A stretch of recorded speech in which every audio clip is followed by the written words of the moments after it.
I was on the deep web after hearing all the craze about it. I had to go on Reddit to get the really interesting links. Most of the links just took you to pages that would list hundreds of other pages. At first, it just seemed like an endless cycle of pointless pages, until I somehow landed on a very dark-themed website.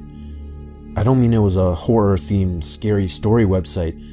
I mean the banner had the disgusting and disturbing picture of what looked like a girl no older than 12, blindfolded with slits in her mouth and bruises all over her face. I never knew how dark the internet can get, but I knew right after seeing that picture, it can only get worse on that website. I could have and should have just closed the browser or clicked the back button then and there, but something possessed me to click through the forums on each and every forum post. They were all littered with gut-wrenching, brutal, and sadistic pictures of children, from babies and toddlers all the way up to a 16-year-old girl, all being tortured. I don't even want to describe what I saw, but I want you to understand the true horrors that go on in the deep web, and in this world. One post was titled, "Followed 10-year-old home successfully, knocked out and brought back." I dared click on it, and saw pictures of an innocent 10-year-old boy who was originally on his way home from school, tied up to a chair attached to some kind of torture machine that looked as if it belonged in a Saw movie. I scrolled down, and the pictures got worse. The device on his chair started to carve into his wrist. I couldn't even finish that post. I had to click back. I found another shocking post with a link to a video of a newborn child being dipped into a pot of boiling water. I could only watch about 10 seconds before closing the video. I would describe more, but I don't want to share any more of it for your own sake. However, the worst part that still kills me knowing this is that I used to be a camp counselor for about 4 years, and I had dealt with many hundreds of kids. A few years back, there was the very upsetting news that one of the kids attending the camp, one of the kids in my group, had gone missing. That was many years ago, and everyone since has just given her up for dead. That was confirmed when I clicked on one certain post. There was the dead body of an 8-year-old girl, almost completely mutilated, but face still recognizable. I instantly recognized the face as the girl who had gone missing so long ago. I literally threw up because of the horror I was feeling. I called the police and told them I need the cops right away. They showed up quickly and I showed them the screen, and then a picture of the missing child. They gave their own signs of disgust before giving me a lecture about how I went about reporting this wrong, that I shouldn't have called the cops or whatever, but they still took down the URL and thanked me for finding this. It took much longer than I hoped for the website to finally come down, but I have no idea if they ever caught the sick fuck that did that, or anybody that posted anything on this forum for that matter.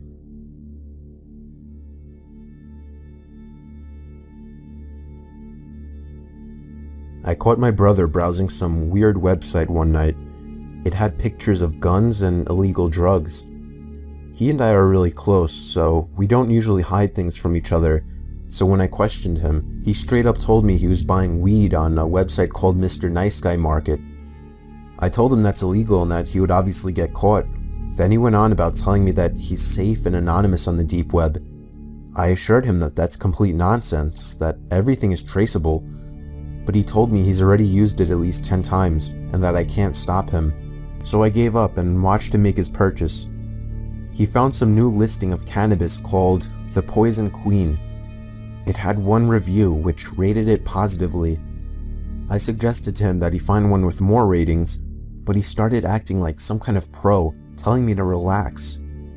The seller was from the same state as us, which would make for quick delivery, claimed my brother. He did his thing. He used some kind of weird program to encrypt his message to the seller, which included his name, our address, and other info. I reminded him it was a mistake, but he told me everything is fine. About a week later, my brother started getting concerned that he got scammed because there was never any word from the seller. Coincidentally, on that same night, we got a heavy knock at the door. I got nervous that it was the police and that they caught on to my brother's illegal drug purchase, but it turned out to be much worse than just the police. He opened the door, and we were greeted by some sketchy-looking guy with medium-length hair, all fuzzy and messy, a brown, messy beard, a fat belly, and a very obviously fake Rolex on his wrist. He then said my brother's name, and I saw my brother step back a bit. The guy asked my brother if he was the one who bought the weed. My brother didn't know how to answer. All I heard him mumble was, "I thought you would ship it." The guy then started motioning for us to come out to his van. I told my brother not to, but he went out anyway. I had to follow him to make sure nothing happened. I didn't feel right about this situation. About halfway to his van, I noticed something in the passenger circular window in the back. There was somebody with a ski mask on, barely making themselves visible as they peered out to us. I saw the guy leading us to the van notice him and begin to motion with his hand for the guy to get down. At that moment, I grabbed my little brother and dragged him all the way back in the house. I didn't realize until it was almost too late that the guy was chasing me. I was able to shut the door and lock it. They saw there were no cars in the driveway, so they must have assumed our parents weren't home. The guy started banging and kicking at the door, and by some stroke of luck, a larger man walking with his dog passed by and noticed what was going on. He questioned the guy at the door, which seemed to scare him off. We watched as the van drove down the road out of sight. I was so anxious to tell my dad, even if it meant ratting out my brother, that I ran to my dad's car when he got home to greet him. I then noticed the same van halfway down the block, parked by the entrance of the cul-de-sac down the road. Only for a moment though, before it drove off seconds after I noticed. I haven't actually seen it since, and it's been 3 whole months. I think this was a good lesson for my brother to stop messing around on the web.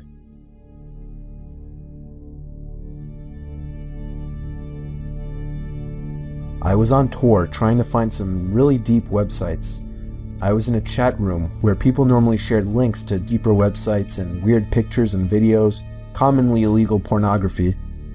Some guy named Vintage XXX posted a link without describing what it was. I clicked on it and it took me to a black screen where a big video box eventually popped up with a play button. The video thumbnail was a dark room only lit by a TV screen. Out of curiosity, I clicked play and began to hear the sound of TV static in the background as lines of static slowly swam down the video screen. There was no seek bar in this video. Then I noticed something slowly begin to emerge from behind the wall. It was a figure dressed in all black with some kind of black mask on as well. I started to suspect it was a jump scare video, and I thought I was right when the figure leaped out and ran to the screen in less than a second. It still got me even though I was expecting it, but then it got strange. The person had their face in front of the screen, slowly moving around as if he could see me and was observing me. Then I heard a crackly, demonic voice say something. It came from the video. It repeated itself, and I could make the phrase out to be, "Ask me something." I was really confused. I tried typing something, but there was nowhere to enter text. Then he said, "No, not the keyboard. Say something." I felt my heart punch the inside of my chest as he said this. I opened my mouth and mumbled the words, "You can hear me?" It responded with, "Yes." I was uncomfortable now. I thought it was a video. I pressed pause, but it didn't do anything. He said, "Don't try to leave. I want to talk." I tried moving the mouse to the exit button, but the mouse was frozen. In fact, none of the keys were responding on my keyboard. There was a long moment of silence before my webcam began flashing as if it were on, and my face popped up on the screen. "There, I got a picture of you now. Now just hang on while I get your address, and then we can meet." I started to panic, smashing every key on the keyboard, spazzing the mouse, but it did nothing. I had my finger on the power button, but it also didn't do anything. The computer wouldn't turn off. The voice was saying crazy things like, "You're stuck here. I will find you. Don't even bother." I snatched the screwdriver sitting on my desk, unscrewed the 4 screws on the bottom of my laptop, and took out the battery. The computer finally turned off. I was gasping for air as if I just ran a marathon. My heart was pounding 5 times as fast as it should have. I have since left my laptop off after that, and have resorted to using my desktop as my main computer. I'm sure by now nothing will happen. He definitely didn't have enough time to get my address.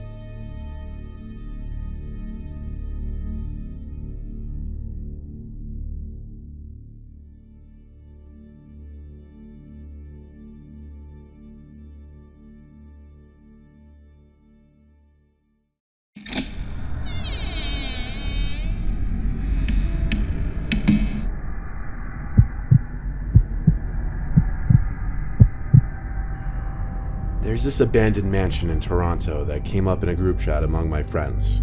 We saw pictures of it through a mutual friend who had recently gone to explore there. It looked immaculate based on the pictures, and we were intrigued to go check it out. It was 10 miles north from us, so the drive wasn't bad. The mansion sat on a big open grass plain, with pine trees and other foliage surrounding the perimeter of the property, acting as a natural fence or just a wall of privacy from the outside. My friends, who I'll call Chad and Brad for this story, followed close behind me as I led the way up the large gravel driveway towards the front of the unfinished house. By the looks of it, construction on the structure had been abandoned when it was near completion, as the outside foundation seemed to be finished. Our mutual friend who found out about the place had told us that he hopped through a back window that was left unlocked, so that's what we looked for. The unlocked window turned out to be in the kitchen, right over the counter, so one at a time we squeezed through the window, crawling onto the counter and then down to the ground. First impressions in the kitchen, almost immaculate, minus a few of the cabinet doors sprawled out on the floor as if they had yet to be installed, and just things like sheetrock boards laying around. But everything seemed new, and it was a shame the construction was abandoned. The 3 of us kind of went our own directions in the house. I went towards the living room, which again was almost pristine. It was a huge room that transitioned into the dining room, and then from there, a wide hallway with at least 10 different doors. My friends were already checking out some of the rooms in this hallway. I peeped into each room and realized most of them were bedrooms. At the end of the hall was a 3-door garage. The last door in the hall before the garage was the basement. I called to Brad and Chad that I was checking out the basement. I got an acknowledgement from at least one of them. The basement had this bizarre spiral staircase, so when I got to the bottom, I couldn't even see the door at the top. There were no windows down there, so besides my flashlight, it was pitch black.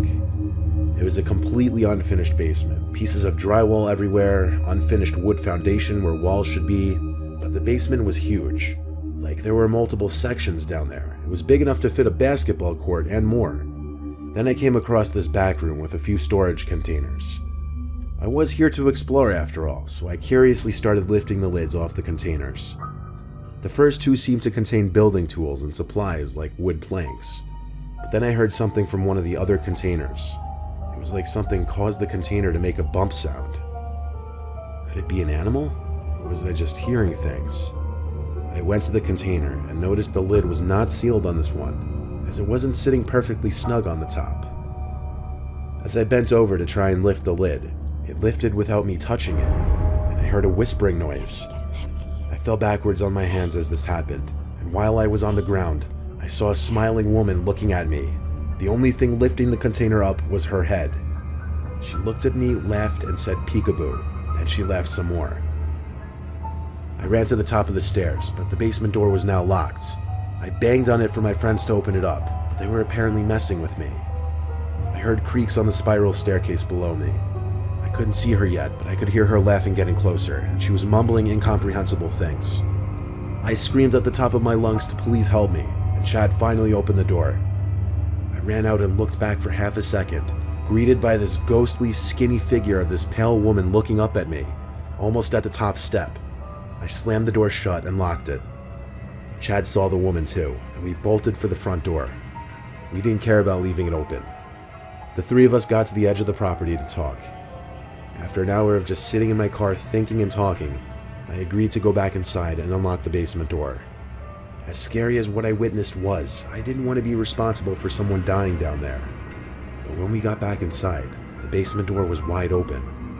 I I promise you we locked that door, so it made no sense. We once again bolted back outside towards the car and drove home, to never return to that mansion again.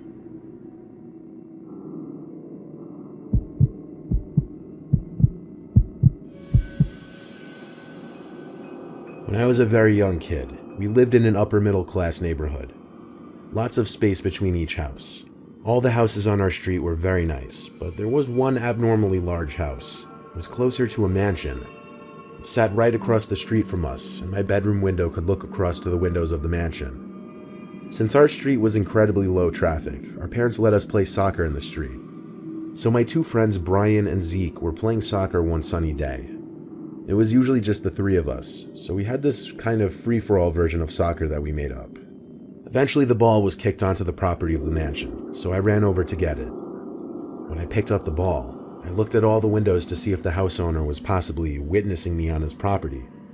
But at one of the top windows was a young boy who looked to be about our age. I hurried off the property and back to my friends. I asked them if they had ever seen the kid who lives in that mansion, and they hadn't. The second time I looked back at the window, the boy was no longer there. It wasn't for a while after that, probably a month, that I was in my room playing Nintendo, and for whatever reason I got up to get something, and I looked out my window across to the mansion, and I saw that boy at the window again. He was surely looking at me, all the way from across the street. It kind of creeped me out. I walked away from the window to ignore it. Why hadn't I ever seen that kid outside before? Come to think of it, why hadn't I ever really seen the owners of that house? I asked my parents about the boy across the street. They said they were pretty sure there was no boy in that house. So the next time Brian, Zeke, and I were playing in the street, we were thinking of potential fourth players to have a real game. I had an idea. I ran to the front door of that mansion and rang the bell. A 50-something-year-old woman answered. I asked if her son wanted to play soccer with us. She looked at me puzzled and said, "What son?" I replied, "The boy who was always at the upstairs window." I can't describe the look on her face besides shock and fear. She asked me what the boy looked like, and after my best description, a tear rolled down her cheek and she put her hands over her mouth. She brought me upstairs to the room where I kept seeing the boy. It was a boy's bedroom. She showed me a picture of a kid and asked me if this was the boy I was seeing, and I said yes. She told me that was her 8-year-old son Charlie, who died 10 years ago. That woman living there had been alone ever since she lost her son and husband. She believed what I said because I nor my parents would have ever had any way of knowing about her son. She didn't tell me or my parents what happened to her husband or son. As sad as this all was, it was still horrifying. There was one other time I saw the boy. I was in my room, months later, and I looked out my window to the woman's mansion across the street. There he was again, at the upstairs window. I could tell he was looking at me. I shut my blind with force and tried to forget about it. It still sends shivers up my spine when I think back on it.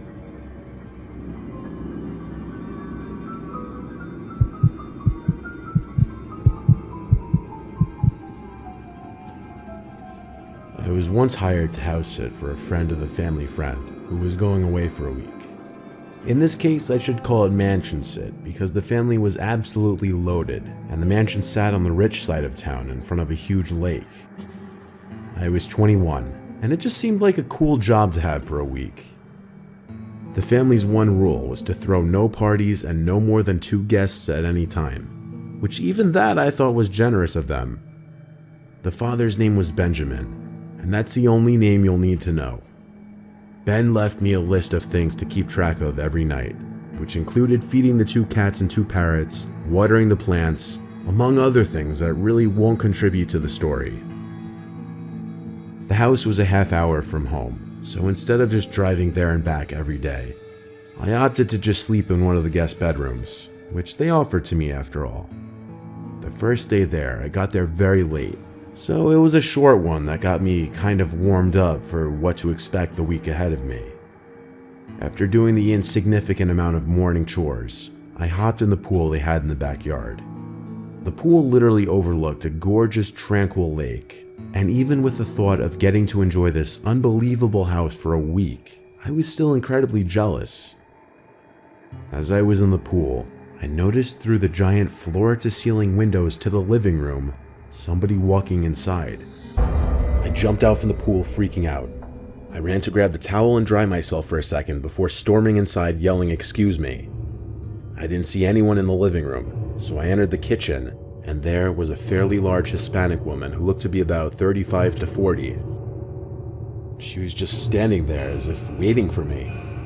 I asked her who she was and why she was here while trying to keep myself composed and confident. She said in a thick accent that she was the maid who came every day to clean the floors and stuff. She introduced herself as Eliza. I instantly felt a sense of relief and introduced myself as Mike, the guy who was house sitting for the week.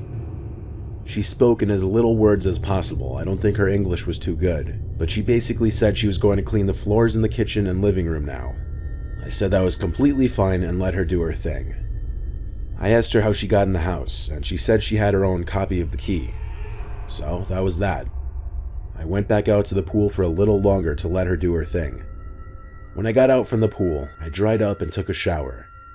After my shower, I fed the animals again. The parrots were easier than the cats, surprisingly. I didn't see the maid again, but I didn't really want to get in her way and have awkward small talk with someone who could barely speak English anyway.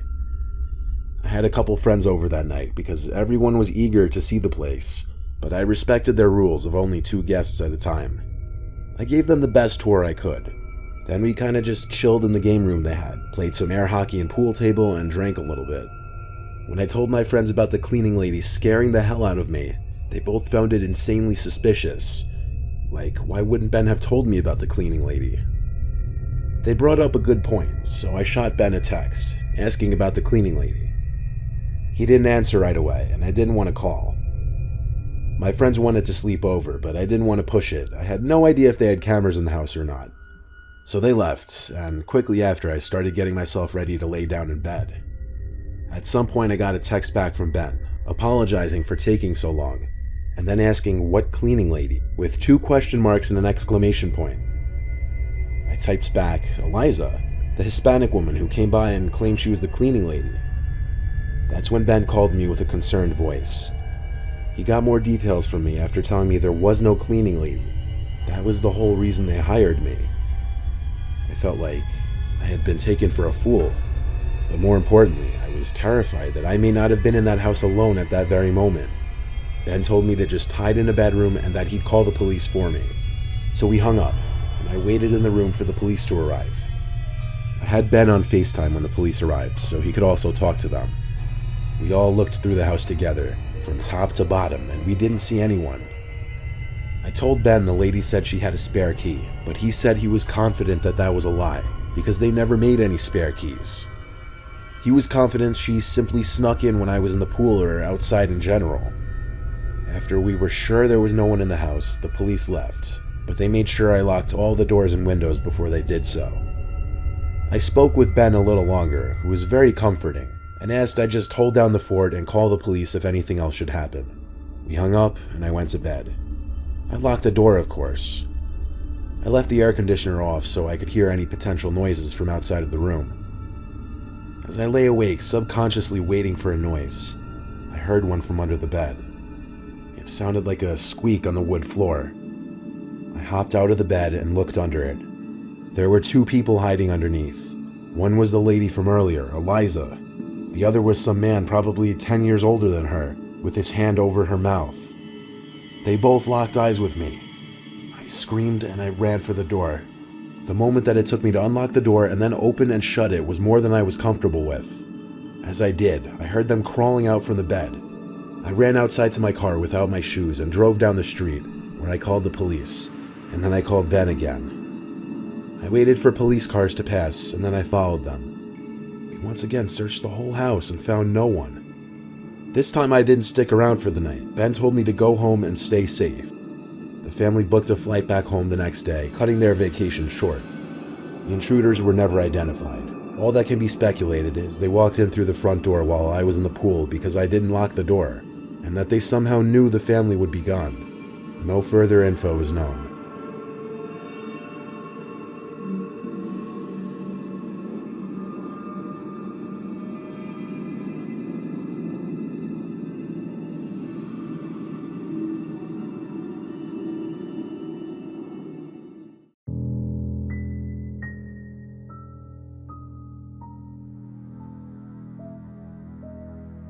Working as a pizza delivery boy, you'll run into a lot of strange things. However, this story may be an excessive example of that. I was 21 years old, and it was a late Friday night shift at John's Pizza, meaning I would be closing with my boss.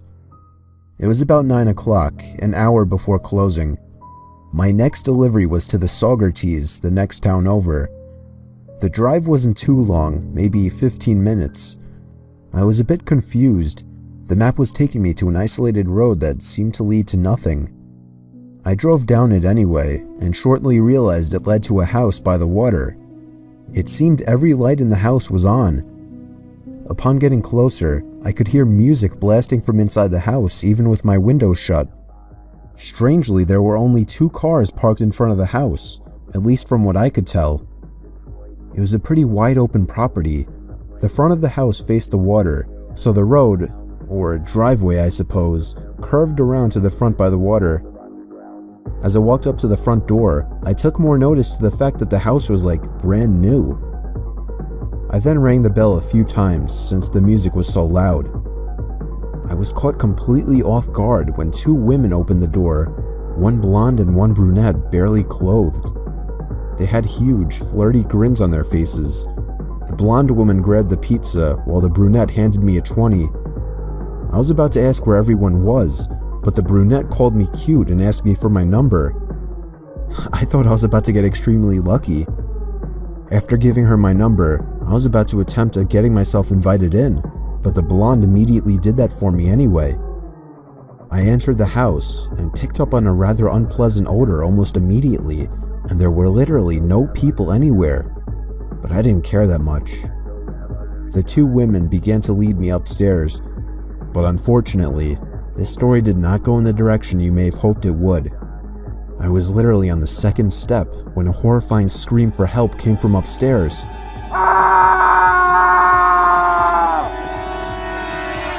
I looked up there and then at the 2 women. They were looking at each other. The blonde one very clearly mouthed the word shit to the brunette. I didn't even really piece everything together at that moment, but I still just kind of instinctively knew to run. I must have looked back like 20 times before I was able to turn around the car and drive back down the long driveway. Looking back through the mirror, I shit you not, at each and every one of the windows in the house, there were heads peering out to me as I drove away.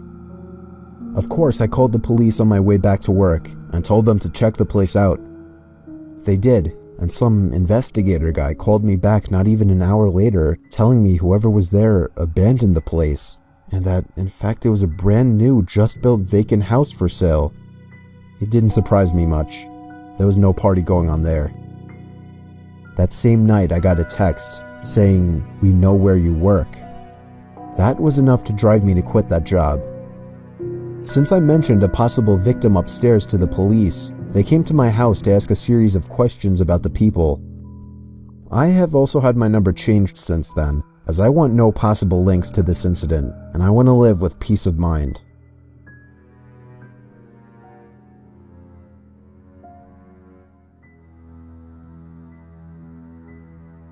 So it was my last delivery of the night at Domino's Pizza to a house that was about 10 minutes away from the shop. There was a note on the door, which I read after ringing the bell. It said, "To Pizza Guy, please let yourself in and leave the pizza in the upstairs bedroom. Money will be on the bed." Immediately, red flags were springing up in my head all over.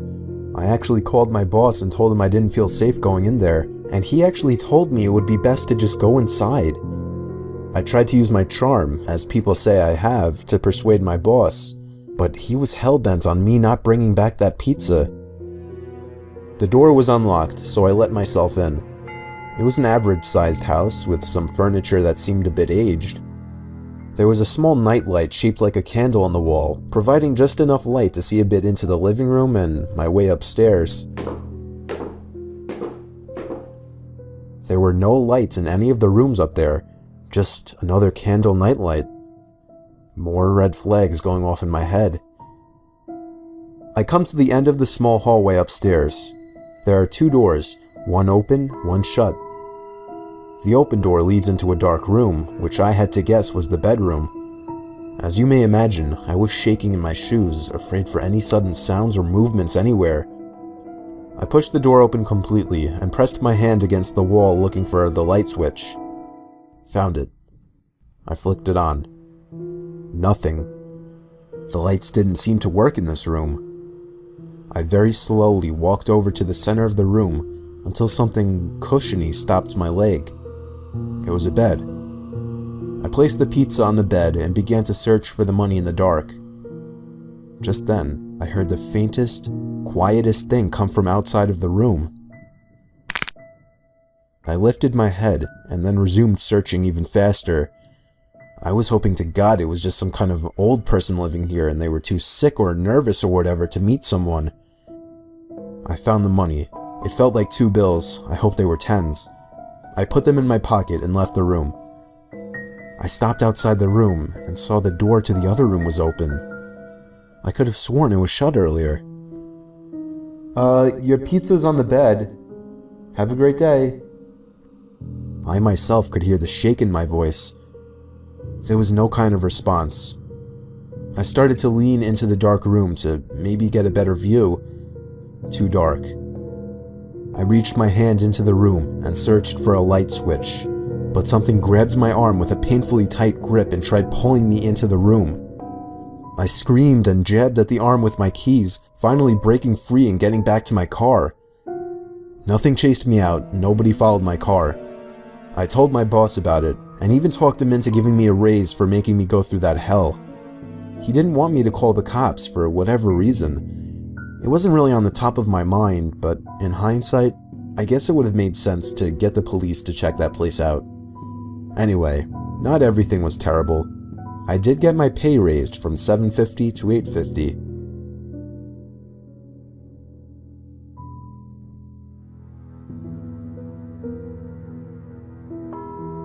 I was never the delivery boy when I worked at Gino's Pizzeria, but when the new kid called out sick on like his second day, I had to take over for the night. It was a slow Tuesday night for deliveries, so it wasn't too bad. I had a manual 1998 Ford Mustang, a gas guzzler, so I in no way wanted to beat that car around town delivering pizzas. I made 3 normal deliveries within 3 hours. The place closes at 9 on weekdays, so I estimated 1 or maybe 2 more deliveries for the night. I picked up the phone to a customer who sounded like the definition of a meth head or something. She had a raspy voice, she stuttered, she forgot what she was saying, she had long pauses. Literally, there was like a 10-second gap between her saying, "Can I just get and regular pizza?" It was a huge production just getting the address from her. Sounded like she was asking someone in the background what the address was.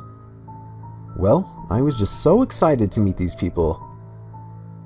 After she gave me the address, she hung up without me even telling her the price or how long. I told my chef, whose name was actually Mario, I know, a bit cliche, 1 regular pie. 10 minutes later, I was on my way. We live in the middle of absolute nowhere, so each delivery was a longer trip with a bigger tip. It took probably 10 minutes for me to get to the location. There was a long and dark gravel road through the woods and occasional trailer homes I had to drive through until I finally reached their home. It was a trailer home. The lights were off inside, but I could see the orange glow of a fire coming from out back, and I could hear a woman yelling at someone. When I shut the passenger side door after grabbing the pizza, I noticed the curtains to one of the windows move. Somebody was just watching me. I didn't know if I should knock on their door or go around back. It sounded like there was more than one person back there, so I decided to just go around back. I greeted them, and they spun around faster than a bullet. They were disgusting. They looked like typical trailer trash meth heads.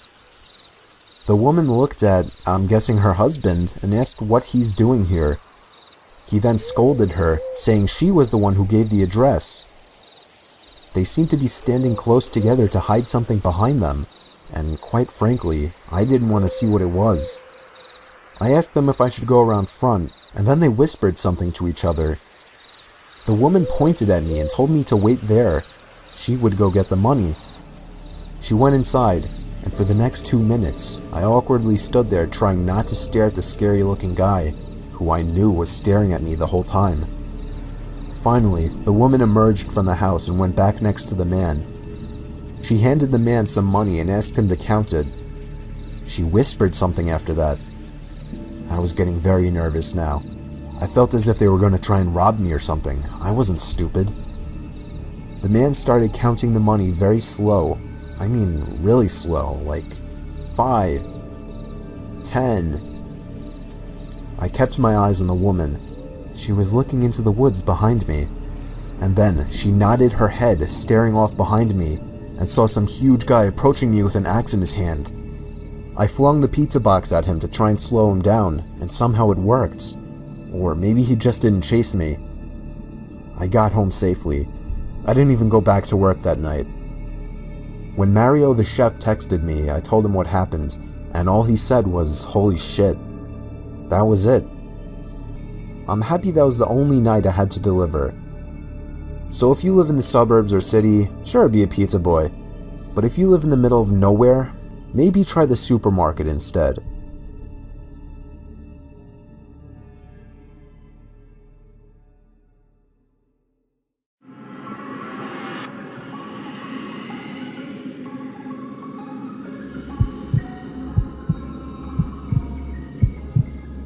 Remember Chuck E. Cheese? That old arcade with the singing animatronics? Of course you do. I just found out they went bankrupt recently. It made me think back to my horrible experience there as a very little kid. I was no older than 8 or 9. It was like my third and last time ever at a Chuck E. Cheese. This specific location closed down years ago, but it used to be basically down the street from our old house. My mom took my little brother and I, and she let us roam free and do our own thing and play the games, while she sat at one of the tables reading like most of the other parents. I was playing this clown game where you had to shoot the clown's teeth out with this little cannonball shooter. I was playing the games that would get me the most tickets for the prizes. I finished the game again, and the tickets shot out from the ticket slot. That's when I felt a tap on my shoulder. I turned and jumped in my seat. I was greeted with a giant Chuck E. Cheese mascot in my face. He held out his hand for a high five, and naturally I gave him his high five with a smile. He then pointed at the tickets and gave me a thumbs up. I think I just continued laughing and smiling and said yeah. Then he pointed at the tickets once more and motioned for me to follow him. So I ripped the tickets from the slot and followed the giant mascot. As we walked across the main floor, a couple other kids around like 6 came up to him saying, "Hey Chucky," and he gave them both high fives. I kept following him, wondering if he'd tell the other kids to follow, but he didn't. He would turn back every few seconds to make sure I was still following. Finally, we made it across the main floor by the stage towards this back area, where he waved me to follow him through this employees-only door. From what I remember about how I was feeling, let's just say a combination of weird and excited. We entered this narrow hallway, and I felt kind of special for being allowed access back here. Keep in mind, I had the mind and maturity of a very young child.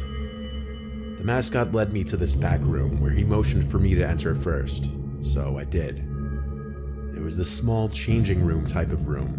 It had a few lockers on one wall and one long bench extending half the length of the room. That was it. He entered the room and shut the door behind us, and I noticed he locked it. That's when I became confused and afraid. I thought he was taking me to get a bunch of free tickets. What could he possibly do in this empty room with me? He approached me, put his furry mascot hand on my shoulder, and then started rubbing from my shoulder to my arm. Then he seemed as though he tried to reach lower with both of his hands, and I pushed him off and yelled, "Stop." That's when the person in the suit lifted the mask off his head, revealing some sweaty, middle-aged man underneath. He started to remove the rest of the costume from himself as he told me to be quiet. I sat there watching, shaking, and plotting my way for the door. When I thought he was distracted enough by the suit, I tried to run past him for the door, but he grabbed me and told me to stop. He offered me all the free tickets I wanted if I just behaved. I started to yell and pound on the door. He tried to cover my mouth, but I think he gave up when he realized it wasn't worth the risk for him. I unlocked the door and ran back down the hall in tears. I ran back to my mom, yelling at her about what just happened. She was distraught and went right to the front desk. The girl at the front desk seemed to be in a panic as well, and I think she called for her supervisor. Pretty soon, all the music was stopped and the place was put into a lockdown of sorts, where all the kids were to go to their parents. A bunch of workers ran to the back section, and eventually police showed up outside. I had to give my whole story to a crowd of like 6 people, and I was extremely nervous. The man in the Chucky suit was some random creep who snuck into the back section of the building to dress in one of the suits and apparently lure children to the back. Realizing and looking back at that now as a grown adult is disturbing and disgusting, that I was the victim of a predator. I never found out if that monster was caught.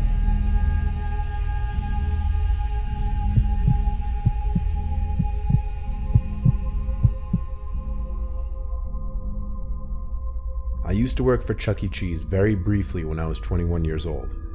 I was one of the janitors / maintenance workers. I know, not very awe-inspiring. I was broke as hell and needed money. All my job really entailed was cleaning tables and keeping the play areas generally clean. Sounds easy, but there was never really a time to just sit and take a breath. There was always something to clean or take care of. I would also be in charge of turning on and off the animatronics, opening the stage curtains, fixing busted arcade machines, and things of that nature. My shifts would always be later, from like 4 to 10 p.m. My location closed at 8 on weekdays and 9 on weekends. I would stay an hour, sometimes 2 hours after, to get the place in top shape ready for the next day. So this one night, I was working past close like I usually did. Everyone had already left the building, including the other workers, so I was the last one in the building. I was dragging my cleaning cart around the arcade area. I had already turned off all the game machines. I was by that space-themed arcade machine where you had to press the button at the right moment to stop the light on the jackpot bulb. As I was passing by this machine, the space-themed music suddenly emits from the machine at a very loud volume, and all the lights start flashing again. I felt like my heart was in my throat, that's how much it startled me. I fiddled with my keys to access the control port of the machine to turn it off again. I'd never seen anything like that happen before.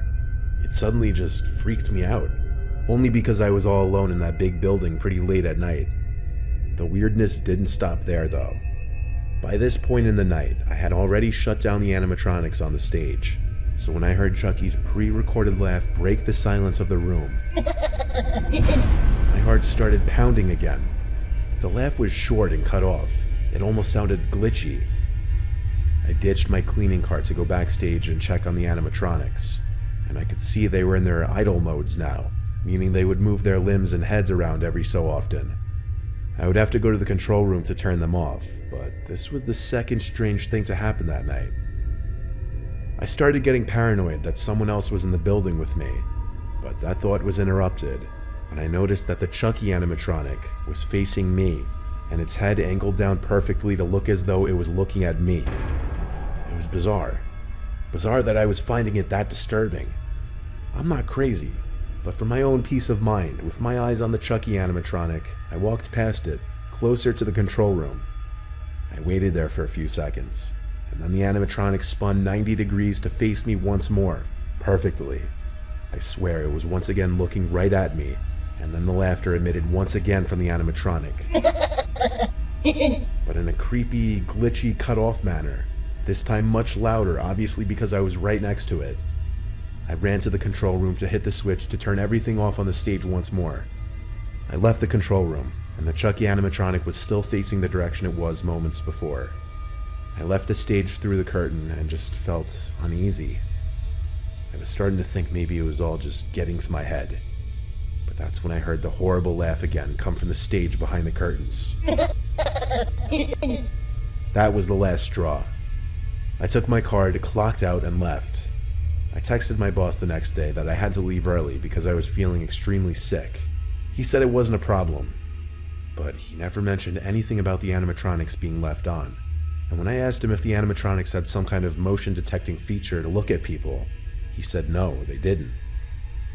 I'm not the most superstitious guy, but I firmly believe I wasn't the only presence in that building that night.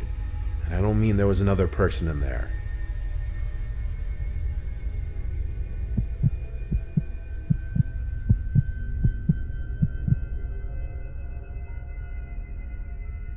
This is a story from my childhood that I don't like to look back on too much. I was 13. My mom brought my 2 little sisters and I to Chuck E. Cheese one evening.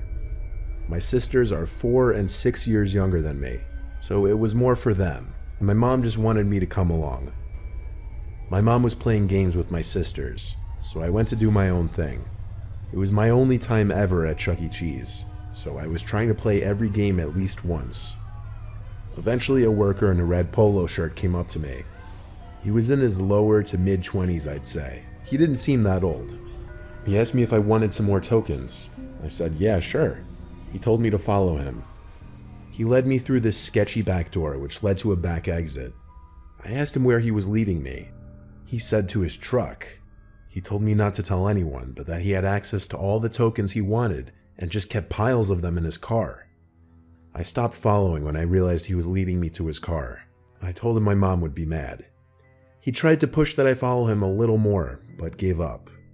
Before I walked back inside, he asked for my AIM username, and I gave it to him, always excited for new friends on AIM.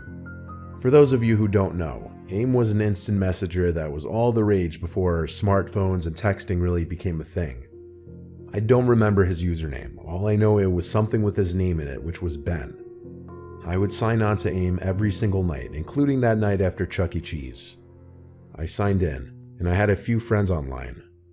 Next thing I knew, I got a message from Ben, so I added him to my buddy list. He said, hey, it's Ben from earlier. I replied, what's up, and we started chatting. He chatted with me as if we were good friends already. I asked him how he was able to get all the tokens he wanted, and he said it's easy when you work there.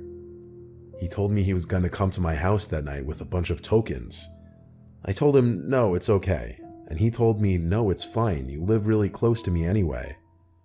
I replied, how do you know where I live? And he said he followed my mom's van on our way home. I blocked his account immediately. I was beyond scared. I told my friends about it on AIM.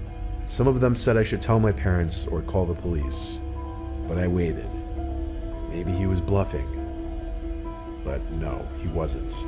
I heard a truck pull up outside through my open window. I looked out the window and saw the black truck that Ben guy was leading me towards earlier. I saw him get out from the truck, and I know he spotted me because he started walking over to my window. I pulled the window in and locked it, and then shut the blind. By that point, he was already halfway to my window, and he was waving his arms at me. I ran to my mom to tell her.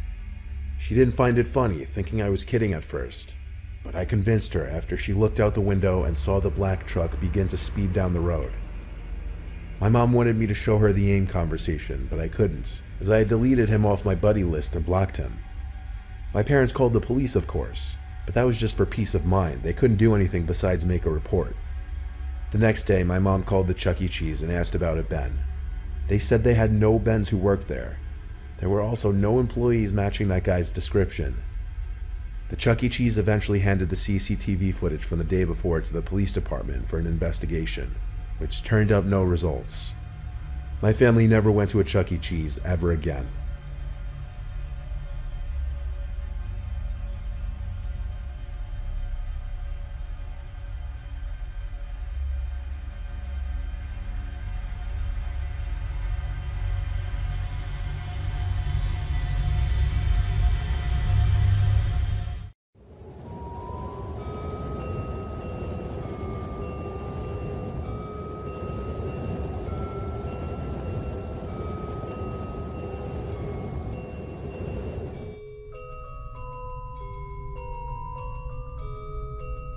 Two of my closest friends, Trevor and Kevin, always loved to go on late-night adventures.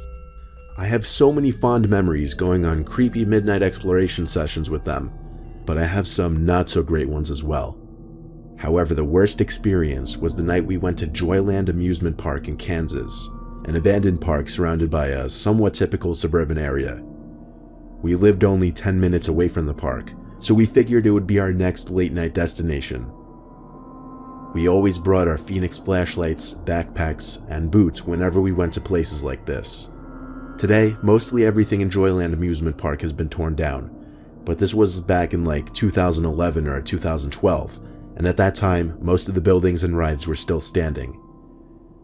We pulled up on a side road next to the parking lot since it seemed a lot less sketchy than pulling up into the parking lot itself.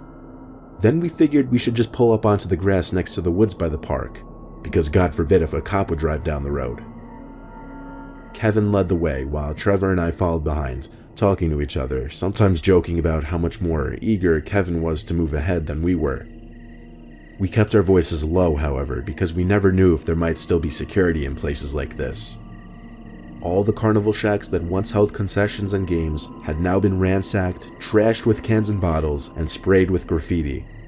It was basically the scene that you would expect to see in an amusement park that had been abandoned for years. Even though the park was surrounded by suburbs, it was kind of encased in by woods in almost all directions, so instead of late-night traffic, all we heard were crickets and other night creatures.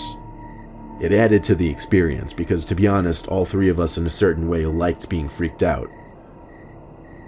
We walked into another carnival game stand, this one with the paintings at top still not completely worn away or graffitied over. It had some smiling cartoon character holding a dart gun, so I'm guessing it was some kind of target hitting game. Now it was just rubble and litter on the ground. Suddenly there was the sound of a glass bottle breaking not too far away. When we turned in that direction, it became clear it definitely came from the bigger looking building. Perplexed and kind of shaken, the three of us went in that direction. We stopped probably 2/3 of the way there when we saw someone standing in the corner of what was once called the Wacky Shack attraction. The person was legitimately just standing facing the corner wall of the entrance. I whispered at my friends to back away slowly. There was clearly something wrong with this person, and we didn't want them to hear us. We backed away, trying to avoid making any noise. It was almost like something out of a cliché horror movie when either Kevin or Trevor stepped on a beer can, which made a really loud crunch. The person standing in the corner turned their head and looked at us, but the speed in which they turned their head was what really scared me. It was almost like a deer. We can now see it was a man. He had a deranged look on his face. The three of us simply walked quickly away. We didn't run because that would only be more cause for this person to chase us. We made it to the woods where we would cut through to get to the car. Halfway there, Kevin looks back and mutters, "Oh shit." We look back and see the guy just standing stiff next to a tree in the distance, a few meters away. Running seemed like our only sensible option at this point. It didn't take long before we were at the car. We screamed at Kevin to unlock it as he fumbled for his keys.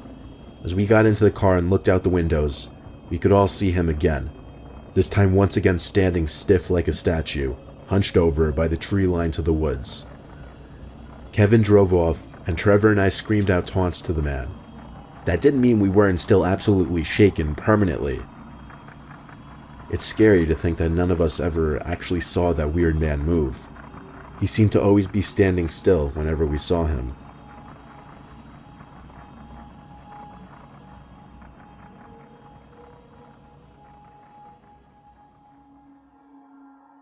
I was taking my family on a road trip to South Florida. It was a long 2-day drive, and I could tell my kids were getting restless. I saw a sign for an amusement park zoom by on the parkway, so I figured I'd treat my kids and take them to an amusement park for a couple hours. It was late already anyway, so we were just going to stop at the hotel soon. I figured I might as well. My wife and I followed our 2 kids, Tommy, 7, and Trish, 5. They ran ahead of us to find a ride they wanted to go on. I had to admit, this was one pathetic-looking amusement park. There weren't many other people there. There weren't many attractions either. More than half of what appeared to once be attractions and games were now just empty stands and buildings. As long as the kids were happy though, that's all that really mattered. Tommy was running so far ahead, pointing at one of the rides ahead in the dark. I thought for sure he was pointing to the Ferris wheel, but when he made an unexpected turn left and out of sight, my wife and I screamed for him to come back here immediately. When he didn't come back, I told my wife to wait there with Trish while I ran as fast as I could to chase after Tommy. I couldn't find him anywhere though. My heart began to race. The feeling of losing your small child is a painfully scary feeling that will literally make you feel sick inside. I stood in place looking around in a full 360 motion, breathing heavily, afraid someone might have taken my son. I ran to the nearest worker I could find and gave them my son's description. They called on a loudspeaker for Tommy to come to the front entrance. In the meantime, I still ran all over the place searching for him. I stopped dead in my tracks and I felt my heart drop when I found him. He was over by a wall of bushes next to a bathroom building. He was talking to someone who was apparently in the bushes. Then it looked like he was pulled into the bushes. I screamed Tommy's name as I took a break for the bushes. There was nobody around to serve as a witness or come and help me. I got to the bushes and heard Tommy talking to someone. I didn't hear the other person's voice though. I pushed my way through the bushes and saw Tommy being pulled. I didn't see by who though. I ran to him and pulled him, but I felt something else on the other side of another layer of bushes pulling him in that direction. But quickly, whatever it was let go, and I pulled Tommy into my arms. I told him to wait there as I pushed my way through more bushes to a small opening surrounded by trees. There was no one in sight. I had no idea how whoever it was could have gotten away that quickly. I still don't. When I got back to my son, I took him back in public eye of the park and put my hands on his shoulders, shaking him as I was asking him who he was walking with. He said he was following some guy named George. He said George was a lot older than him. I took him back to the front entrance of the amusement park and had him describe George to the workers. They said they'd keep a sharp lookout for him, and we promptly left the park. We went straight to a hotel, and the rest of our trip from there was normal, except for the fact that I couldn't get the incident out of my head.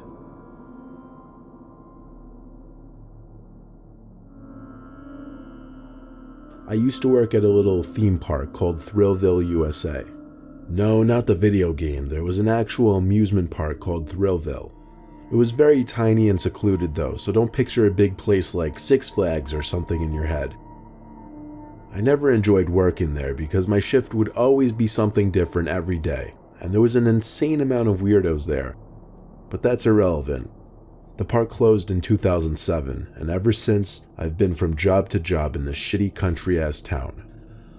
One cloudy evening on my own in 2009, I decided it would be fun to go check out what's become of Thrillville, since it had been shut down and abandoned for 2 years at the time. I pulled up to the parking lot, which was of course empty. The grass surrounding the park was now overgrown, and the overgrown grass waved around in the breeze, suggesting an incoming storm. Sneaking in was easy considering it wasn't fenced off or anything, but it was clear some things had already been torn down. Still, at the time, mostly everything was still standing, but it had become so much creepier now. I began to feel tiny rain droplets, but I didn't really care. I was dressed for rain anyway. Walking around the park was creepy, but the first really disturbing thing didn't actually happen until I heard something scutter behind me. To be honest, I couldn't tell if it was a person or an animal, but something was definitely there. I didn't see anything though, so I just pressed onward, choosing to ignore it. I was snapping constant pictures with my Canon camera that I took along because for a few months I was kind of into photography. You know, a passing interest. I snapped away at different buildings, the defunct roller coaster, the big old yellow slide that was now covered in mud stains. Then there were the buildings like the bathrooms, the main office, the varying maintenance shacks. I decided I would start with the bathrooms. I don't know why I thought that would be interesting, but I did. I stepped into the men's side of the bathrooms, which was obviously pitch black inside. The lights no longer worked, so I had to turn on the flash on my camera, kind of like that scene from the first Saw movie.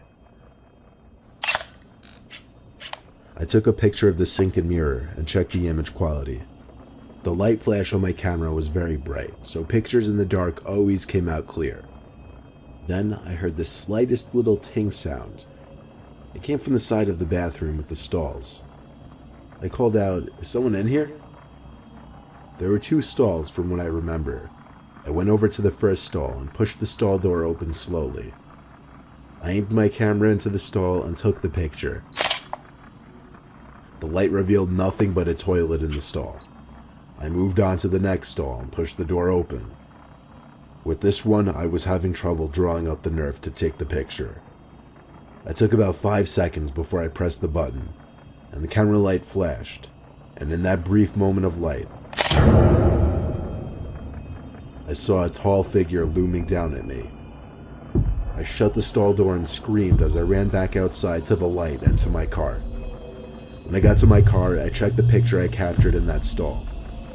In the picture was a figure, probably 6'3", standing in front of the toilet, but for some reason the face was blurry. I couldn't see any distinguishing features, but it seemed to be a man. As I browsed through some of the other photos, I picked up on something disturbing. In 4 photos out of 10, I found what appeared to be a person hiding somewhere in the distance, but always seemed to be staring at me. In 2 pictures, the person was in the woods. In 2 others, they were behind buildings or rides. I never sent those pictures from my camera onto my computer, but I think they're still on the camera. I just haven't seen it in years. It might be in my attic. If I find it, I'll post them online. But I quite frankly never want to see that picture again.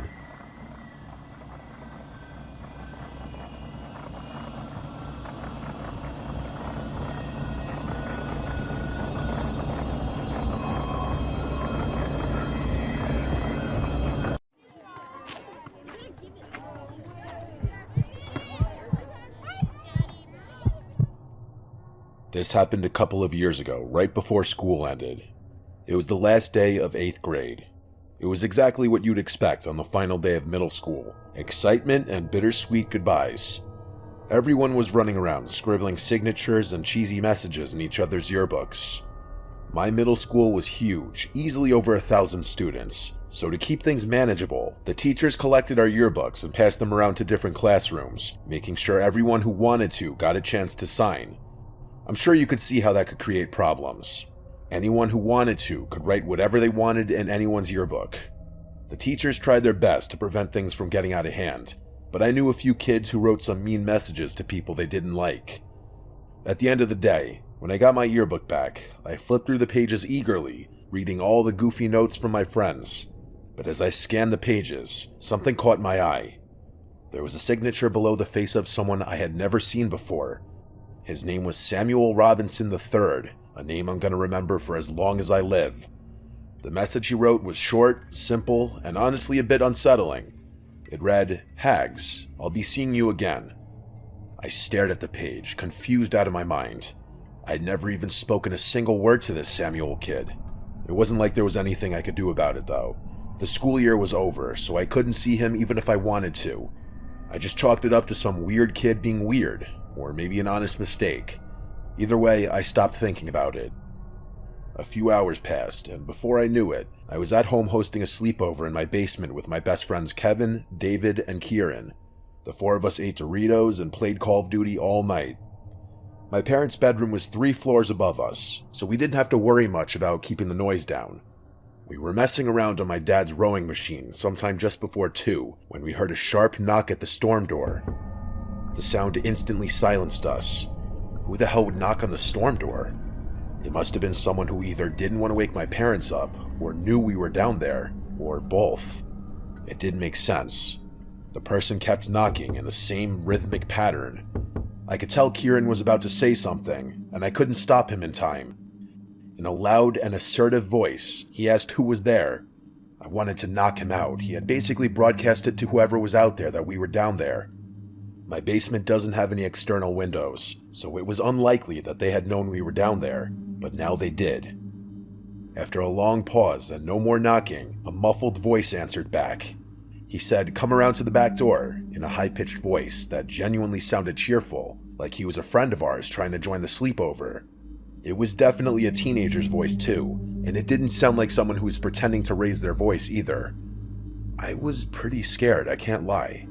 My friends were seemingly unfazed though, like they thought it was somehow exciting that some random kid was outside my house. They insisted that I at least check it out, and even though I didn't want to, they pressured me into it. We crept upstairs, careful not to make too much noise. I approached the back door slowly, trying to ignore the pounding in my chest. Through the narrow glass pane beside it, I could see a shadowy figure standing under the dim light. I got a little closer, and his face came into view. My jaw nearly hit the floor when I realized who it was. It was him. It was that kid Samuel Robinson III who had signed my yearbook. My friends went to go open the door, God knows why, but I stopped them, saying I knew who it was. I explained to them what had happened, and that changed their mood a bit.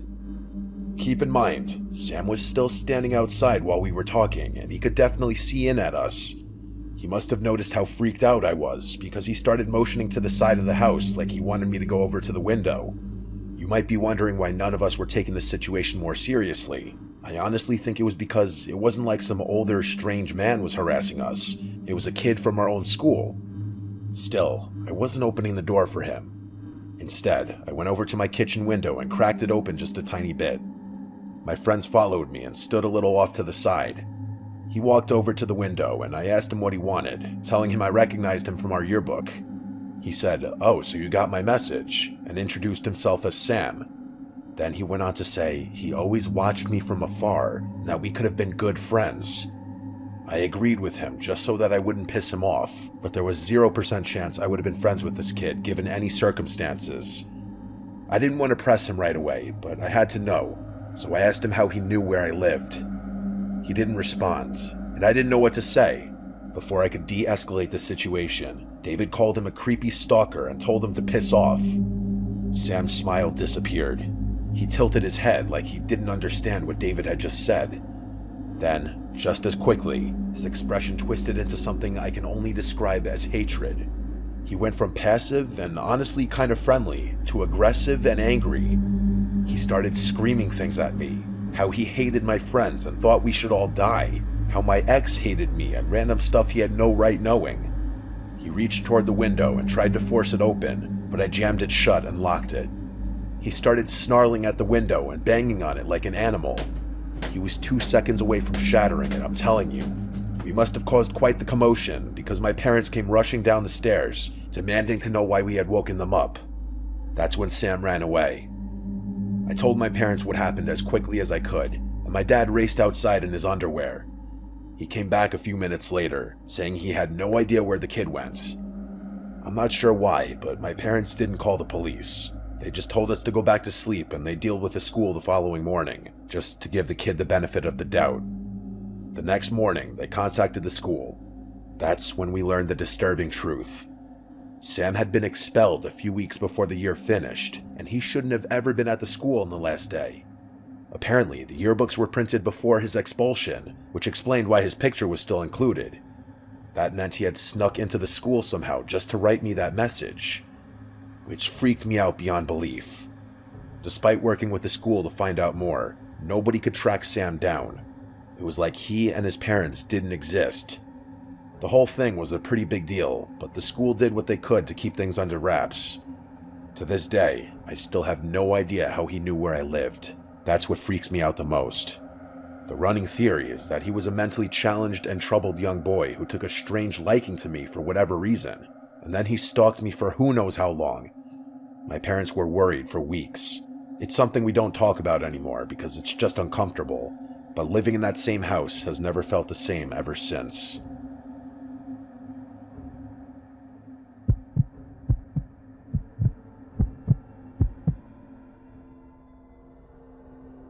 My friend Garrett is a little unhinged, and when I say a little, I mean a lot. He's one of those guys that goes around boasting about how crazy and aggressive he is like it's cool or something. He's constantly getting into fights, doesn't know how to keep his mouth shut, and spends more time in the gym than anywhere else, including his own house. There are actually 5 stories about him I could choose to tell, but the scariest one by far is the one you're about to hear.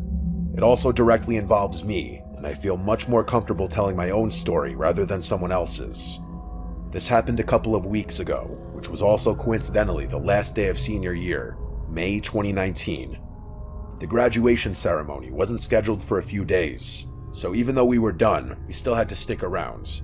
It's tradition for all the graduating seniors to get plastered on the last day of classes, so that's exactly what we did. There's this huge clock tower in the center of campus where all the seniors convene to get drunk, which is exactly where we were at 10 p.m. It was packed. There were over 1,000 people crammed into that one courtyard. It was bittersweet, for me at least, but I think everyone was relieved at having finished finals, which are pretty tough at my school. There are a handful of other senior traditions I could tell you about, but I'm going to try to keep things succinct. There were 6 of us. It was me, C, T, R, N, and obviously Garrett. I don't think the rest of my friends would be comfortable with their names out there, so I'm just calling them by their initials. I should also really quickly mention that we lived off campus, meaning we had to walk through the city to get home. There are a decent amount of homeless people in that city, so it's not rare to encounter some of them late at night. Anyway, we were heading back home from the clock tower when Garrett did some Garrett stuff. Well, it wasn't really his fault, but that's neither here nor there. As we were crossing the street, some random homeless guy ran up to our group and started tweaking. Usually, the homeless people around here keep to themselves since they're all tripping on drugs and didn't notice their own surroundings. But this guy clearly wanted to engage. He was just standing in the middle of the crosswalk, yelling things at us like he was a bridge troll protecting the other side of the street. We laughed a little and started walking in a wide semicircle around him, as we didn't want to piss him off or antagonize him. Well, everyone but Garrett, that is. Instead of disengaging, Garrett started yelling things back at the guy, telling him to get the F out of the street and to stop harassing strangers. The tweaker didn't like that and took a few aggressive steps toward him. That's when the rest of us jumped in to prevent an altercation from happening. We must have intimidated the tweaker because he stopped charging and went back to just yelling things. I pulled Garrett out of the street, trying to get him to behave, but he pushed my hand away. Before any of us could do anything, he charged full speed at the tweaker and screamed, "I'm crazy." The tweaker started running away, which caused Garrett to stop charging and start laughing. I know it's bad, but the scene was genuinely funny, as messed up as it was. It was like running full speed into a flock of birds and watching them scatter. We started walking towards our house after that, but after a few minutes, we realized the tweaker was following us. When he caught us looking back at him, he started yelling things about how we had made a big mistake and how he was going to, quote, call a niche, whatever that meant. We started heckling the guy back, hoping he'd get scared and leave. But I'm pretty sure we only intensified whatever tantrum he was having. Look, I'm not proud of everything that happened that night, but we were about to graduate from a very prestigious university and had been celebrating all night with alcohol, so we weren't in the right headspace to properly evaluate the situation. About a block away from our house, we realized the guy was still following, albeit a little further back now.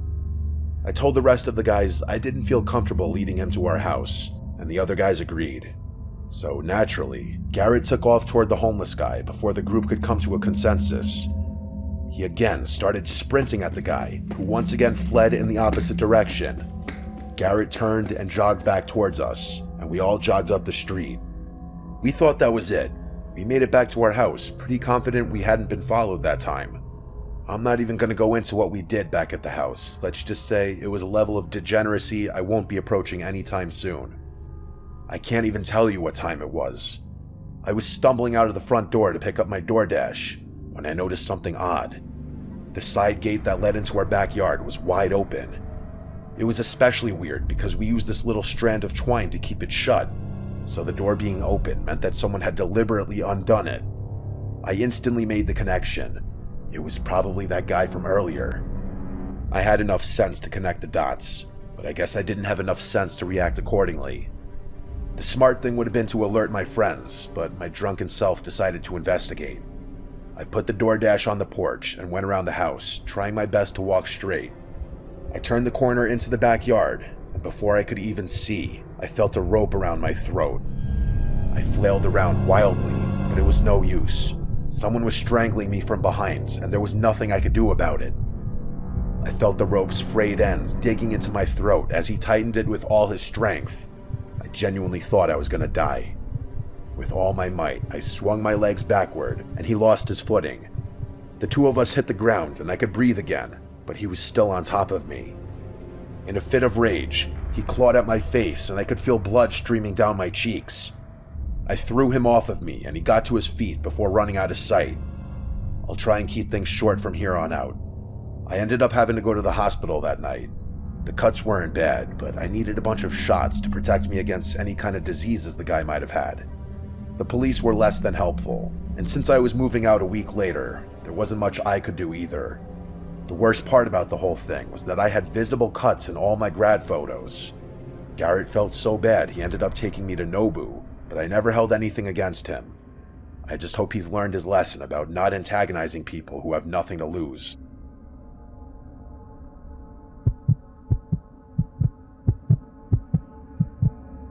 When I was in the 7th grade, there was this kid named Sven in my homeroom.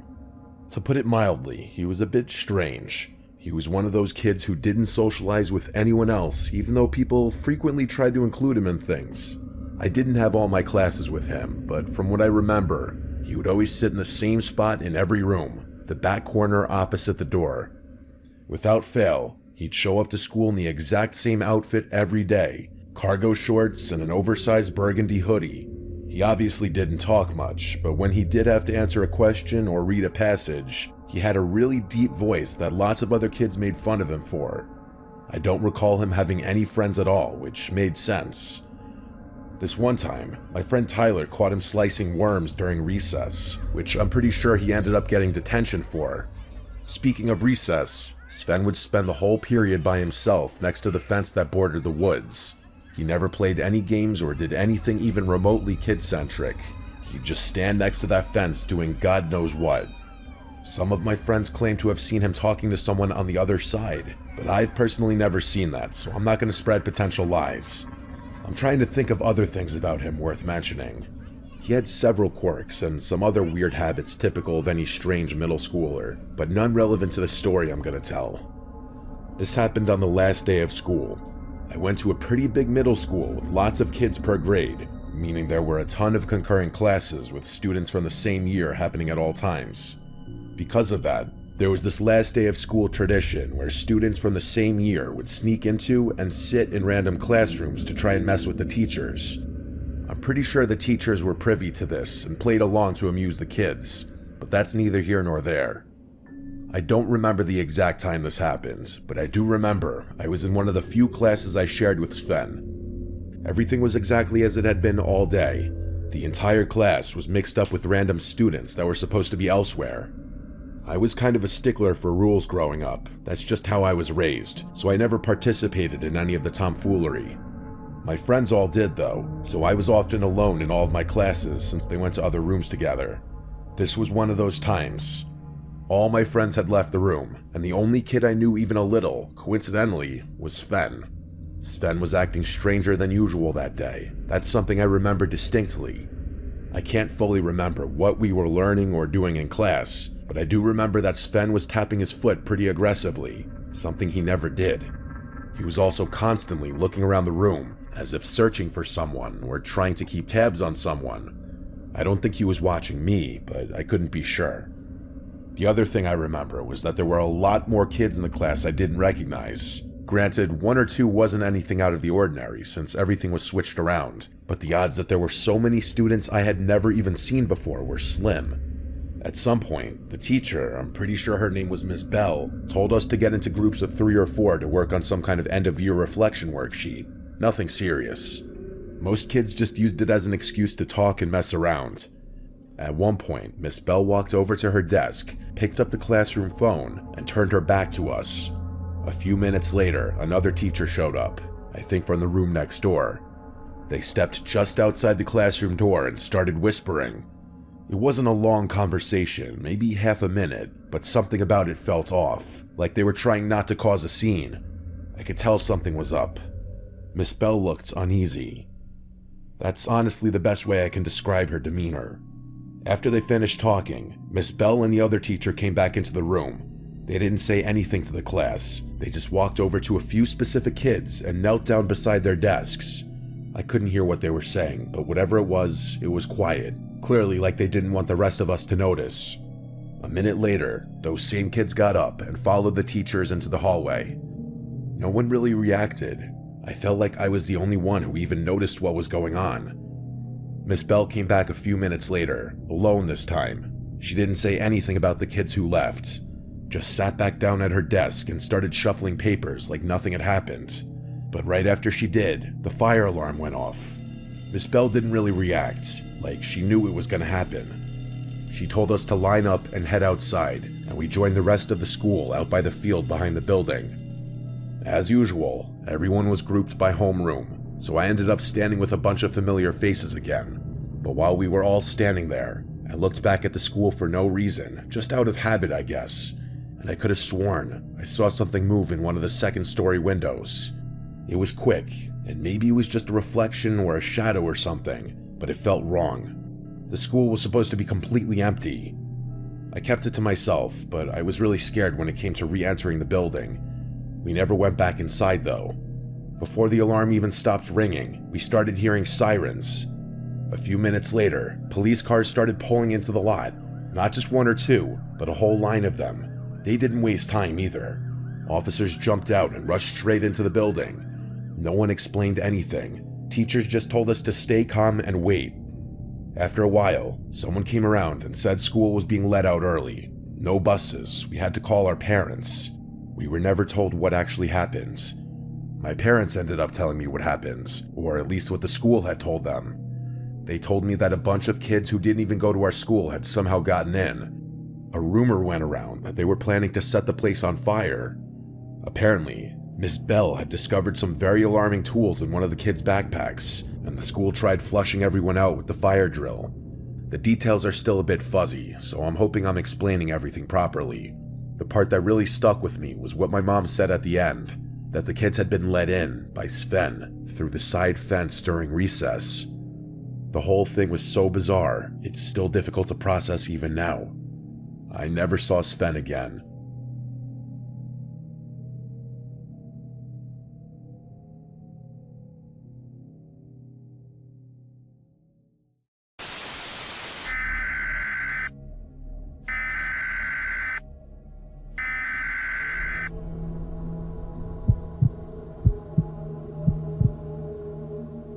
With all this quarantining madness going on because of COVID-19, my family and I have fled New York State to our Massachusetts lake house to avoid contact with other people. The lake, which I will not name for safety reasons, has a bunch of houses surrounding it, and in the summer months it's full of boats and people barbecuing and drinking. But right now in late March when I'm writing this, it's kind of a ghost town here, and it's weird seeing it like this here. Anyway, I wouldn't be here writing this if something didn't go wrong, right? My younger brothers, who I'll call Steve and Glenn, were out on the deck overlooking the lake with me. We were setting up the table for a game of beer pong, which we invited our dad to play with us so the teams would be even. The sky had reached that point after sunset where most of the sky was dark, but there was still that hint of orange on the horizon. The lake was calm and quiet, not a single boat, and all the neighboring houses seemed to be vacant. We're truly the only ones around still. Our deck has a fire pit, so we lit that for extra light as well as heat because it was chilly. The four of us were playing a game of beer pong, when in the middle of it, Glenn grabbed his phone and lowered the music to his portable speaker. He and Steve turned around to look over the deck to the grass below. My dad and I went over to see what they were looking at. Glenn said he heard something below us, and he could see someone walk under the deck. The deck doesn't have a stairway leading down. You have to go inside and downstairs to get down there. So my dad and I went downstairs and out the back door under the deck. There was nobody there. My dad called out a bunch of times to confirm this, and we went back upstairs. The thing is, Steve swore by it as well that he also heard someone speaking from under the deck. Regardless, we cut the game of beer pong short and went inside, making sure to lock the door. My mom and dad were up in their loft bedroom, while I was in the living room playing PlayStation. That's when it started. Loud, aggressive bangs on the sliding door. Accompanied with the bangs was a man's shrieks and screams. Sounded like he was screaming for help. The curtain to the door was shut, so I couldn't see who it was, but apparently everyone in the house heard it, because my brothers and parents came rushing to the living room. My dad yanked the curtain open to find himself face to face with some red-in-the-face man banging his fist on the glass, begging to be let in. He was claiming he was hurt and needed help. My dad asked, "Where are you hurt?" He didn't answer that though. He just kept repeating, "Let me in, I'm hurt." My dad then yelled to get out of here before we'd call the cops. He yanked the blinds shut and told us all to shut and lock our windows if they were open. We all stayed in the living room together for a couple hours, just to be safe. We had a movie on in the background as we talked, but eventually, with no other uninvited visitors outside, we all split off into our respective rooms for the night. I was browsing YouTube videos in my bed when it happened. The crash of shattering glass so loud it made me jump out of my bed. My heart instantly started racing. I didn't know if I was the only one who heard it because I didn't hear my parents or brothers running out of their rooms. I picked up the phone and called my dad's cell. He picked up and whispered he heard it too, and to stay in my room and lock the door.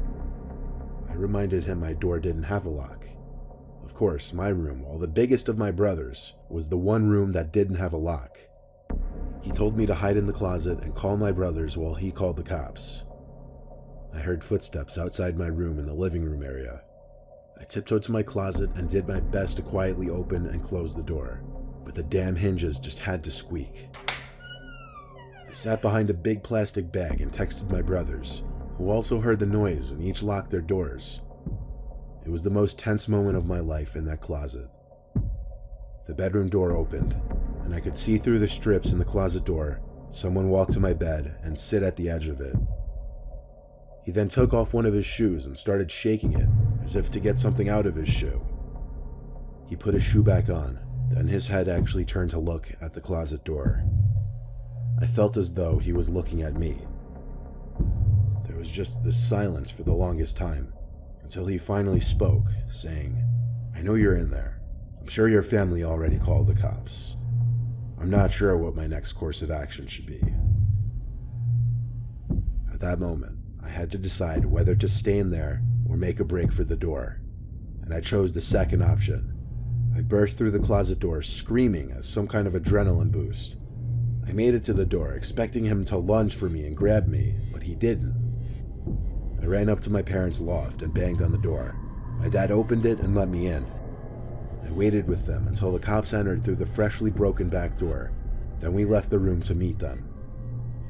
The man who was sitting on my bed was no longer in the house. We checked every closet, under every bed, every little crevice of the house. The cops recommended we tape a bunch of garbage bags over the door and shut the curtain, and also that we stay awake for the night. My dad stayed in the living room the whole night, and first thing in the morning he ran to Home Depot to buy a glass pane to fix the door. We're still actively quarantining in this house a week later. I'll send updates if the man returns.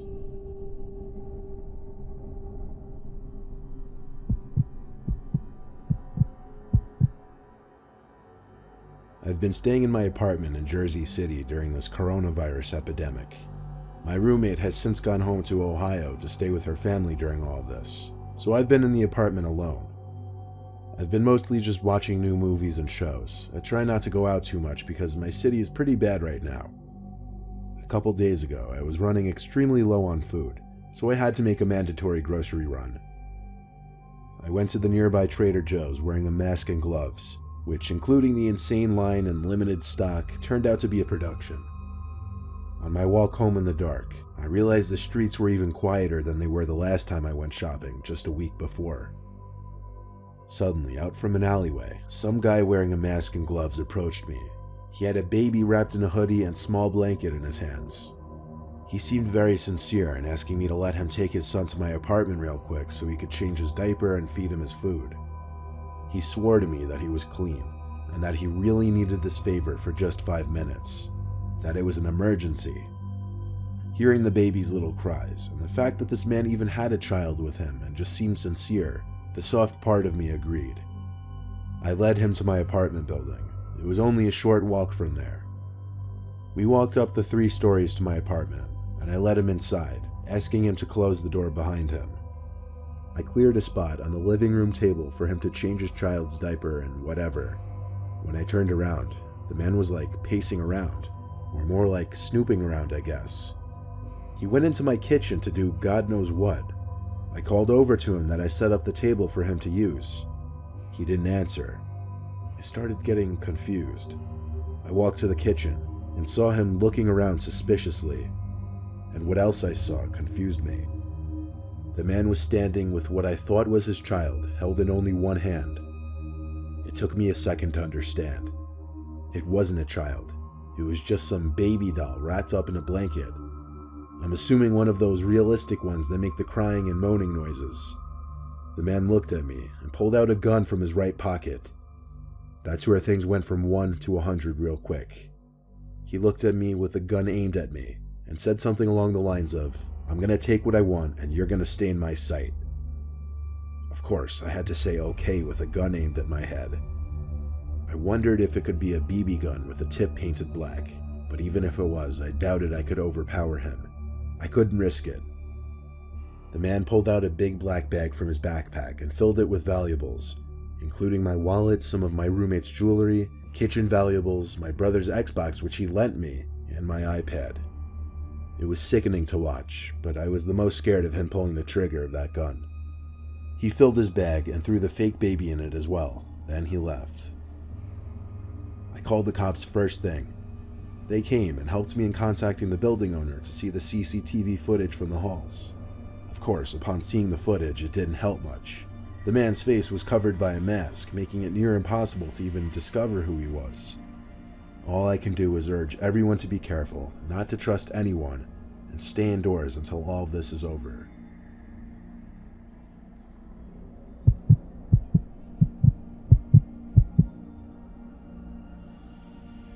The past month, I've been quarantining in my apartment alone with minimal outside contact because of the virus.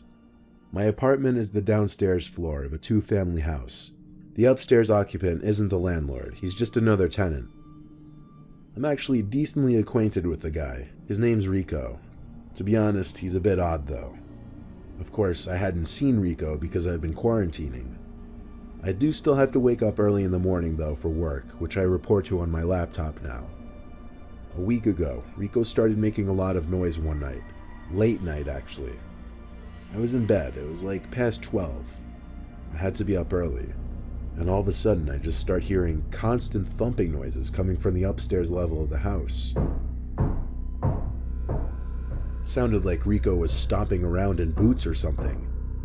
I waited for it to hopefully end eventually, but it just kept going on and on and on. Over 20 minutes of the stomping. I was so frustrated that I got up to knock on his door outside. I knocked a few times loud enough for him to hear. He never answered. When I gave up and went back to my room though, thankfully the noise had stopped. I wasn't sure if he heard my knocks and stopped because of that or what, but I didn't care much. I fell into a deep sleep for some time, till I awoke in my dark bedroom. The clock read 2:30 something. I didn't know what exactly woke me up at first. Then I realized it must have been the fact that the room was cold. And I realized my window on the opposite side of the room was open about a foot. I knew for a fact I did not do that. I got up and quietly shut it, looking around my room paranoid. I checked under my bed and in the closet. No one there. It's not like anyone could fit through that opening in the window, but someone actually went out of their way to open that, and that terrified me. I did a scope of the place with all the lights on, and I could confirm there was nobody hiding inside. So I went back to bed with one eye open. Then the noises upstairs started again, thumping and stomping. I couldn't take this anymore. It almost sounded like he was hitting the floor with a hammer or something. I went up to his door again and pounded on it, yelling his name as well. Once again, no answer. I went back inside and grabbed my phone and dug deep for Rico's number. I didn't have it saved. It was buried in my text conversations somewhere. When I found it, I called him. He didn't pick up the first time or the second, but on the third time, he picked up sounding confused and like he had just been woken up. I said in a rather annoyed tone that he needed to stop making the constant noises. He asked what I'm talking about, and I explained the thumping noises. Then he dropped the bomb and told me, "Jared, I'm not in my apartment. I went home to stay with my family a week ago. Call the cops." It suddenly made a lot more sense, and I realized the noises had stopped ever since I went back to the door.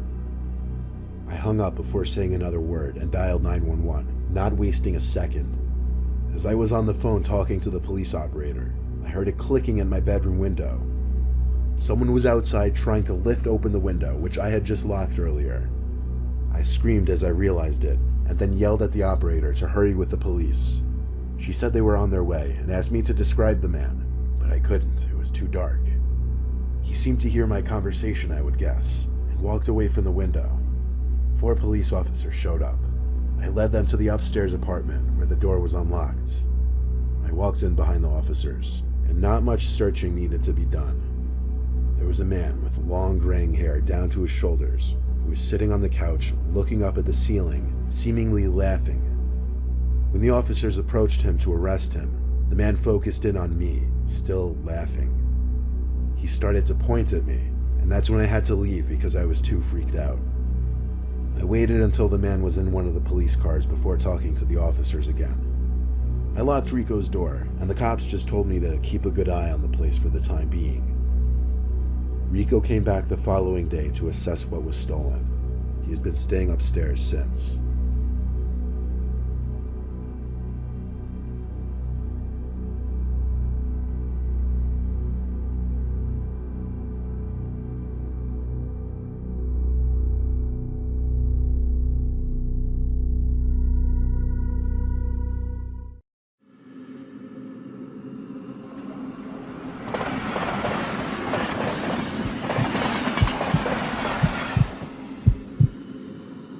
Hopefully I don't dox myself by writing this, but I'm a graffiti artist, or as some might see it, a delinquent. I'm fine with either title. Point is, I like to spray paint, and I'm decent with a can in my hand. The tagging community is atrocious. People aren't friendly, and there's no respect between artists. Because of this, I've adopted a much more inconspicuous routine. I like tagging up quieter spots, where my art likely won't be seen by other artists or the general public. Old train lines are usually a good bet, since the train cars are endless and new trains get decommissioned and left to rot on them all the time. My friend Lucas likes to come with me when I tag up, even though he's not big into the whole thing himself. I welcome the company. Some people don't understand the importance of a good friend, and I think that's sad. Most of my other friends don't seem to respect my time or interests as much as he seems to. Lucas and I found ourselves smoking on some nameless set of old tracks I found earlier that day on Google Maps. I'm not a big stoner myself, but he smokes a lot of weed, so I often indulge to match his vibe. It wasn't that late, maybe a little past 10 p.m. We finished a J and talked as we walked alongside the old, rusty freight train. Oddly enough, there wasn't a single tag on the entire train. It must have been recently moved here, I thought, excited that I'd get first dibs on such a good surface. I tossed Lucas a can for him to mess around with, and I started doing my own thing. About 5 minutes later, I finished my first tag. I admired it for a bit before moving to the next car, then the next.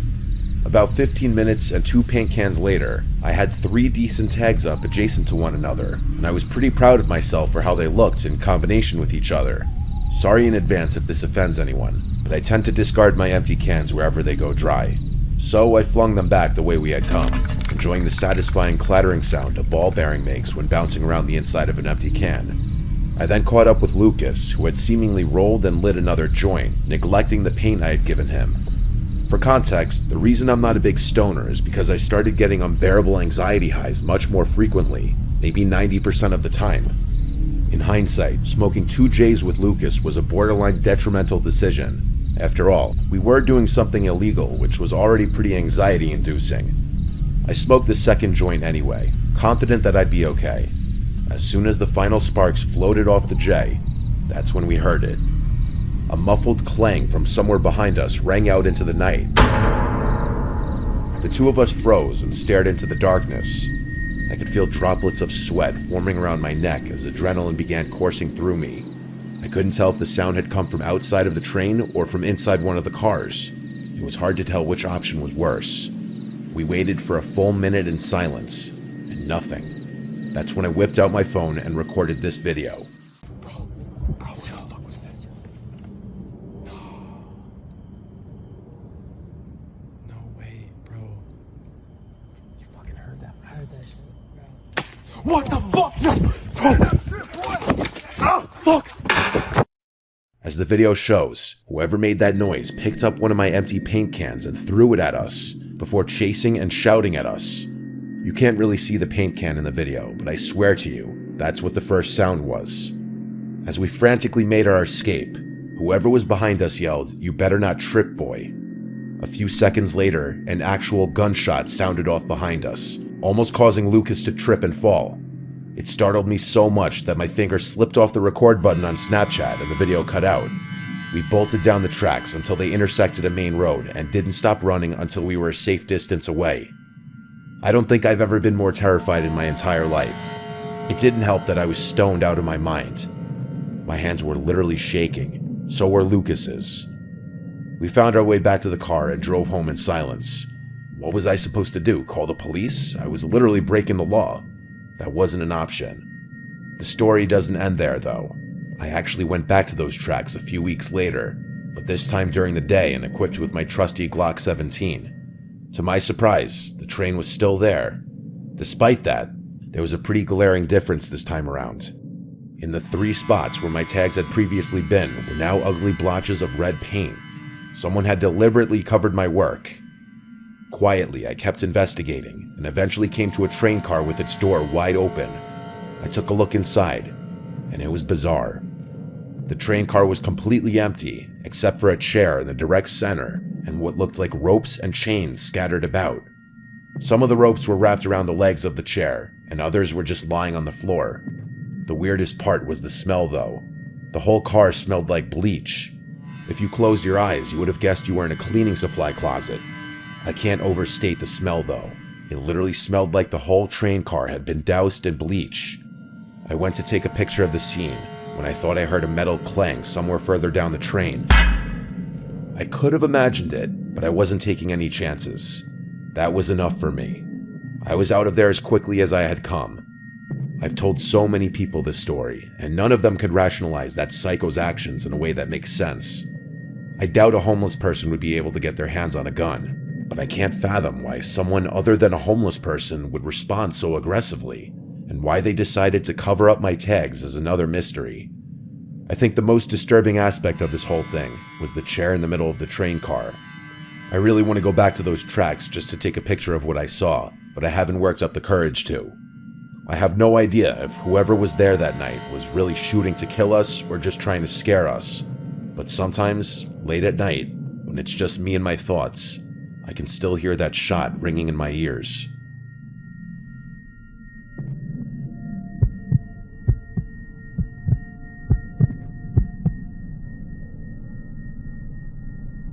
As I'm writing this, it's early July. This story took place at the beginning of summer. I usually try to hang around my college town or travel to Europe in the summer as a way to avoid going home, but that wasn't a possibility this time around. I found myself reluctantly returning home at the beginning of the summer. I just had to make it through 1 week, and then I'd be on a plane to Germany. I didn't really feel like seeing any of my old friends, but I wasn't too keen on staying home either, so I found myself waking up early and spending my entire days hiking, watching movies, or even just driving around aimlessly. It was my last day home. I was getting bored of the stuff I had been doing and wanted to do something a little more exciting. My friends and I used to train hop, one of the many unruly activities that I had since cut out of my life. I decided what the hell and drove to a secluded set of tracks I knew about. Freight trains always passed through here, so I knew there would be many options. The tracks were surrounded by trees and various flora, part of the reason I had chosen them. The last thing I needed was to be caught for doing an illegal activity after having been clean for so many years. I parked my car and made my way over to the tracks. Let me describe the layout so it's easy to understand. This specific set of tracks ran through the trees for a while before entering a tunnel. There was a very small clearing on the other side of the tunnel and then a massive bridge over the water. My friends and I used to ride the train all the way across the bridge, but since it was just me, I would have no way of getting back to my car unless I felt like walking 10 miles. So I decided that I'd hop on the train and take it through the tunnel, hop off, and get a peaceful walk back to my car. I walked along the tracks and waited for a train to pass. It was probably 2 or 3 in the afternoon. Finally, after about 10 minutes of walking, I started to feel the familiar vibration in the rails. I quickly ran to the side and tried my best to stay out of sight.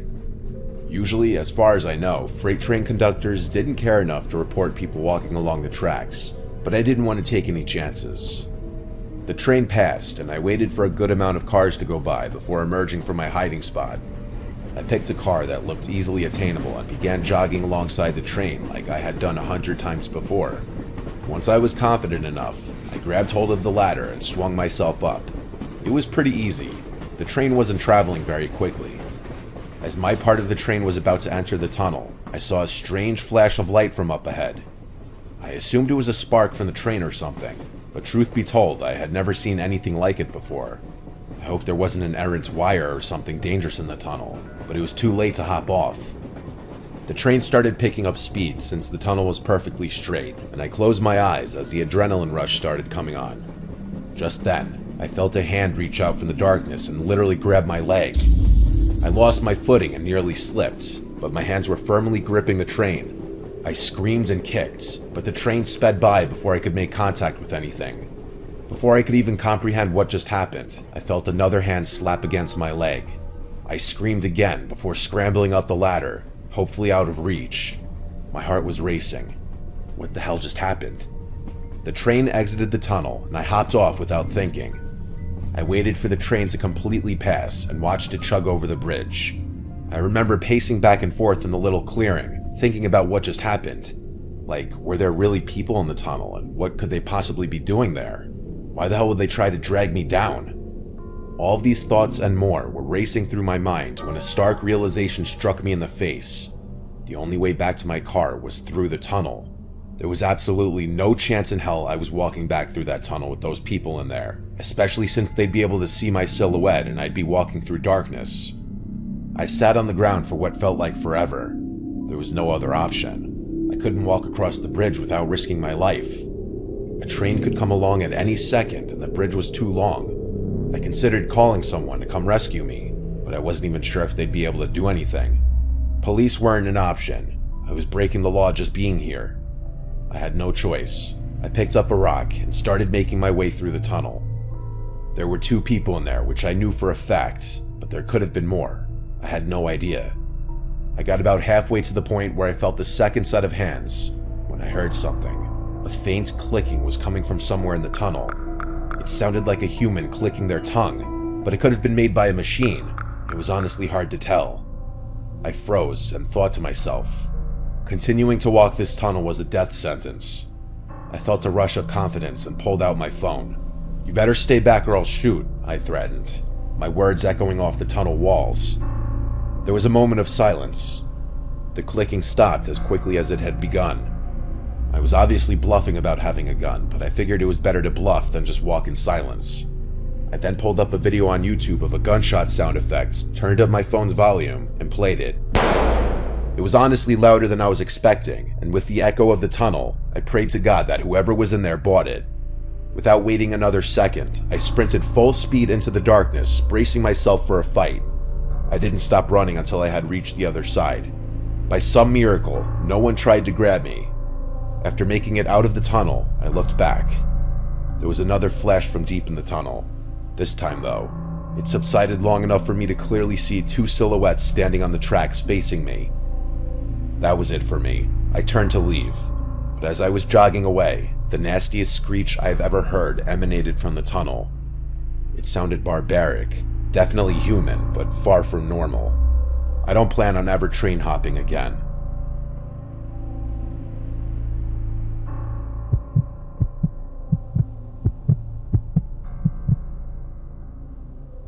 The New York City subway system is a scary place. I've been an MTA worker for 7 years, and nothing really surprises me anymore. When friends and family ask if I have any stories, though, there is one that stands out among the rest, one that I can't explain. This happened to me about 2 years into the job, but I remember it like it was yesterday. I was pretty acclimated to everything at that point, and things had become routine. I was stationed in Brooklyn at the time, and I was doing some routine maintenance in High Street Station. There wasn't a soul on the platform. It was actually kind of eerie. You're used to these subway stations overflowing with people, so seeing them empty and almost deserted looking was a strange adjustment to make. I hadn't seen a person on the platform in hours, and it was dead silent except for the buzz of the lights and the occasional passing train. Out of nowhere, I heard a clang from somewhere down the track. It startled me so badly that I dropped my mop in shock. The sound wasn't something I was used to hearing. The best way I could describe it to you is that sound that a rock would make if it had been dropped on a metal rail. I stopped what I was doing and looked into the tunnel, listening for other noises. After a while, I concluded that whatever I heard had either been caused by an animal or a falling piece of cement. After all, these stations were pretty old. I went back to work, not thinking too much about the sound. About 10 minutes later, the same sound shook me from my concentration, only this time it was probably about twice as loud. This time, I actually became a little concerned, dare I say scared. Was it really possible that 2 chunks of the ceiling had fallen in the span of 10 minutes? I put down my supplies and walked over to the tunnel entrance, trying to be quiet. I peered into the darkness and couldn't really see anything. I debated whether or not it was a good idea to call out into the tunnel, and ultimately decided against it. I still figured it was nothing, but after the initial fear had worn off, I was more confused than anything. I kept trying to think of things that could make it sound like that, not once, but twice. It was especially bizarre since the second sound was louder. I tried to keep my mind off the sounds and went back to work, finding a good rhythm again. I was almost done with my work on this platform and was pleased that I'd get to leave this weird station soon. As I was wrapping things up, I heard something that gave me the chills. A child's voice called out for help from inside the tunnel, and he sounded like he was in distress. I instantly stopped what I was doing and made my way over to the edge of the platform. I hesitated for a few seconds before deciding that a child in anguish wasn't something my moral conscience would allow me to ignore. I walked down the steps leading onto the tracks and waited for my eyes to adjust to the darkness. I shouted into the tunnel, asking that kid if he was okay. No response. That's weird, I thought, starting to feel nervous about this encounter. Just then, the kid's voice rang out again, repeating his call for help. I yelled back, asking him if he could hear me. He responded yes, and I asked where specifically he was. There was a brief moment of silence before he just said, "In front of you. Just keep walking." I really didn't want to, but couldn't just leave some helpless kid all alone on those tracks. It was dangerous. I began walking forward when something dawned on me. I yelled into the darkness one more time, this time asking the kid what was wrong. An uncomfortable pause again before the kid responded, "Just keep walking." I didn't like that. This whole thing was off. My eyes finally adjusted to the darkness, and I was able to slightly make out what was in front of me. There actually was what looked like the shadow of a kid just up the tracks, but there was something else that almost made me scream in fear. Another shadow, this one much taller, obviously an adult. My blood ran cold, and I stopped in place. This wasn't happening to me. As slowly as I could, I turned around and made my way back to the platform. Luckily, I wasn't chased on the way back. The kid shouted, "Wait, where are you going?" once I reached the platform, but I wasn't sticking around another second. I made my way up the stairs and called the police as soon as I got cell service. I told them everything, and police were swarming the platform in a matter of minutes. I waited to see what they turned up. After about 20 minutes of searching, they did find something chilling. There was a single kid's shoe just lying in the tunnel, which the police hypothesized could have signified a struggle. After hours more of searching and scouring every available database for missing children, we were told we'd receive a call if anything ever came up. It was concluded that whoever had been down there, though, had hidden somewhere in the tunnels. I have no idea what to think of this experience. This is the best theory I can come up with. Some psycho kidnapped a child and forced him to yell for help in an attempt to lure some unsuspecting Good Samaritan into a trap. Or hell, maybe it's their own kid who they're raising to also be a psycho. I can't think of any other reasonable explanation besides this one, but if I'm right, I can only imagine what that kid must be going through.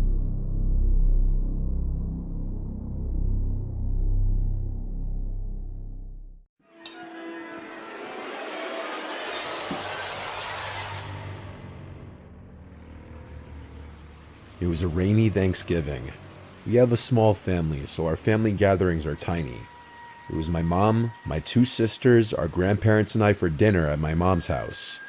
My older sister Nancy has been moved out for years. My younger sister Jamie and I still live at home with our mom.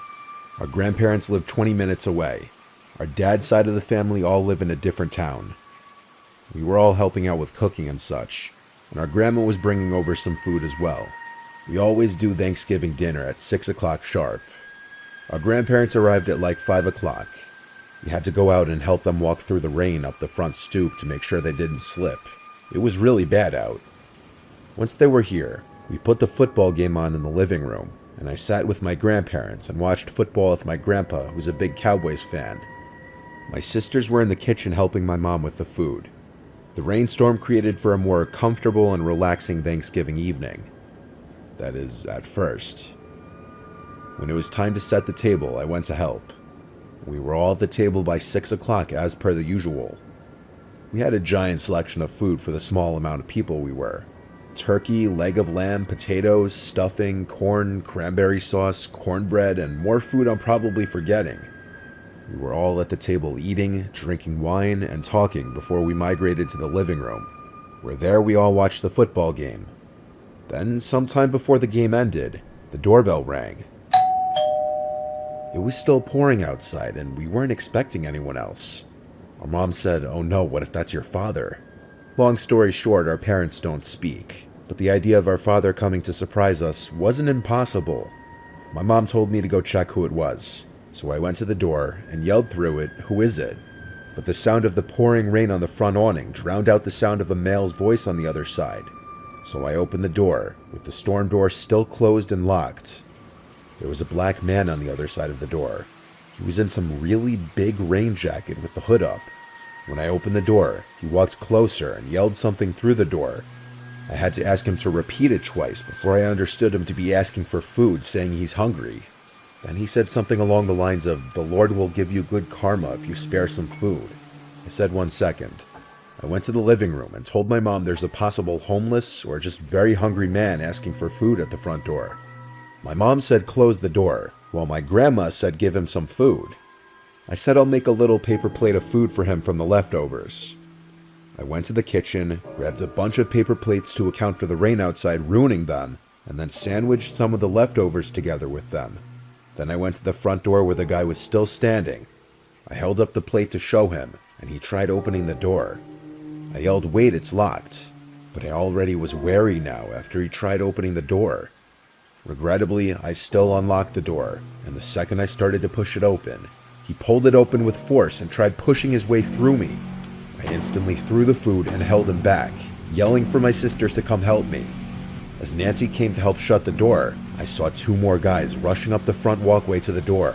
I managed to push the man out enough to clear the door, and I helped my sister slam it shut. The second it was locked, I ran to the backyard door to make sure it was locked. I was the only able-bodied man in the house, and I felt like it was on me to protect the house. My family was in hysterics as we were brainstorming what to do. Not so shockingly, we settled for calling the police. My mom called while I kept going from window to window looking outside. It was hard to see out through the pouring rain, but through the backyard window, I saw a couple men running through the grass to the back door. I'd imagine they tried opening the back door and failed, and then I saw them running through the grass again back to the gate. Then they were gone. When the police got here, the food that I dropped onto the front stoop was still just sitting there, all scattered on the porch. Not that it wasn't obvious that those guys didn't come for the food, but it's something worth mentioning. Our Thanksgiving was almost turned into a complete nightmare if it weren't for my and my sister's quick reactions. I know my grandma had her heart in the right place, wanting to help the seemingly needy, and I was influenced by her. But unfortunately, we live in a world where sometimes trying to do the right thing could bite you in the ass. We installed the doorbell camera soon after this.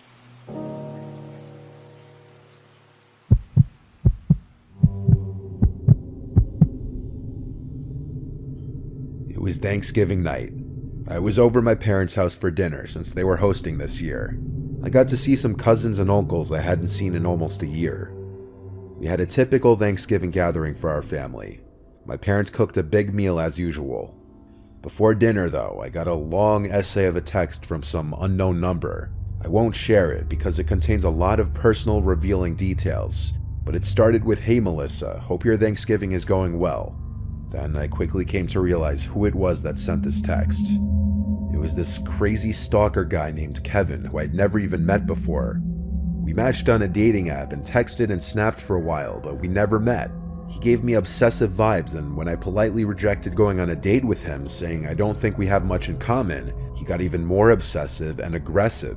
He even threatened me one time when I posted a snap story of my friend and I getting drinks, because he thought I was on a date with a guy. That was when I blocked him on everything, Snapchat, Instagram, and his number, but the contact didn't stop there. I'd get random Instagram accounts with 0 followers attempting to follow me, and I'd block them each time. Same thing on Snapchat, I'd get random accounts adding me with different guys' names every time. Whenever I'd add them back out of curiosity, their snap scores were always 0. After reading the entire message, I was disgusted. He was gaslighting me and borderline threatening me. I replied, if you keep contacting me, I will go to the police. I took so long to form a reply I was okay with that my grandma got annoyed and asked me to put my phone away. It was only out of sight and out of mind for maybe half an hour before I got another text from another random number. It was another essay. I didn't want to completely ruin my mood and be on my phone dealing with this when I was with family. I put my phone away and just tried to focus on being a part of the conversation. When family started to leave and things started to slow down, I checked the text, and it was disturbing. It was longer than the first one, and it was him berating me and insulting me the entire time, acting like the entitled, narcissistic sociopath that he clearly is. When it was just a small amount of my family left, I showed them the texts, and they were appalled. My mom wanted me to go to the police the next day to report him for harassment, which I planned on doing. I soon left my parents' house to go home to my apartment. My apartment is the lower floor of a 2-family house. My friend Chelsea is my roommate in the apartment. I got home before her, and I went straight to my room to look for Christmas movies to watch. My phone started ringing, and it said unknown caller. I knew it was him. I denied it and silenced my phone. I put on some silly rom-com Christmas movie to fall asleep to. It was called Surviving Christmas. All I remember about it is that it had James Gandolfini in it. It was late at night, so I didn't plan on making it through the movie. I was getting sleepy halfway through the movie when I heard walking from outside my room in the house. It was in the apartment, not from upstairs, so I assumed it was Chelsea getting home from her night with her family. The footsteps came straight to my door, then someone attempted to open my door. I always lock my bedroom door at night, even though I trust Chelsea. It's just a natural habit I have. I paused the movie and listened as the doorknob turned a few more times. Before I yelled, "Chelsea?" Then it stopped. I heard quiet footsteps walking away from the door. I grabbed my phone, about to call Chelsea, and I saw a bunch of texts on my screen from a third random number. The most alarming one was a threat saying, "Good thing you made it obvious where you live." I tried calling Chelsea like 5 times, but she never picked up. I called my parents a bunch of times until my dad picked up, and I whispered into the phone that I think that crazy stalker was in the house. My dad said to stay put. He was coming over right away. We lived 10 minutes away from each other, but he made it to me in 5. That's how fast he drove here. During that time, I stayed on the phone with my dad the whole time until Chelsea called me back, and that's when she told me that she wasn't coming back to the apartment tonight, so it for sure was not her. When my dad got here, the front door was locked. I had to let him in. I swore to him that I wasn't imagining what happened, and so after we tore the place upside down, he went to the big sliding window by the kitchen, big enough that anyone could fit through, and he lifted it open. He turned to me and gave me a stare of disappointment. He scolded me after learning that I didn't lock the windows every night, and said, "Here's my answer on how someone got in here." I went back home with him and slept at home that night. First thing in the morning, my dad took me to the county court's office where they gave us step-by-step instructions for getting a temporary restraining order. Skipping most of the legal process of this story, I eventually did see Kevin in person when I had to go to court to get the restraining order extended. The judge granted the extension, and though I could never prove he broke into my apartment, his threatening texts were plenty, and if he ever contacts me again through any outlets, he'd be arrested. This was a truly dangerous man, and I hope he hasn't found anyone else to harass.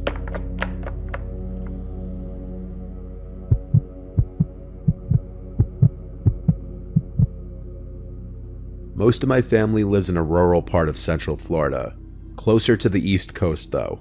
My Uncle Ben was hosting Thanksgiving one year. His house sits on a huge lake with like 5 other houses, that's it. I don't want to give the name of the lake or the town because that would be doxing my uncle basically. It's not a fancy house and setup like you're picturing, trust me. It's rustic, but private and spacious. My uncle is a bit of a redneck, but he makes our holiday gatherings more fun.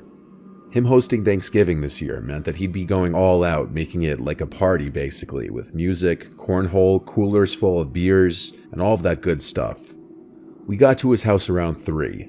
During the day, we all drank some beers, ate some snacks like chips and dip, and played drinking games together. Card games, cornhole, and even basketball with my cousin. Though the basketball didn't last long, with 3 beers and a bunch of chips in our stomachs. This all went on for a few hours with music blasting. An unusual way of celebrating Thanksgiving, I know. Then, as it started getting darker around 5:30, Aunt Mel and Uncle Ben started bringing the food out to the table. They set the table up under the big gazebo. It was around sunset when everything was set up and we were all eating. The gazebo has lights, so when it got really dark, the lights turned on. By 6 o'clock, it was basically pitch black out. My uncle's probably the only one alive who insists on doing Thanksgiving dinner outside, but we all enjoy it. It makes it more fun. The fun soon ended though. My cousin suddenly pointed out past me to the woods, saying, "Dad, who's that?" Uncle Ben turned around and said, "Who the hell?" There was someone standing out in front of the woods like a statue, watching us eat. Uncle Ben stood up and started walking over to the guy standing by the woods, and then he yelled, "Can I help you with something?" I'd say he was about halfway to the woods when the guy turned around and ran into the woods. Uncle Ben turned around and laughed. He was definitely drunk by this point, finding humor in this. He said must be one of the local nuts as he came back to the table to sit. My Aunt Mel was not as amused, and I kind of agreed with her. That was creepy. My dad joked that between all the men here, there's nothing to worry about. The lightheartedness of this did not last though. This time I spotted the guy. He was standing by the woods again, though closer to the lake this time. I pointed it out to everyone. My uncle got up, pissed off this time. He started marching over again, yelling and taunting the guy. His drunkenness was really starting to show now, just in the way he was confronting the trespasser. But then we noticed there was another guy in the woods, on the complete opposite side of the yard. And when the one guy that Uncle Ben was approaching ran into the woods again, the other one stayed put. As Uncle Ben came back to the table, he said there's another one. So my cousin, myself, and my dad all got up now, ready to help my uncle confront these people. And with that, the second guy ran into the woods. By this point, we decided it was time to clean up. We started all cleaning the table and bringing plates and food inside to the kitchen. When everything was cleared out of the gazebo, we all sat inside the living room. Uncle Ben left the lights on outside, because I know he and Aunt Mel were on high alert with people running around their property being creeps. They didn't look like kids, that was the thing. And who would do this on Thanksgiving is the question. Our accepted theory was at the time that it was just some drunk older teens or young 20-year-olds with no family gatherings messing around being assholes. Eventually I wanted to grab another beer, which was in the cooler outside still. As I got up, Uncle Ben and my dad both asked me to grab one too. So I went outside and walked over to the gazebo. I made it to the cooler, suddenly feeling really uneasy. The gazebo light was off now. I looked around, analyzing my surroundings. I grabbed as many beers as I could hold, just so I wouldn't have to come back out here again. Then I started walking back to the house, when I heard one of the chairs under the gazebo sliding on the concrete. I turned around, and there was someone under the gazebo, walking around the table. He looked massively tall, like 6'5". I started yelling for Uncle Ben as I ran back to the house. He, along with my dad, came out, and I said there's a guy over there. And then, as if someone else was responding to me saying that, there was a banging from the other side of the house, like someone was hitting the siding with their hand. Seeing my uncle and my dad genuinely frightened made me frightened too. We went inside, and Uncle Ben locked the door. We didn't know how many people were outside of the house, but we felt like the house was surrounded. And Aunt Mel started shutting every last curtain and blind in the house because we felt like we were being watched from the outside. Uncle Ben called the police, which was a first. It felt completely out of character for him to involve the police in anything. He was only on the phone with them for like 5 to 10 minutes. Then we waited in the living room, with clear tensions and unease in the room. There was this quick and sudden loud bang on the glass, followed by a window in the kitchen completely shattering. Aunt Mel yelled at Uncle Ben to go get the old rifle from the closet. He yelled back the thing hadn't been loaded in years. Luckily, the police response time was pretty good. A singular beep of the siren from the police car outside let us know he arrived. One of the people outside had thrown a brick through the window with a note attached to it, saying, "Leave now, you fucking faggots," which felt like a threat. His Trump flag was also missing the next day, which created the possibility of those people's motives being political. That's really the most realistic theory, because unless my aunt, uncle, and cousin are secretly the worst neighbors ever, I see no other reason why their house would be a target for something like this. On Thanksgiving, nonetheless. There really are some sickos out there.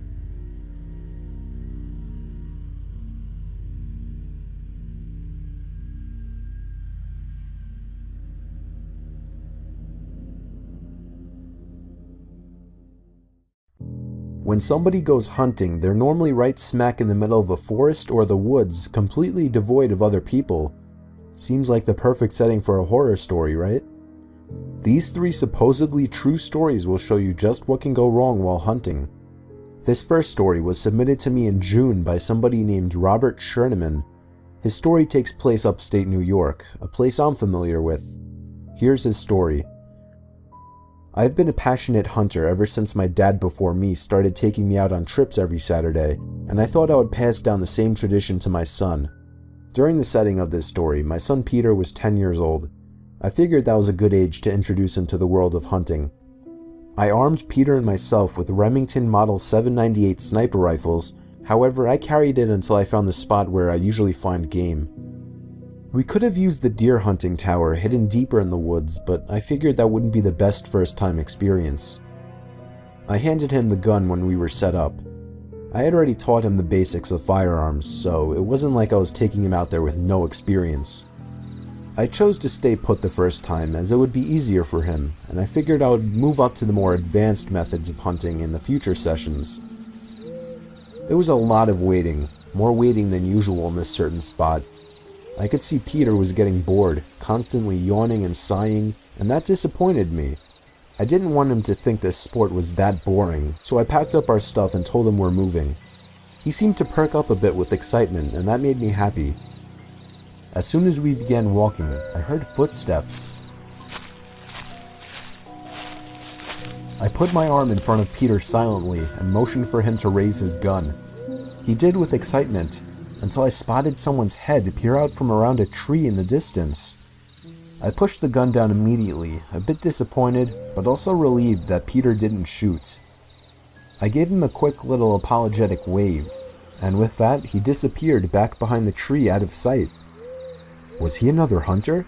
I couldn't tell, but from what I saw of him, even in the distance, there was something off-putting about his face. I couldn't put my finger on what it was at that moment. Seeing somebody this deep into the woods was rare and also strange, and this guy didn't exactly look like a hunter. So, as a safety precaution, I suppose, I steered Peter in the other direction. Still no sign of any deer. Peter asked me about the man, like who I thought he was, for example, as expected, and I just told him I didn't know, and I didn't think we should get closer. I didn't want to lie to him. A few minutes later, Peter started complaining that he was hungry. I was getting pretty hungry myself, so we stopped and unpacked our snacks. I was extremely disappointed that nothing had happened by now. While eating my sandwich, I heard footsteps again in the distance. Peter did too, as he immediately picked up his rifle and pointed it in that direction. I felt my heart drop when I could see the same man from before peering out from another tree at us.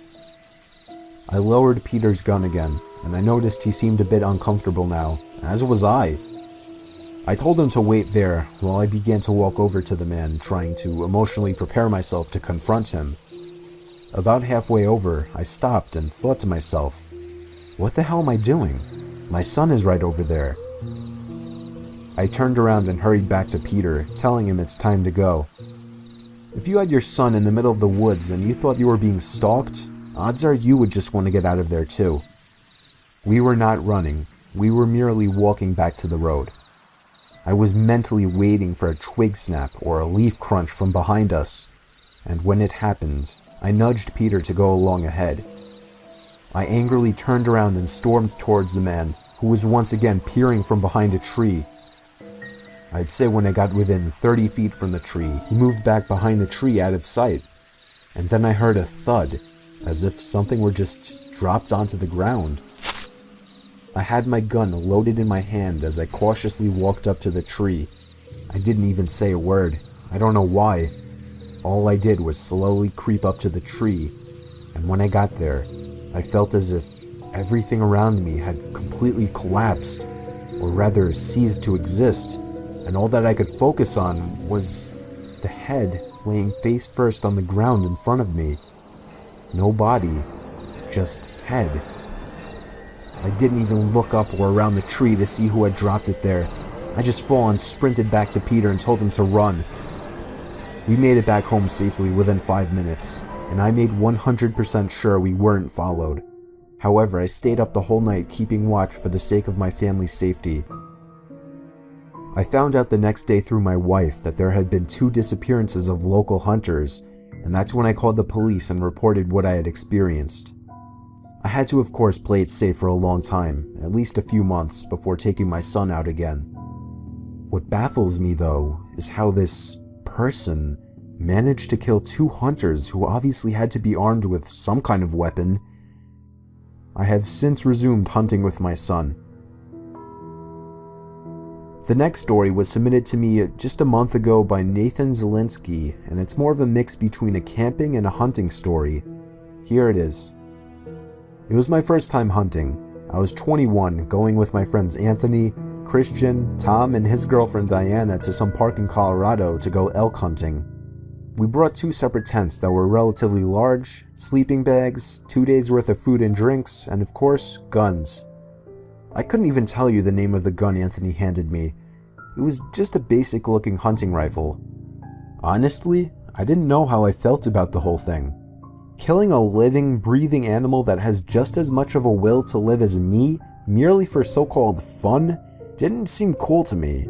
But it was like the 5th time Anthony offered, and I felt like I had to say yes. I decided I wouldn't shoot any animals about halfway through the car ride. Anthony pulled into a lot, we unpacked the car, and proceeded to hike about a mile into the woods before setting up camp. First thing after setting up camp, we all followed Anthony's lead as he proudly babbled on about hunting techniques. I wished I had someone to laugh about it with, but everyone else seemed serious about it as well. I tried busting Anthony's chops by asking him, "Wouldn't it be better to stop talking if you don't want to scare away any potential prey?" He got pissed. I could tell he took this really seriously, and from there on, I shut up. And by there on, I mean however long things were going normal, and that wasn't long. During our hunt, we ran into a rather strange group of people. 3 rather large, dirty men with long, sticky hair. They looked like they belonged to some kind of inbreeding house deep in the woods. They looked at us and sort of nodded their heads as if to say hello as we passed by them, one by one. We were officially freaked out. It might sound like something that would be laughable, but under the circumstances, it was horrifying. We were deep in the woods, far from the lot, which was, for the record, completely empty, and it may sound exaggerated, but these 3 looked like creepy lowlives who could be dangerous. Thankfully, though, they didn't follow us, which allowed for us to peacefully go on with our hunt. Anthony ended up killing a deer. We didn't find any elks. We dragged the deer all the way back to our campsite, and that was actually our dinner for the night. Anthony and Tom went through a disgusting, bloody process of skinning, and I'm pretty sure gutting the deer, but I didn't watch for more than a few seconds. Anthony made us venison burgers. He came prepared with the buns and everything. While I didn't particularly agree with the sport, I was impressed with Anthony. We went to sleep first thing at dark with the fire still going outside. I was having a really bad time trying to get comfortable in that sleeping bag. Anthony and Christian seemed to fall asleep quickly, while I, on the other hand, had to be rolling around for at least 2 hours. I've always had a hard time falling asleep in sleeping bags. I was actually about to get up and go outside to pee when I heard footsteps coming from outside the tent. I opened my mouth to call out Tom or Diana's name, but I realized, what if it wasn't them? I laid silently and listened.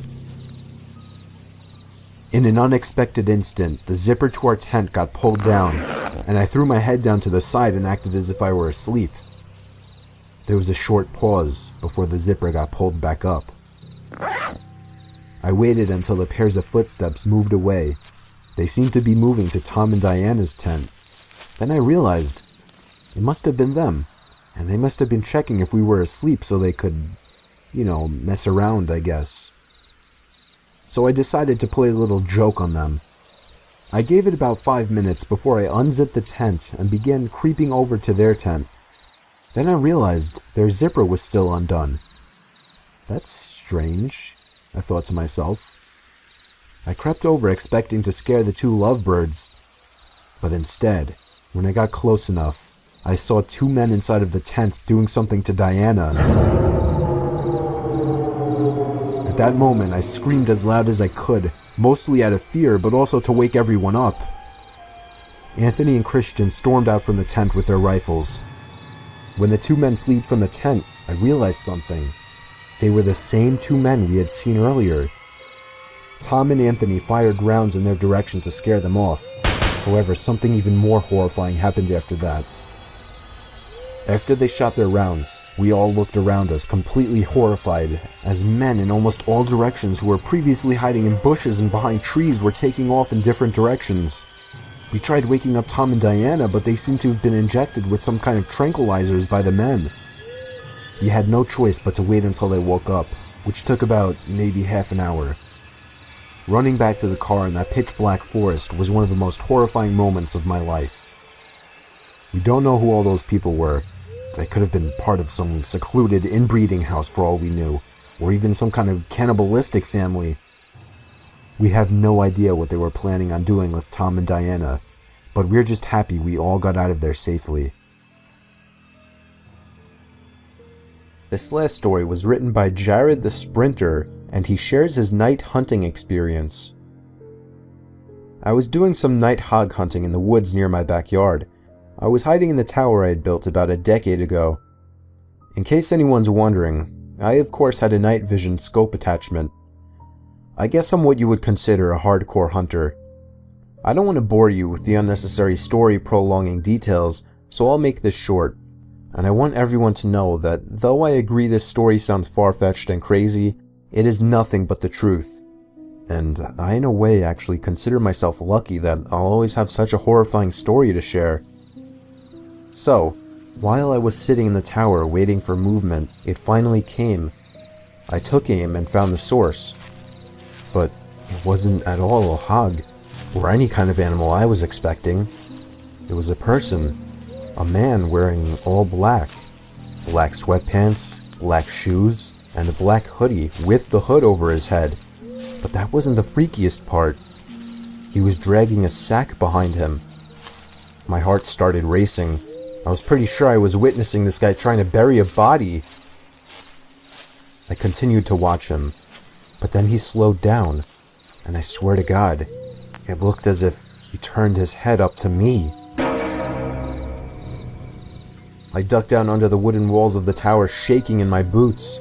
Yes, I had a gun, but just the idea of using it against a person is horrifying. I lay low, praying to God that he hadn't seen me. It wouldn't make sense if he could, though. It's practically pitch black out here, or at least that was my logic. Seconds felt like an eternity as I waited for the footsteps in the leaves to move elsewhere, but I didn't hear any footsteps. All I heard was the sound of a foot hitting one of the wooden planks on the ladder of the tower. I felt the entire tower vibrate and shake as there were two more steps moving up the ladder. At this point, I was asking myself deep down, am I going to be able to shoot someone? But for some reason, whoever was down there decided not to climb all the way up, as I heard them jump back down to the forest ground and began dragging the sack away. I think I stayed frozen like a statue for at least 10 minutes before even peeking over the ledge again. The coast seemed clear. I had to get home and warn the police immediately. I hopped over the ledge and descended down the ladder. I turned on my pocket flashlight, which in hindsight was a stupid move considering the situation, and ran back in the direction of my house. I was only able to run for about 10 seconds or so when I heard the rapid, manic footsteps crunching the leaves from behind me. I took a look over my shoulder, and there he was, inches away from my face. I spun around and shot him in the shoulder. He stopped and screamed in agony, and I took that moment to finish my dash to my house. Again, in hindsight, I should have held him hostage somehow, but that doesn't even matter now. I called the police, who showed up within 15 minutes with a whole search squad, and I led them all into the woods to the exact location where I shot him. There was a faint yet noticeable blood trail spilled onto the leaves, which led past the body bag, which the cops seized, and eventually right to the maniac, who was hiding under a log next to a tree. He was arrested and tried for the murder of Jin-Quen Sakanaki, a Japanese corner store owner.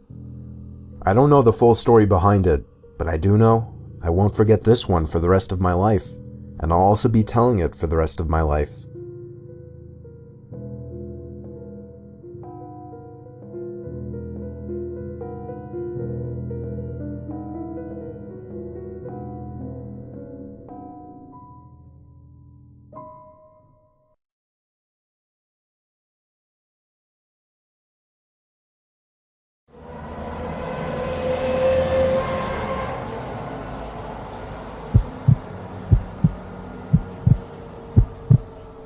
I've been a trucker for close to 15 years now.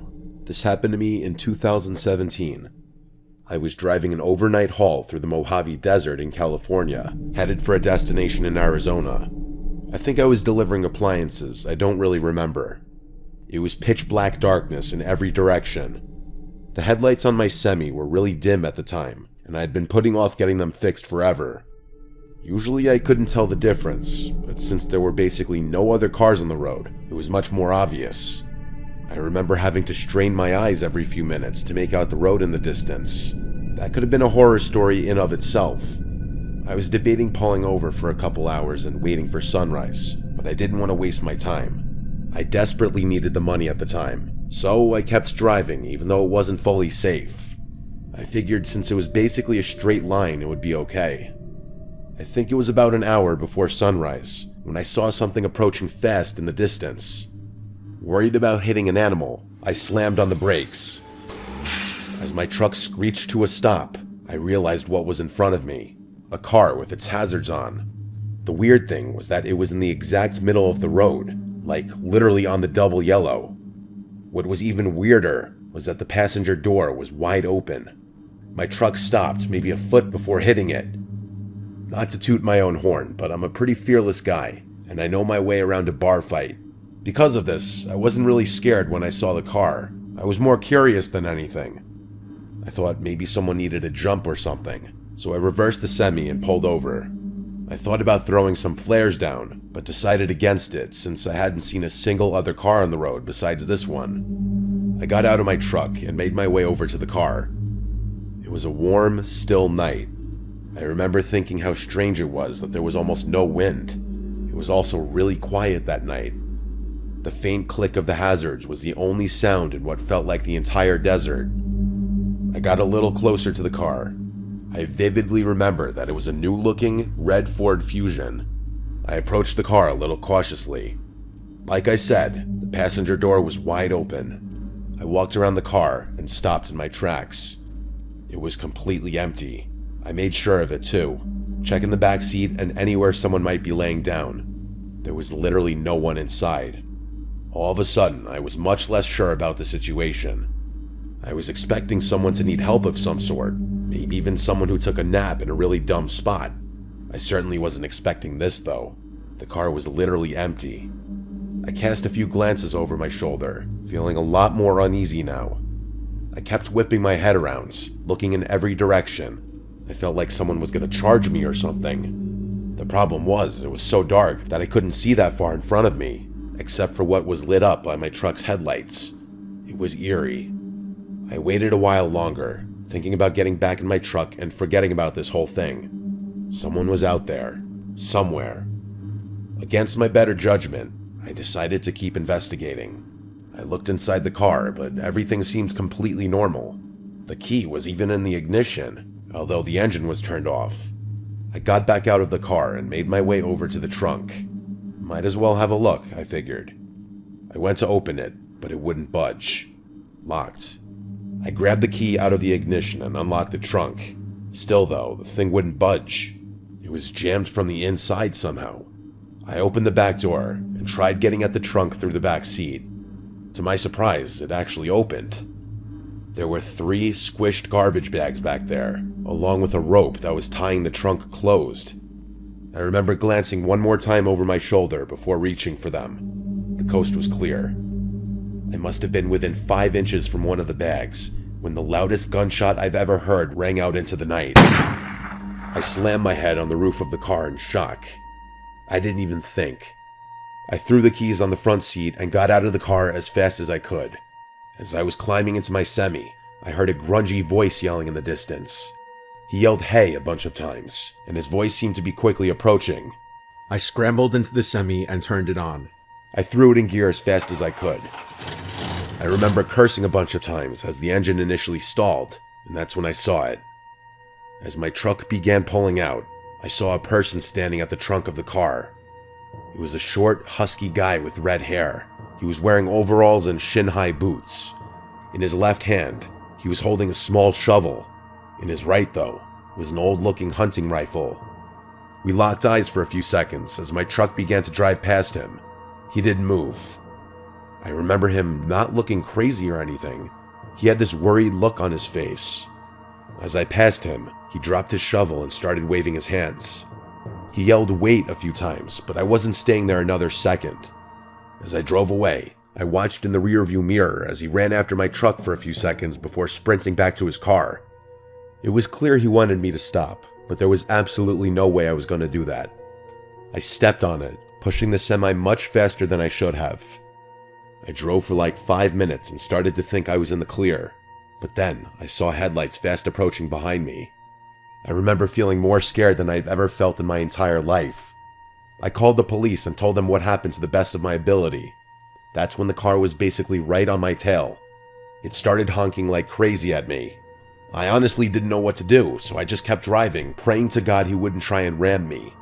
After like 15 minutes of this, he cut in front of me and hit his brakes, forcing me to slow down. I was just about to crash into him when finally some flashing police lights appeared ahead.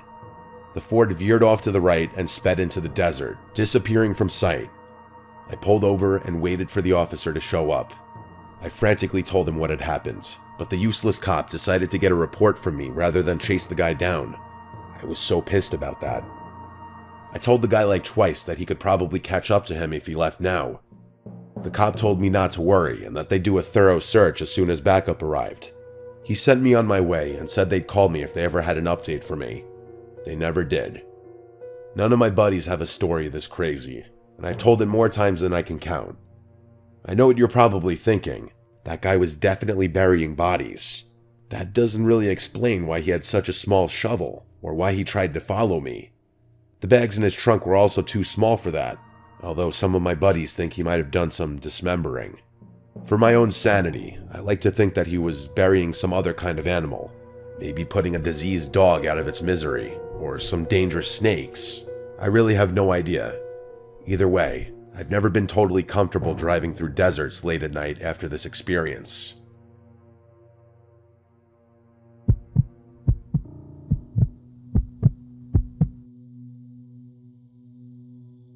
I'm sure you've seen some of the more modern videos online where truckers will document their daily routines and provide tips for each other. Or maybe you haven't. But being as I'm on the younger side in this industry, every time I open TikTok or YouTube Shorts, that's all I see.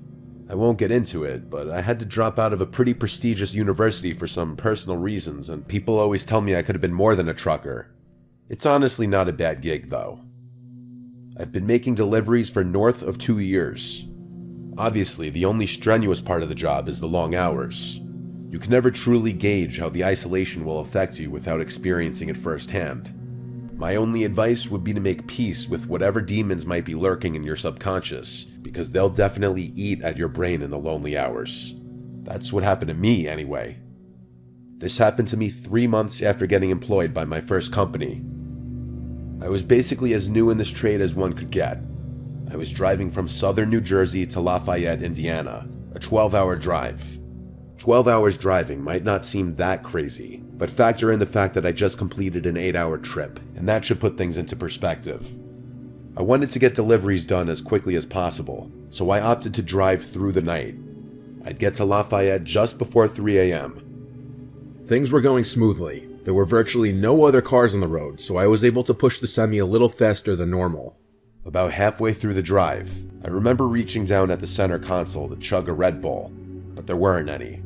Of course, I had forgotten to restock my truck after completing my previous delivery. After slapping my dashboard a few times, I groaned in frustration, knowing I'd have to stop somewhere. There was nothing I hated more than having to make stops during my drives. I might be unique in this, but I always get exponentially more tired when my vehicle is immobile, even if I'm only stopped for like 20 seconds. After glancing up at the navigation, I figured I had no choice. Either fall asleep on the road or stop and get an energy drink. In my brain, those options were pretty much equivalent. Reluctantly, I pulled into the first service stop I saw.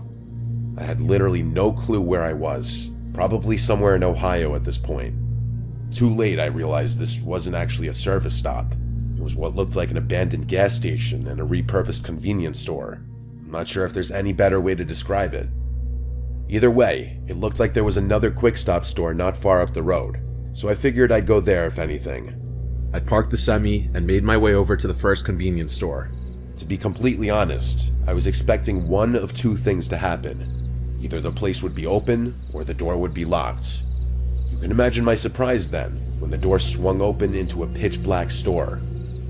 I looked around, hoping maybe I'd get lucky and there would be a drink or snack left behind. Just before I was about to turn around, my eyes adjusted to the darkness, and I picked up on a faint glow emanating from the corner of the room. I made my way over to it, and the glow turned out to be coming from a back room of some sort. Curiosity got the better of me, and I opened the door slowly. To my pleasant surprise, there was a plugged-in refrigerator against the wall. Eagerly, I opened the door, but found nothing. Literally nothing. The shelves had literally been removed, like the whole appliance had been gutted. As I was shutting the door, I was 90% certain I heard a clatter from the main room, like something hitting the floor. I froze for a good 10 seconds. Had I imagined it? There was no way. Quietly, I walked back into the main room and looked around. Nothing. Part of me wanted to keep investigating. I didn't have time for this, though. I walked out the entrance door and basically jogged to the other shop. It was open, thank God. I paid for my drink and made it back to my truck. Something about this whole stop felt wrong. I needed to get back on the road as soon as possible. I took one last glance at the abandoned store and noticed the door was now open. I was 100% positive I had shut it behind me. It wasn't my job to figure out what was going on here, though, so I started the engine and merged my semi back onto the highway. The caffeine started kicking in and snapped me out of my tired haze pretty quickly. My mind began to wander, and I started thinking about how bizarre that whole thing had actually been. I guess a squad or an abandoned building wasn't the strangest thing in the world, but my brain couldn't explain that refrigerator no matter what theory I thought of. I tried to forget about it and kept driving. It was then that I started noticing weird movements in the curtain behind me. Sweat started dripping down my forehead. I watched in the rearview mirror as the curtain seemed to billow and move, even though I didn't have the air on. I thought the worst. There was someone in my truck. I didn't have any weapons on me or anything, so I discreetly punched in the nearest police station on my phone. The drive there was the most tense and horrifying 20 minutes of my life. I kept imagining that person reaching out to grab me or trying to crash my truck. Finally, I approached the police station. I stopped the semi as close as I possibly could get and basically ran over to the police station. In seconds, my truck was surrounded by police, and after I opened the back, what I saw will stay with me for life. The police pulled out 3 homeless-looking people, 2 men and 1 woman. They were wearing rags and were wrapped in nasty-looking blankets. One of the men was armed with 2 switchblades. All 3 of them refused to talk, but stared menacingly at me as they were getting cuffed. I have no idea what they wanted. I don't think I'll ever know.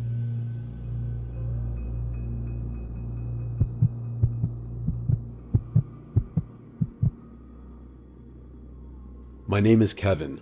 I've been a trucker for varying companies for the better part of 15 years now. Things have become pretty routine at this point. Pick up the goods and materials, verify them for accuracy, and deliver them as instructed. We're not paid by the hour, so efficiency is the most important thing in this line of work. For someone like me who's been doing this forever, I like to think I can outwork all these young guns that are snapping these jobs up. This isn't always great though. Usually I push myself to the absolute limit when it comes to functioning on barely any sleep. 4 years ago, I was working for a warehouse based in North Dakota. For anyone who doesn't know, North Dakota is one of the flattest states, which makes trucking a little easier. This also meant that skipping out on a few hours of sleep could mean the difference between employment and getting the sack. It was a chilly Tuesday morning in May. The beginning of the week meant that more loads needed to be shipped, which meant more work for me. I wanted to knock it all out in one shot, so I traced my route into Montana accordingly, planning on not stopping even once to sleep. I hit the road a few hours after lunch, expecting to reach my destination very early the next morning. I pushed the semi as much as possible, doing maybe a couple over the speed limit. It was getting late, and I remember rubbing the crust from my eyelids as the clock ticked past midnight. I was having trouble keeping my eyes open, but I only had about an hour left in this drive, so I gritted my teeth and kept going. My buddy Tristan, who was also a trucker, introduced me to smelling salts when I first started out. If you don't know, smelling salts are basically some kind of crystals in a little bottle. One sniff and you're wide awake. You had to be careful though. Too many back-to-back uses could be dangerous, or at least that's what Tristan told me. They burn your nose a little bit, but whenever I needed a boost, I'd reach for the smelling salts first. This was one of those times.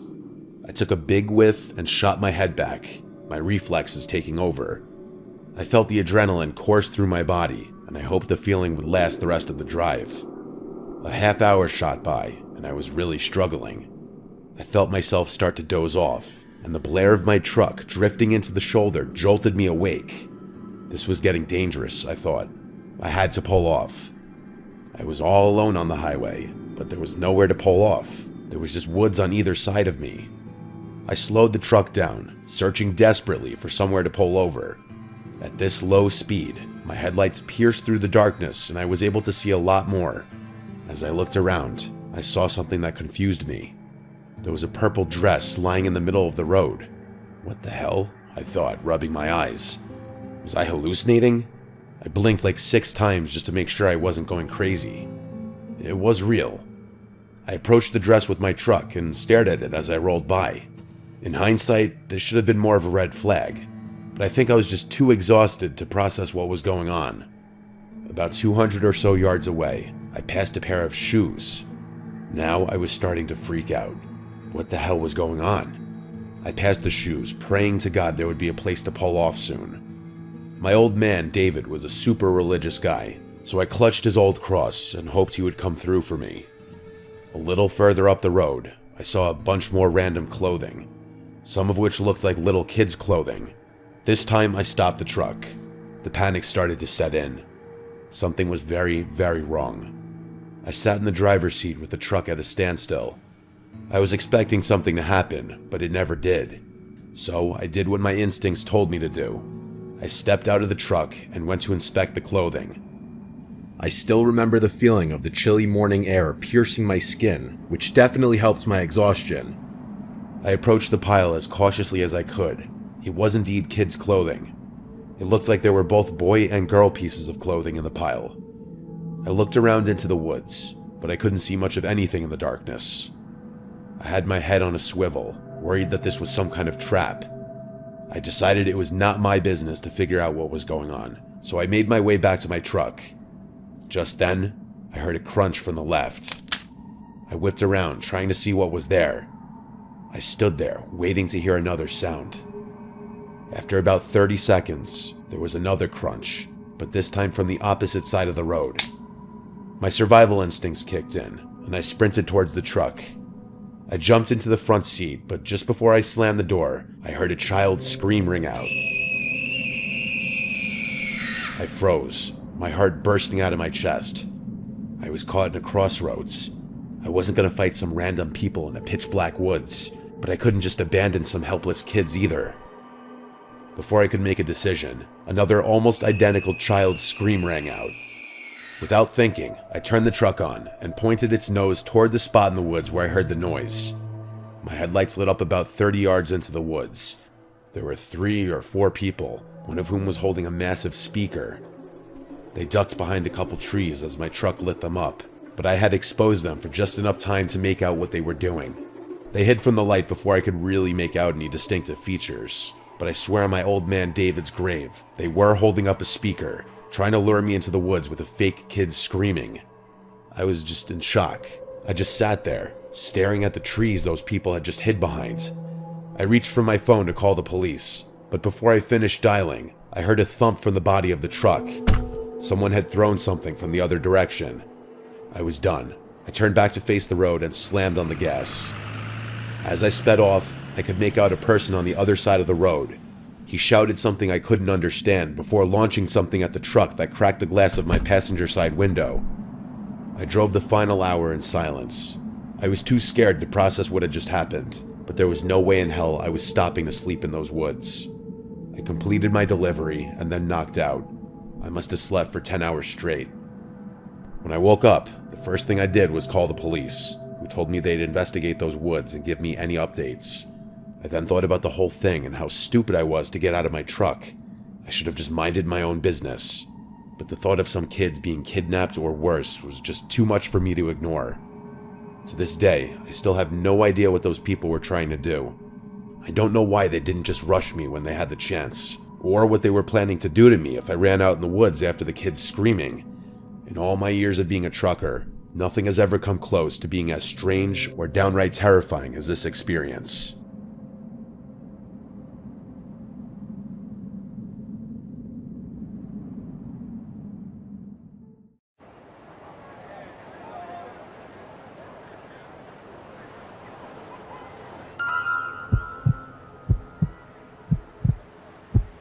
This happened a couple weeks into the summer.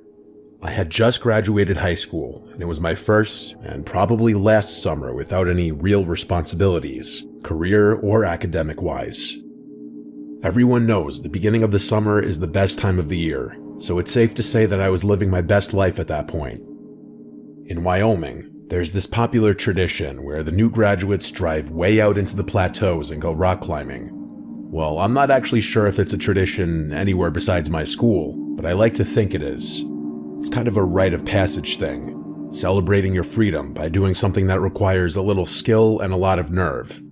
My friends and I have been talking about it for weeks, and we finally decided to make it happen. It felt like the perfect way to kick off what I hoped would be an unforgettable summer vacation. It was me, Alexandra, Nick, and Jack.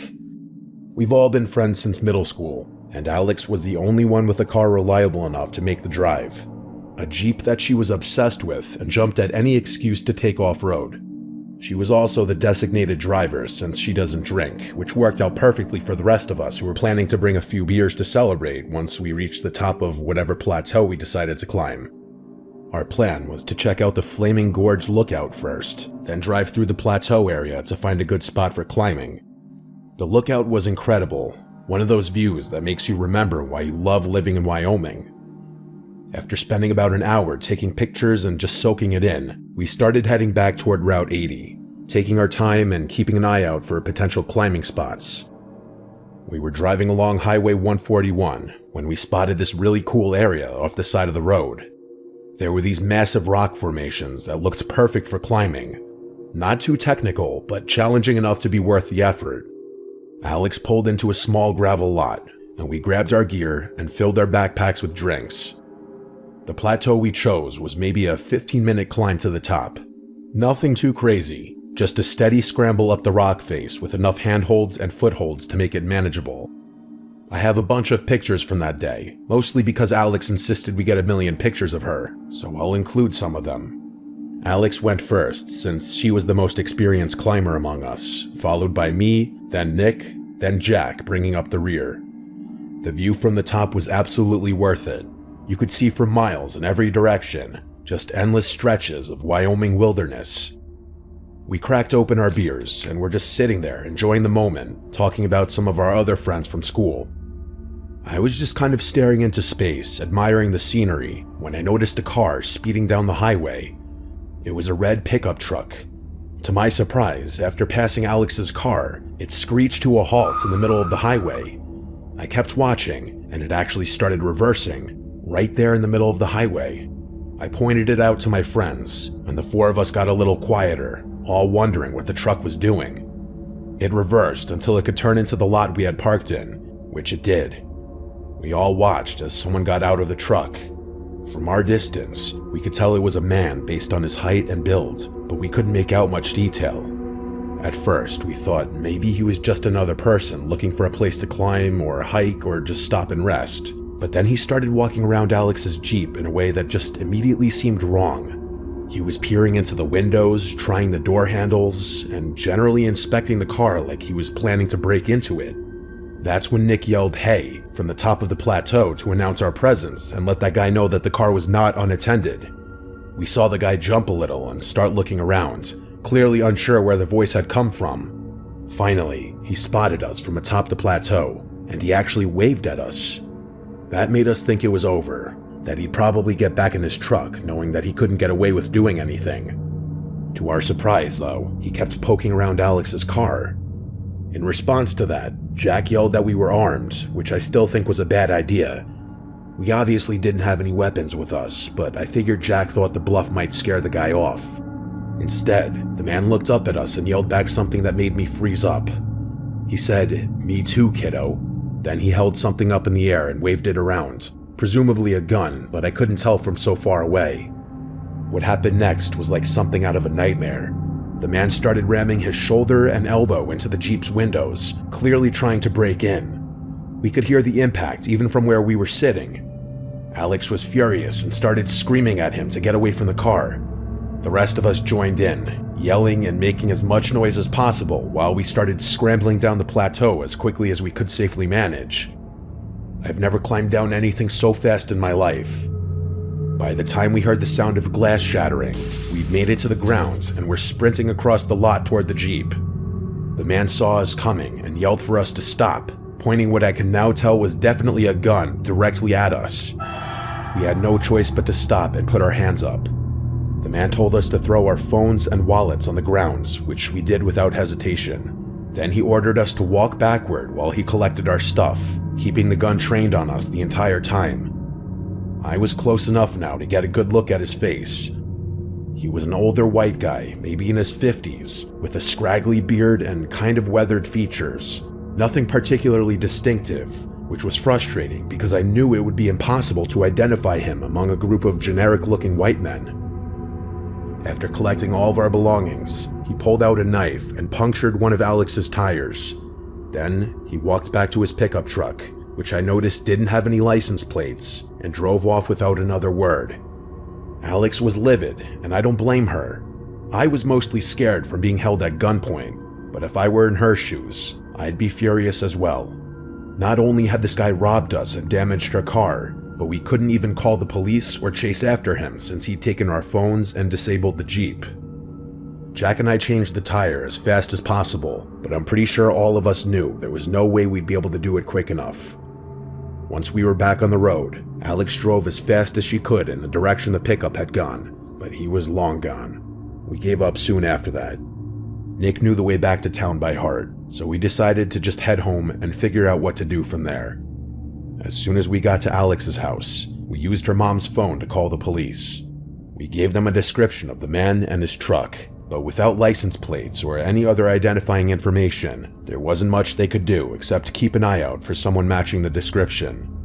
We never heard anything back from the police, obviously, and as far as I know, the guy was never caught. It completely ruined what should have been one of the best days of our summer, and I don't think any of us felt safe going out to remote areas like that for at least a few months. I definitely didn't.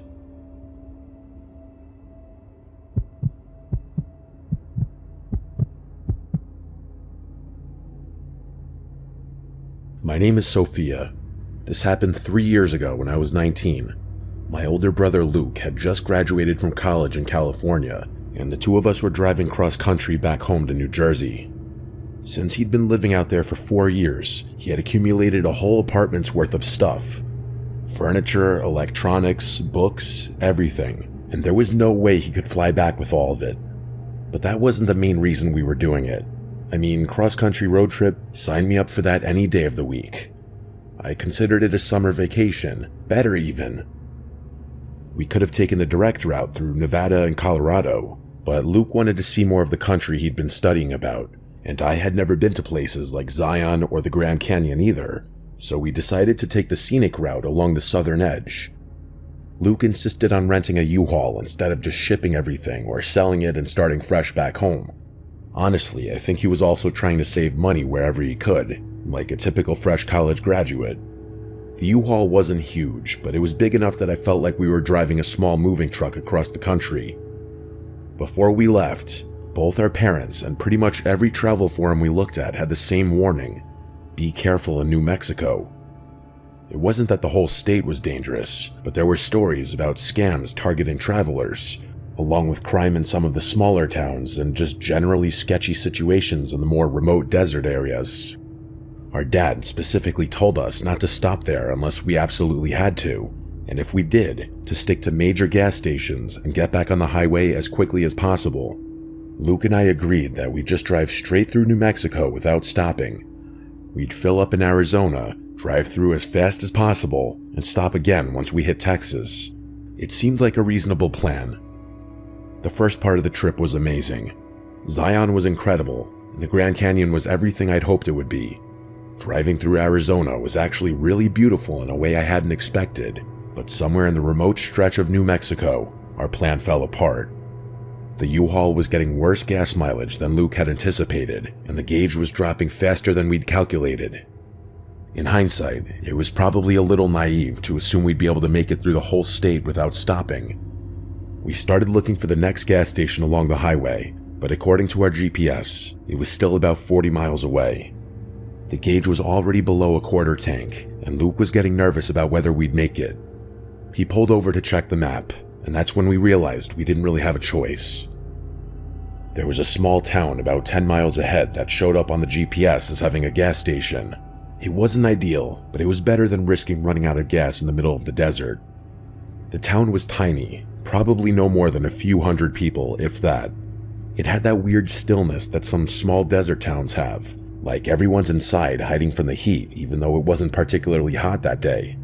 There were a few rundown buildings, a small main street, and not much else. We didn't see any other travelers or cars passing through, which felt strange since we were still relatively close to a major highway. The gas station was one of those generic places with a few pumps and a small convenience store attached. As Luke was filling up the tank, I noticed we were getting some odd looks from the few locals who were around. Nothing aggressive, just lingering stares that made me uncomfortable.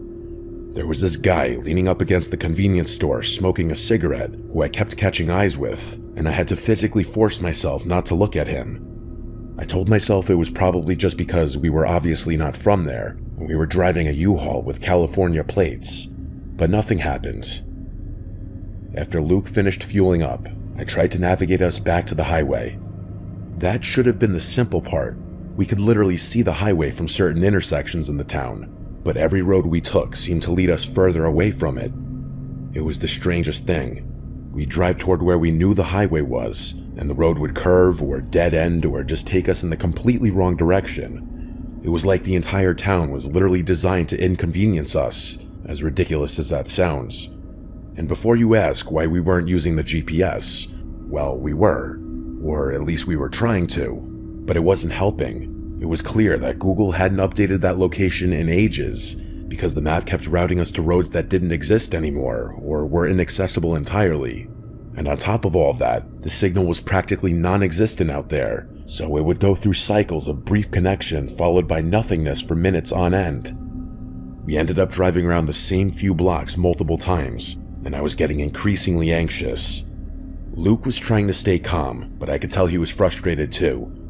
It started feeling more and more unnatural, like there was something uninviting about that place that we were supposed to have stayed away from. I can't describe it, but that feeling of literally seeing the highway but never being able to actually reach it was just so bizarre and deeply unsettling. After another 20 minutes of driving in circles, Luke decided to go back to the gas station and just ask for directions the old-fashioned way. I begged him not to, but he practically yelled at me, saying we were literally trapped in the one place we were told to stay away from. I could tell he was pretty freaked out at that point, so I just kept my mouth shut. After returning to the gas station, he went inside while I waited in the van. When he came out, he had this worried expression on his face. He got in and said the guy working there had given him directions, but they seemed unnecessarily complicated. According to the clerk, we needed to drive 17 miles in the opposite direction from the highway through some desert back roads to eventually loop back to an on-ramp. I stared at him like he had lost his mind. In what world would we need to drive 17 miles in the wrong direction when we could see the highway from where we were sitting?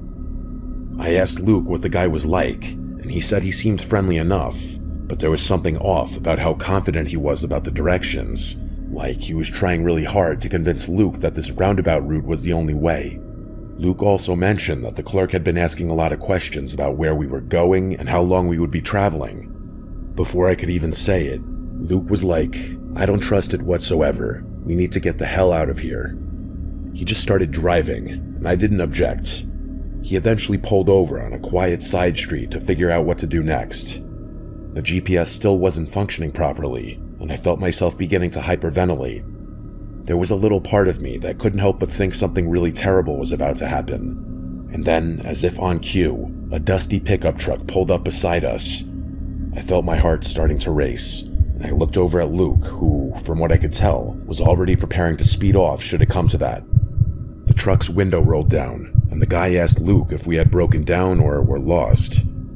Luke stared at the guy for a good few seconds before answering, clearly trying to gauge whether we were in danger or not. I sat there in the passenger seat trying to control my breathing. That's how freaked out I was. Had I been alone, I don't know what I would have done. After a tense few moments, Luke just said we were heading for the highway. He also described the route we were planning on taking to get there, which I realized were the directions the gas station clerk had given us. I didn't have the best view of the man from where I was sitting, but based on the tone of his voice, it sounded like he got really serious after hearing my brother speak. He asked us if we were crazy and said we should definitely not follow those directions.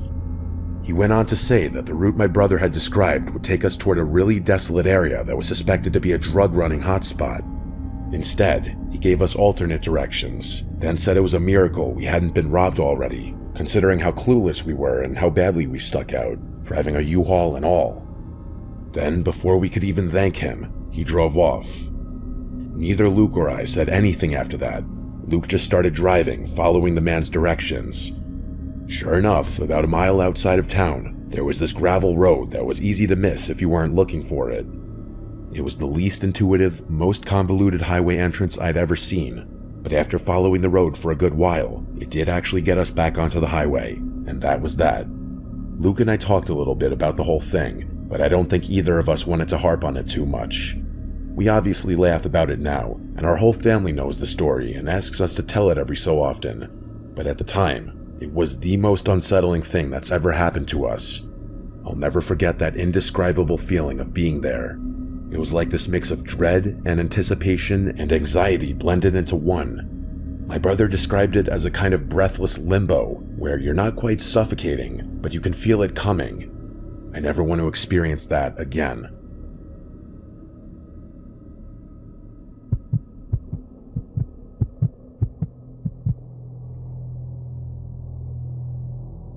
This happened 5 years ago, 5 summers ago to be exact. My girlfriend at the time, let's just call her PS, had just graduated from college, with me having graduated a year earlier. We aren't together anymore, but there's no bad blood between us, and I don't regret a single bit of our relationship, even though it eventually fell apart. She was mixed, half Croatian and half Brazilian, and the two of us had always talked about going on a European trip together after finishing college. And if there's one thing you should know about PS, it's that if she put her mind to something, she was going to stop at nothing to see it through. Call it the Latin blood. That's always the joke I made. That's just how she was. So as soon as she graduated, the two of us started planning the summer vacation we had always fantasized about. There was one glaring issue though. We were both painfully broke, so we'd have to cheap it. The itinerary we ended up settling on was pretty ambitious for 2 people on a shoestring budget. We'd spend a week in Croatia, finishing up with 2 nights in Rijeka, which was PS's grandparents' hometown. She had never been there before, but she'd grown up hearing stories about it from her grandmother, and I could tell she was excited to see where her family came from. Because we were trying to save every possible cent, we couldn't afford any of the nice hotels or even decent hostels. Instead, we ended up booking the cheapest Airbnbs and travel lodges we could find on short notice. I'm talking about places with 1-star reviews and photos that looked like they were taken with a flip phone. But we didn't care. We were just happy to be going. Zagreb and Dubrovnik were incredible, even on our tight budget. The cities were packed with tourists, which made it easy to blend in and find cheap food and free activities. But Rijeka was different. It's a port city on the northern coast, and while it's technically on the water, it's not exactly what you'd call a beach destination. More importantly, it definitely wasn't a popular tourist spot. Walking around, PS and I were clearly some of the only foreigners in the entire town. That should have been our first red flag, but honestly, we kind of loved it. PS speaks decent Croatian, not fluent, but enough to get by, and I was picking up bits and pieces as we went. We spent our first day just wandering around talking to locals, soaking up the authentic Croatian experience we couldn't get in the touristy cities. PS is one of those people who can strike up a conversation with anyone, and I'm pretty talkative myself, so we were having a blast just chatting with shopkeepers and random people on the street. Everyone seemed friendly enough, though I did notice we were getting some lingering stares. Not the usual curious looks you'd expect tourists to get. These felt different, like more intense, but PS didn't seem bothered by it, so I figured I was just being paranoid. On our second day, we decided to venture a little further from the city center to find somewhere authentic to eat lunch. PS had heard about this small restaurant area from someone at our Airbnb. Nothing fancy, just a local center that supposedly had amazing seafood restaurants. It was maybe a 15-minute walk from downtown through some residential streets that felt increasingly quiet as we got further from the main area. The restaurant itself was pretty nondescript, just a small building with a handful of tables inside and a simple handwritten menu taped to the window. But the moment we walked in, I knew PS had been right about the food. The smell was incredible, and you could tell everything was fresh and homemade. We sat down at a table near the window and ordered way too much food. Grilled fish, some kind of seafood pasta, bread, and a bottle of local wine that cost about €3. I remember thinking we'd struck gold finding this place. The food was absolutely fantastic, better than anything we'd had in the touristy restaurants, and it was costing us practically nothing. At one point, I noticed that while we'd been eating, a group of 5 men had come in and sat down just 2 tables away from us. They looked rough, the kind of guys you'd cross the street to avoid in any country, but they were just sitting there eating, not really paying attention to us as far as I could tell. I was actually kind of surprised I hadn't noticed them earlier. I figured I had just been too distracted by how good the food was or too consumed in the conversation I was having with my girlfriend. I didn't think much of it and went back to eating, but I remember finding it kind of annoying how loudly they were talking. We were about halfway through our meal, just talking and enjoying ourselves, when PS suddenly went quiet. She was looking past me toward the back of the restaurant, toward those guys, and I could tell something had shifted in her expression. Before I could ask her what was wrong, she leaned across the table and said very quietly that we needed to leave right now. I whispered back, asking what she was talking about, but she was already reaching for her purse. She said she was serious, and there was something in her voice that told me I'd better listen. I still didn't understand what was happening, but she's not the type to panic over nothing. She speaks the language. She knew the culture better than I did. If she said we needed to get out of there was probably a good reason. I pulled out a handful of kuna bills and threw them on the table, way more than our meal costs, and I followed her toward the door. The whole time I was expecting her to explain, but she just kept walking faster, practically pulling me along by the arm. It wasn't until we were outside that I finally demanded to know what was going on. She looked back toward the restaurant and said she'd heard those men talking. They were discussing what they were going to do to us, to her specifically. Her voice was shaking a little, which scared me more than anything else. She said she heard them say they'd separate us first, and some guy named Luca would know what to do, whoever that was. She said some other things that I don't want to repeat, but the message was crystal clear. We needed to get back to the main part of the town ASAP. I told her they might have been joking, but she shook her head and said they weren't talking about things they wanted to do, but things they were going to do. She told me she got the impression that what they were discussing was routine as opposed to fantasy. I believed her. That's when I made the mistake of looking back toward the restaurant. All 5 men were standing outside now, and they were definitely watching us, not even trying to be subtle about it. The moment they saw me looking, they started walking in our direction. I grabbed her hand and told her they were following us. Without another word, we both started running. Not jogging, not walking fast, full-on sprinting back toward the city center. The problem was, we were a lot further from downtown than I'd realized, and the streets between us and safety were mostly empty residential blocks. I could hear footsteps behind us, and when I glanced back, all 5 men were chasing us now. They weren't even pretending anymore. They were just straight up pursuing us through the streets. It was downright terrifying. PS was in better shape than me, but I somehow managed to keep up, probably because of adrenaline. We ran for what felt like forever, turning down random streets, hoping we were going in the right direction. Finally, after maybe 10 minutes of the most intense running of my life, we started seeing other people on the sidewalks and hearing traffic. The men stopped chasing us as soon as we hit the busy area. I looked back one more time and saw them just standing there, maybe 2 blocks behind us, watching us but not coming any closer. It was like they knew they couldn't do whatever they'd been planning once there were witnesses around. We were both completely out of breath and shaking from adrenaline. She was crying a little, though she was trying to hide it. I'd never seen her that scared before, and it made the whole thing feel even more real. We found a cafe in the main square and sat down, trying to process what had just happened.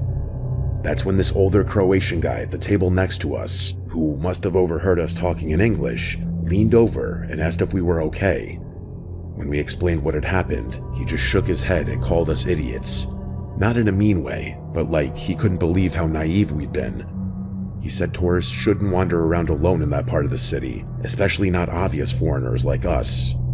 Then PS described the restaurant we'd been to, and the guy's expression got even more serious. What he told us literally made me dizzy. He said we'd basically walked into a known hangout for local criminals, that the place was connected to some kind of organized crime group that operated in the area. He seemed genuinely concerned for us, like we'd narrowly avoided something really bad. I mentioned something about notifying local authorities, and he just laughed, but he didn't elaborate further. Then he paid for his coffee and promptly left the cafe.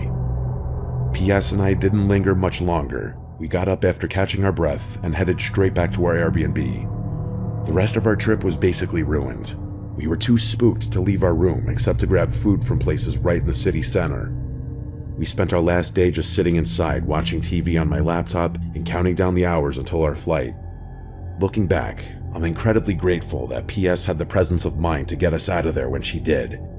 If she hadn't understood what those men were saying, or if she'd hesitated even a little bit, I don't know what would have happened to us. It's one of those experiences that makes you realize how quickly a normal day can turn into something genuinely dangerous, especially when you're in an unfamiliar place where you don't fully understand the local dynamics. I honestly still feel pretty stupid for being so casual in a foreign country. I know that's one of the most dangerous things you can do, especially if you look nothing like a local. We didn't talk much about the incident after we got home, but I know it affected both of us.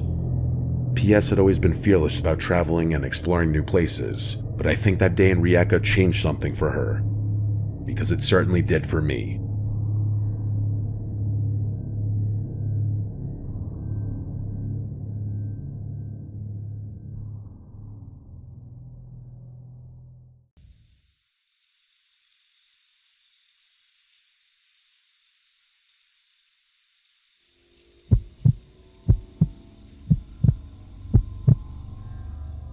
My name is Patrick McCabe.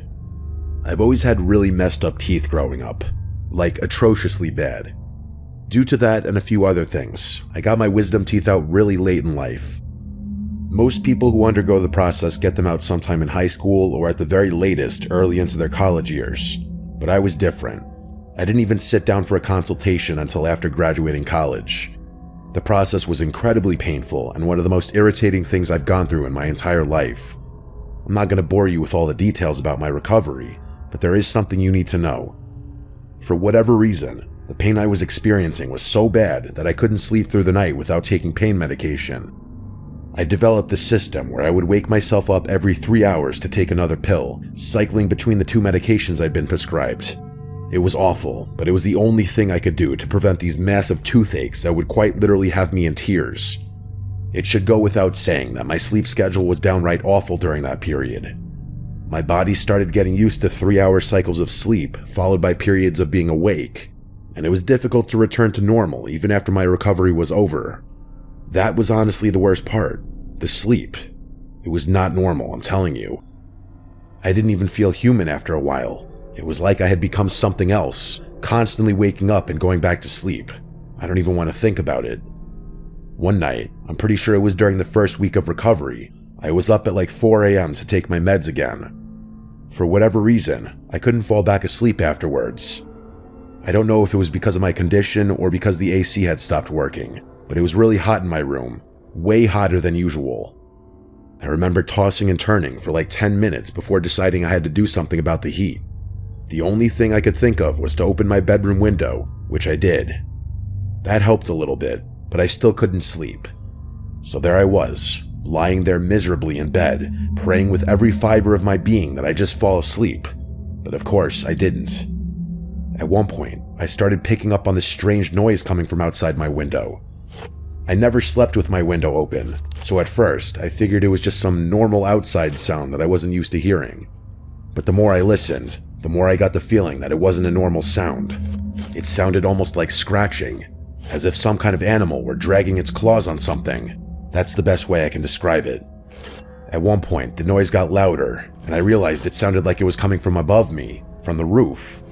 And then, a few seconds later, the noise started moving above me, gradually fading out of earshot. I was pretty positive at that point that it was some kind of critter messing around on the roof. My family lives in a woodsy area, so we've had our fair share of curious raccoons and pest infestations. I really wanted to just ignore it and go back to sleep, but I knew my dad would be livid if something burrowed into our attic again, so I had to do something. Plus, it wasn't like I was on the brink of falling asleep anyway. I was wide awake. So without much thought, I threw my covers off, jumped out of bed, and started making my way to the garage. From there, I grabbed one of my dad's heavy-duty flashlights and walked back through the house to the back door. My room sits on the first floor near the back of the house where the roof is the lowest, so I figured I'd check over there first. I made it to the spot outside my bedroom window and started sweeping the flashlight beam across the roof.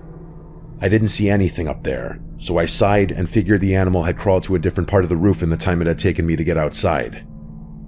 I started walking around the house, trying my best to illuminate as much of the roof as possible. All I really needed to do was scare the animal away, which would be pretty easy if I could just find the damn thing. I was standing near the front of the house where the roof is nearly twice as high when I spotted something shift in the corner of my flashlight beam. With one quick flick of my wrist, I shot the flashlight toward the spot I had seen movement and nearly passed out. There, standing on the roof, was a person. Not an animal, not a pack of animals, but a fully grown human being. There was a naked human being standing on my roof, frozen in the beam of my flashlight. I screamed, I couldn't help it, and as soon as I did, the person on the roof started moving, almost like they were allergic to the light of my flashlight. I tried to trace their movements with the light, but they were absurdly fast. Until that moment, I didn't know it was possible to move so fast barefoot, let alone on the loose shingles of an uneven roof. They started making their way back to where my room was, and I sprinted around the house to intercept them. I don't even know what I was thinking. I should have just ran back inside, but there was some deep instinct in me that prevented me from backing off. I yelled for my dad as I ran, hoping he'd be able to get outside in time to help me ward off or restrain the psycho on our roof. I made it to the back of the house just in time to see the person preparing to jump off the roof. My first thought was that there was no way. There was absolutely no way a person could jump off that roof without suffering serious injuries, even from that lower point. Surely they'd have to find another way down. But without hesitation, the person jumped, slamming into the concrete with a deafening thump. The shock of what I was seeing had me frozen in place at that point. I couldn't even process what was going on because of how insane it was that someone had actually just jumped off our roof. I don't know how he didn't shatter every bone in his legs. My dazed shock only lasted a split second, but that was enough. The person immediately got up off the paver stones and charged toward me, tackling me to the ground. He started clawing at my eyes, almost like he was trying to rip my face off. I screamed and kicked, but I couldn't get him off me. He was grunting and spitting, and there was no logical explanation for how someone like that could be so strong. I started feeling blood pouring down my face, and in that moment, I thought I was going to die. But then, over the sound of my own screaming, I heard the back door burst open. Seconds later, my dad was pulling the person off of me, cursing and yelling like it was life or death. I got up off the ground just in time to see that psycho breaking free of my dad's grasp, completely covered in my blood. Instead of continuing to attack me or my dad, he ran to the edge of our yard, scaled our backyard fence, and disappeared into the darkness. My dad and I stood there in shock while the sounds of his footsteps crashing through the forest faded into the distance. I'll fast forward through the rest. I had to go to the hospital that night. My dad almost crashed just trying to get me there. I had lost a ton of blood, and the doctors had to give me all sorts of shots to prevent me from getting any infections or diseases that guy might have had. It was a nightmare. The one saving grace was that my mouth was basically untouched, so my teeth didn't need to be re-examined. The police were useless, not like they could have done much anyway. They said searching the woods would be unfeasible given how vast it was, and insisted that simple security cameras would have prevented the whole thing. My dad later discovered that the person on the roof had been trying to dig into our attic, just like an animal would. Ironically, it wasn't my dad or me who was the most affected. It was my mom. She cried about this incident so many times, and she was actually the one who went ahead and upped our home security. I still have no explanation for what happened that night. Who that guy was, where he had come from, and how he had even found our house are just a few of the 1,000 questions about that night that I fear will never be answered.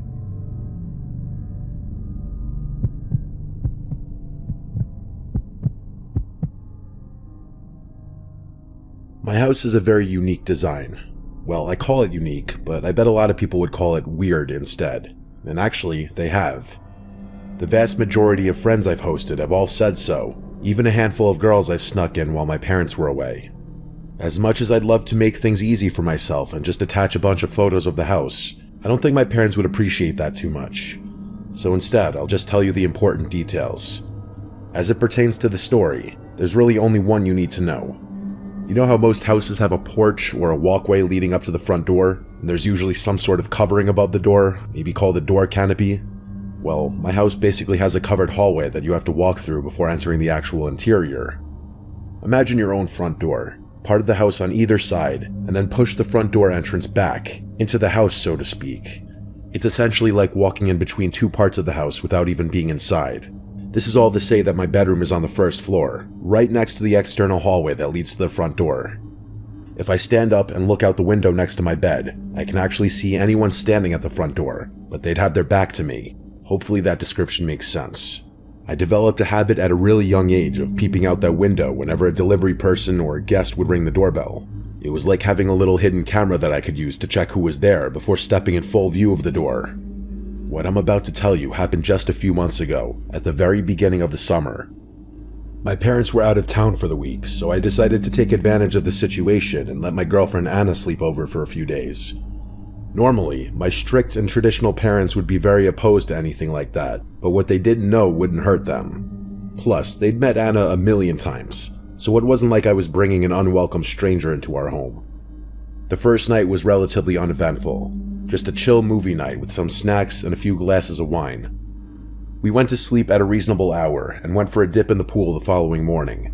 I'm not really much of a party person, and neither is Anna, so we were more than happy to just spend some time together relaxing, playing games, and watching TV. The second night was when things went down. It was probably sometime around midnight. We were pillow talking in the dark, about to go to sleep, when I heard something from outside. It sounded like a screeching, or something being dragged.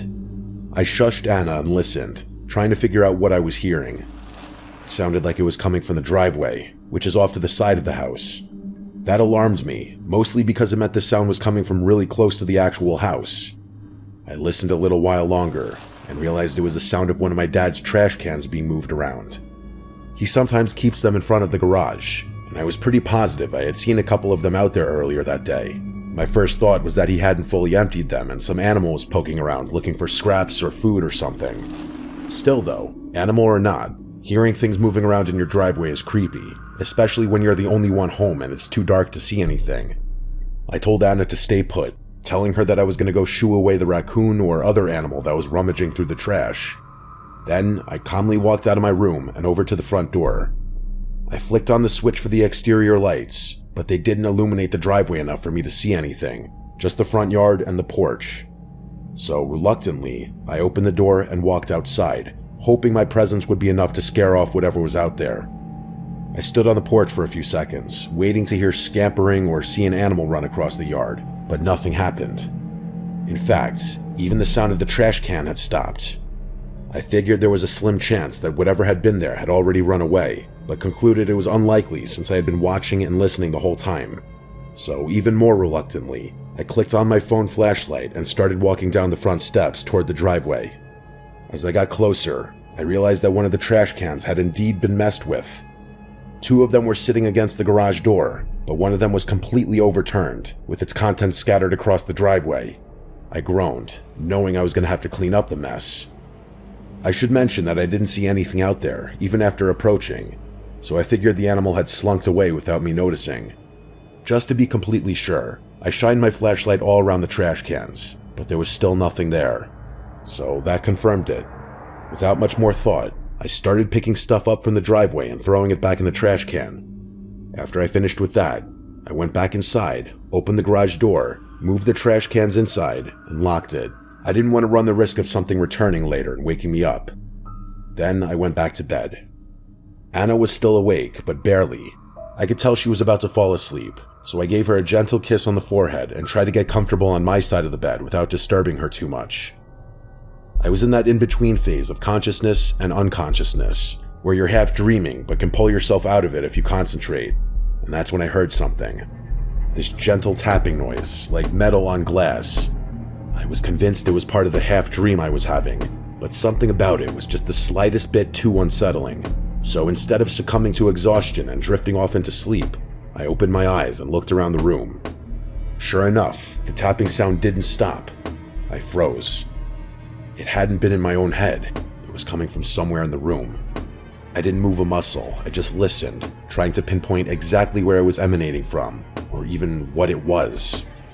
After a few seconds, I realized it wasn't coming from inside the room at all, even though it sounded so clear.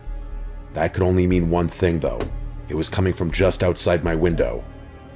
I forced myself out of bed, stood up slowly, and peeked behind the curtain of my bedroom window. In the minimal light from outside, I could see the outline of a person standing at the front door, with their back to me. It was terrifying. I looked for a little while longer, and realized they were lightly tapping on the glass over and over and over again, as if expecting someone to answer the door. But that was insane. It was past midnight, and none of the house lights were on. I tried to make out more details about the person, but I couldn't see anything distinctive without more light. As I was standing there watching them, I noticed them start to turn around. Without thinking, I ducked under the light just in time, and I felt my heart start racing. I must have stayed crouched behind the window for a full minute, terrified that they had seen me. I didn't want to look again, but I had to. With a deep breath, I mustered up the courage to take another look out the window. Slowly, I stood back up, peeled the curtain back, and instantly regretted it. There, just 2 inches from the glass, was a face staring back at me. I yelled and recoiled from the window, yanking the curtain shut again. Even though we were only face to face for a split second, I was able to make out that it was a man with shriveled-looking skin, like someone whose face was melting away. As I fell back onto the bed, still yelling uncontrollably, Anna woke up. I screamed that there was someone outside, then made sure my bedroom door was locked before grabbing my phone and calling the police. The cops showed up a little over 10 minutes later. Anna and I stayed locked in my room the entire time. I really wanted to run to the front door to see where the creep had gone, but Anna was clutching onto my arm and wouldn't let me. When the police finally arrived, I let them inside and told them everything I had seen. They did a quick sweep of the house, and with my help, we confirmed that there was no sign of forced entry, and the entire house was locked up. That put me at ease, but it still didn't explain why that guy was creeping around my house and where he had gone. Eventually, after walking the perimeter with their flashlights and poking around the yard, They told us they didn't find anything unusual. One of them told me to call back should I see that guy again. Then they left. The rest of the week passed without incident. I ended up telling my parents, who, to my surprise, didn't seem overly concerned about it. We don't exactly live in a sketchy neighborhood, so I was surprised that they were being so nonchalant about the whole thing. To be fair though, their reaction made me feel like I was overreacting a little bit. I mean, what had really happened? Some homeless guy had crept around our house? The more I thought about it, the more I realized I was making a big deal out of nothing. But if that were the case, I probably wouldn't be writing this.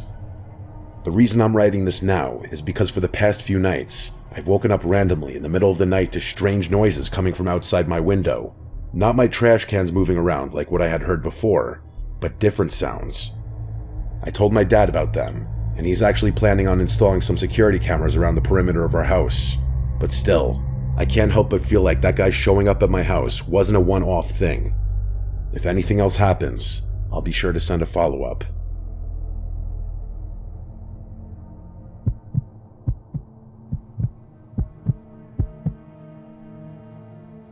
What you're about to hear is an experience that nearly made me lose my mind. It's still something that I think about quite often if I'm being honest, but I've been able to recover a bit in the months since it's happened. The whole story is pretty quick, so I'll get right into it. I'm a single guy in my mid-30s. I live alone with no pets in a small one-story house. The house is really modest. 1 bedroom, 1 bathroom, a living room, kitchen, dining room, and a tiny garage. That's it. Life is fantastic. Because of my profession, I can work on my own time and don't have to answer to anyone, whether that be a girlfriend, a parent, or an employer. Freedom has always been an imperative part of my life, so I've done my best to maximize it wherever possible. I know a lot of people are different, and a lot of people might actually judge me for my quote, immature lifestyle, but everyone has different priorities and preferences, so as long as no one judges me, I won't judge them. The excess freedom is definitely tethered to its own set of drawbacks though. I've developed some bad habits that I'm sure some people would frown upon. One of them is my sleep schedule, which is god-awful. For some reason, I'm most productive at late hours of the night, so I often find myself staying up until dawn and sleeping into the afternoon. It's just how my body functions, and until I'm absolutely forced to, I don't see a reason to change anything. I was up really late one night. I'm talking past 3 a.m. late. I was sitting at my desk, getting some work done on my computer. I was in the zone, not even listening to music. Imagine yourself at peak hours. That's the kind of groove I was in. The room was dead silent, and I was alone with my thoughts, the sound of my keyboard, and my work. And then, bam, out of nowhere, the silence was interrupted by the sound of footsteps pounding down the hallway towards my bedroom, followed by 3 or 4 bangs on the bedroom door. Like deafening bangs, the type of bangs you'd expect the police trying to barge into a drug den would make. I shot up from my chair so fast I banged my knee on the desk and knocked my monitor over. I was just so shocked, it caught me completely off guard. Just imagine being in your own house at 3 a.m., alone, and complete silence just gets interrupted by banging on your door. It was, and still is, the most terrifying thing that has ever happened to me. Standing up was a pure reaction. I was completely frozen after that. I had my eyes fixated on the door, dreading the moment I knew was coming. The door bursting open and someone barging into my room. Me having to fight a complete stranger in pitch black darkness. But it never came. I didn't hear anything else, not even the sounds of footsteps retreating from the door. It was like I had imagined it, but I was 100% positive I hadn't. I don't know how long I stood there, but I physically could not force myself to move. It was like sleep paralysis, except I hadn't been dreaming. And then, finally, I heard the sounds of footsteps quickly walking back down the hall, so someone had been there. I don't know why, but hearing those footsteps again unlocked my brain. Without thinking, I grabbed an empty beer bottle off my desk, ran to the door, and started chasing after whoever had broken into my home. I didn't even try to be quiet. I screamed at the top of my lungs like a lunatic, hoping that would give me the extra adrenaline I needed. I ran through the entire house, screaming, but I never found anyone. My house isn't that big. There aren't many places someone could hide, but even after checking every room, there was no one there. All the doors and windows were locked too, which was even more confusing. My bout of confidence was completely drained after that, and I felt fear start flooding back in. I sprinted back to my room, locked the door, and called the police. In the time it took the police to arrive, I listened to my surroundings in complete silence, but never heard anything. When the police finally showed up, we searched the house together, but found nothing. One of the officers tried to convince me that whoever had been there had left, but I insisted that everything had been locked up. He told me I had probably overlooked something, and it took everything in me not to curse him out right there. I know for a fact that nothing had been unlocked, but that didn't explain how that person had gotten into and out of my house. Unless I had imagined it, but I know I didn't. For the next week, I was a psychological mess. My brain refused to accept that I had imagined something so vivid, but I couldn't conceive of a possible way that that person had gotten into and out of my house. I'm much better now, but there was a time where I had trouble sleeping, eating, working, everything. Even now, the only explanation I can think of is that I somehow didn't notice an unlocked window or door in my house. Still though, why anyone would crash through my house just to run away is a complete mystery to me.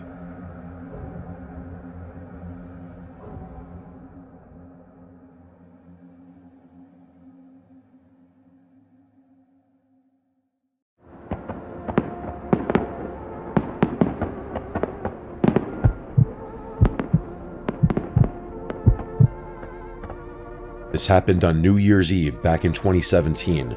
I'm from Ohio, just outside of Cleveland, and I was flying home after finishing up a semester at the University of Rochester. I had to stay at school a week after the semester ended for personal reasons, so I unfortunately spent Christmas relatively alone.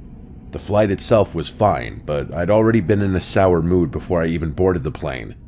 I'm a big Browns fan, and as I was at the airport, the Browns lost their final game of the regular season to go 0-16, completely winless. And as a lifelong fan, it was a special kind of misery. I think we were the first team to go winless since like the 80s or something. To top it off, my flight was delayed, which ruined my family's plans for the night. Originally, we were all supposed to drive to my cousin's house together for a New Year's Eve party and stay the night. But because of the delay, my parents decided to leave early, taking the main car. I was stuck driving the spare car alone. My mom tried to make it up to me by leaving Vera, our golden retriever, behind to keep me company. I wasn't thrilled about making the trip solo, but Vera was always good company. I figured I'd make the most of it. By the time my Uber dropped me off from the airport, it was creeping on 10 o'clock. I didn't even bother unpacking, I just jammed all my stuff in the car, got Vera, locked up the house, and got on the road. The drive itself wasn't anything special, just miles of Ohio backroads winding through empty fields and patches of forest. There wasn't much snow on the grounds, just a light dusting, which was nice since I hated driving in the snow. It was pitch black dark though. The only light came from my headlights and the occasional farmhouse with its porch light glowing faintly in the distance. About halfway into the trip, Vera started whining. At first, I thought she just wanted attention, but then she stood up, pacing in the passenger seat. That's when I realized she needed to go to the bathroom. I groaned, knowing there wasn't much else I could do but pull over. The next clearing I came across was small, barely enough space for the car, but it would have to do. I remembered noting to myself how dark it really was out there. If not for the patches of white snow here and there, I probably wouldn't have been able to see into the woods at all. I jammed my hands in my pockets and tried my best not to freeze to death. Vera didn't seem to care about the cold or the darkness. Classic golden retriever. I let her out, not even bothering to leash her. She sniffed around the edge of the trees, taking her sweet time. She didn't wander far, just enough to do her business. And that's when I heard it. All of a sudden, a loud crashing sound echoed from somewhere in the woods. It wasn't just a branch breaking. It was heavier and deliberate, like someone or something was moving through the trees. I literally jumped from how loud it was. Imagine a grown man sprinting through the forest. That's genuinely what it sounded like. I scanned the darkness, squinting to make out anything, but it was too dark to see beyond the first few trees. Before I could react, Vera bolted directly into the woods. It was some worst nightmare type stuff, I'm telling you. She disappeared into the trees, and I lost sight of her in mere seconds. I yelled her name over and over, but she didn't come back. At that point, my heart was racing, and it started getting hard to breathe. The cold didn't help matters. I couldn't leave her out there, that wasn't an option. Without thinking, I ran into the woods blindly, yelling for her to come back. I didn't want to think about what she was chasing after, so I just ran, letting the adrenaline take over. The only light to aid me was my dim phone flashlight and the thin layer of snow on the ground. It was so dark I was practically running into the trees. I kept running, praying I'd find her before she caught up to whatever was in there. I ran until my lungs gave out from the cold, forcing me to take a break. After nearly falling over from exhaustion, I leaned up against a tree and felt myself about to break down. I honestly didn't know what to do. And then finally, I saw her. She was crouched low and shivering, walking slowly toward me. Her tail was tucked tightly between her legs. I had never seen her like that before. I dropped to my knees and embraced her. Relief flooded through me. She pressed against me and I could feel her body trembling. Something had terrified her. That's when I snapped back to reality and realized how serious the situation was. We were still in the middle of the woods, and there was still something out there. I sprung up from my position and told Vera to follow me. This time she obeyed and stuck by my side like her life depended on it. We started back to the car, but I had no idea if I was going the right way. As if things weren't bad enough, I damn near jumped out of my skin when I heard crashing from behind me. I didn't think, I just started running. Vera darted ahead of me and I followed her, praying I didn't trip. The crashing sound didn't stop this time. It seemed like it was following us. I can't even tell you how scared I was in that moment. I genuinely felt like I was going to die. By some miracle, Vera led me straight back to the car, and I practically threw her inside before slamming the door shut. As I was jumping in the driver's seat, I glanced back towards the woods, and my stomach dropped. There were 3 figures standing at the edge of the woods, watching us. I jammed the keys in the ignition and floored it out of there. I didn't stop, I didn't even slow down. I was still in shock. It wasn't until I'd driven a few miles that I noticed Vera was bleeding.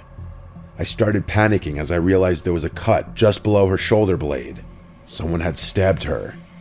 I slammed on the brakes and ran around the car to the trunk. My mom always kept a first aid kit in every car, and for once, her insistence on being overly prepared paid off. I cleaned Vera's cut as best I could and wrapped it in gauze. She whimpered and I worried that I was hurting her, but I knew I was doing the right thing. For the first time since the whole sequence had started, I felt myself begin to relax. It was over.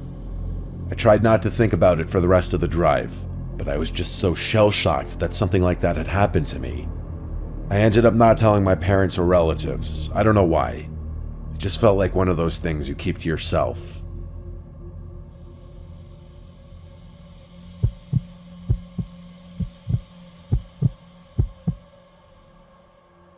What I'm about to tell you is something I still think about often, especially during this time of year. This happened on New Year's Eve a few years ago. I was driving to my parents' house to celebrate the new year with them.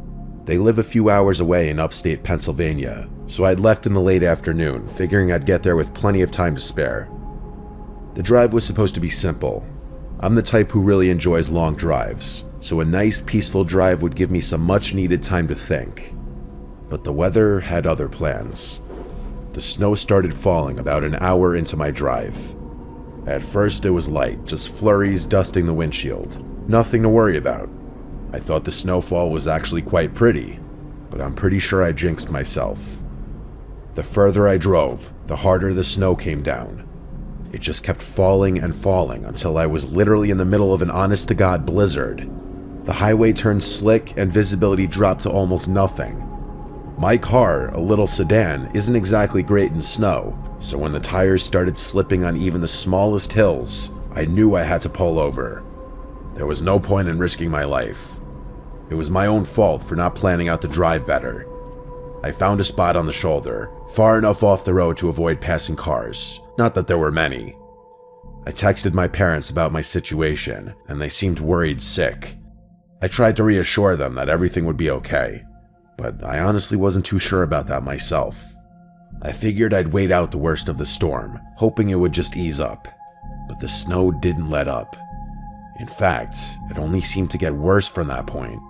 It just kept coming, piling up around the car and on the road ahead. After an hour or so, it became clear I wasn't going anywhere that night. My dad offered to try and get out to me, but I told him that that was a death wish. I told him that if the snow didn't let up, I'd call the police, which he begrudgingly accepted as a decent solution. I really didn't want to call the police, and I didn't have AAA either, so that wasn't an option. I told myself the storm would have to let up eventually, and I decided that if it didn't by the time I got tired, I'd call the police. The thought of spending the night in the car made me uneasy. I didn't want to run out of gas trying to keep warm, and I was worried about killing the battery if I kept the lights or heat on too long. I sat there, turning the engine on and off every so often, trying to conserve what I could. The wind howled outside. I was starting to feel the weight of the isolation when I looked at my rear view and saw headlights cutting through the storm from behind me. I literally wanted to jump for joy. A snowplow pulled up beside me. I was saved. I rolled down the window as the driver leaned out of his. He was an older guy, maybe in his late 50s. He looked nice. He was wearing a thick jacket and had a black knit hat that was pulled down over his ears. I remember thinking his face was really wrinkly, if that makes sense. It looked weathered, like he had spent decades in harsh conditions. I expected him to say something, but he just stared at me for what seemed like an unusual amount of time. Eventually, he spoke, asking me if I was okay. He had a really gruff voice, definitely a smoker, and it was honestly kind of off-putting. I told him that I didn't think my car could handle the conditions, trying to be friendly but also keep my voice steady. He nodded, saying that I wouldn't get far in a storm like this, especially with the car I had. He paused for a few moments, as if he were considering what to say. I watched his eyes scan my back seat, like he was looking for something. I was just about to respond when he offered to give me a ride. I hesitated. I didn't know him, and yeah, he seemed a little strange, but he struck me as a genuine guy. Plus, staying put with my car all night would have been stupid. I asked him if he could drive me to where I was going, and he said it would be no problem. I then asked him what I should do about my car, to which he shrugged his shoulders and said, "Leave it." After a moment, I agreed. I grabbed my bag and climbed into the cab of the plow. At first, the warmth was comforting. I felt the tension in my shoulders start to ease as I settled into the seat. He asked me where I was headed, and I told him about my parents' house. I gave him directions, and he nodded again, but didn't say much after that. The silence wasn't awkward, but as the minutes passed, I started to feel more and more uncomfortable. That's when I noticed something odd. He wasn't driving in the direction of my parents' house. I knew because the navigation was literally pointing in the opposite direction. I mean, we were on a local highway. There were only two ways to go. I tried my best to sound calm and asked him if we were going the right way in the most normal tone I could muster. I don't think I did a good job, though, because I could feel his demeanor slightly change with my question. Without looking at me, he told me we were taking a short detour and that the back roads would be better than the highway. I didn't know the area well enough to argue, but something about the way he said it made my stomach twist. We drove a little longer, and he did in fact get off the highway and start driving along some back road.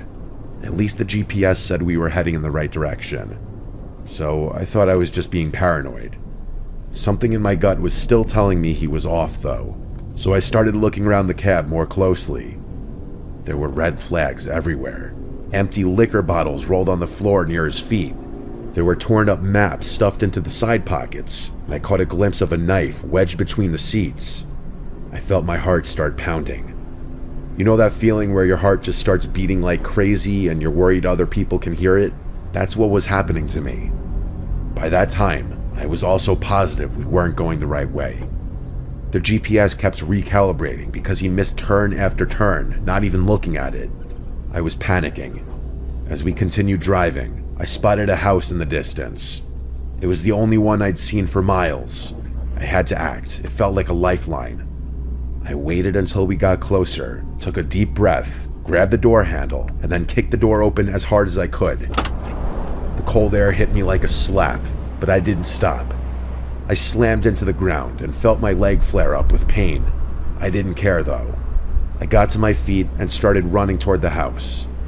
The man shouted something at me, and I glanced back to see him fumbling for something in the glove box, probably going for a gun for all I knew. I didn't look back again. I sprinted through the snow, trying not to slip until I reached the house. I pounded on the door, screaming for help. A man and woman opened it, and they basically pulled me inside. I collapsed onto the floor, trying to catch my breath. I told them what had just happened, and they didn't ask questions. They just called the police. By the time the cops arrived, the snowplow was gone. They said they'd keep an eye out and search the area, but in that storm, finding him was unlikely. They offered to give me a ride to my parents' house, and even helped me call someone to tow my car. I was beyond grateful. My dad was furious once he found out, and I haven't driven in the snow since. I always think about what might have happened had I not jumped out of the car when I did.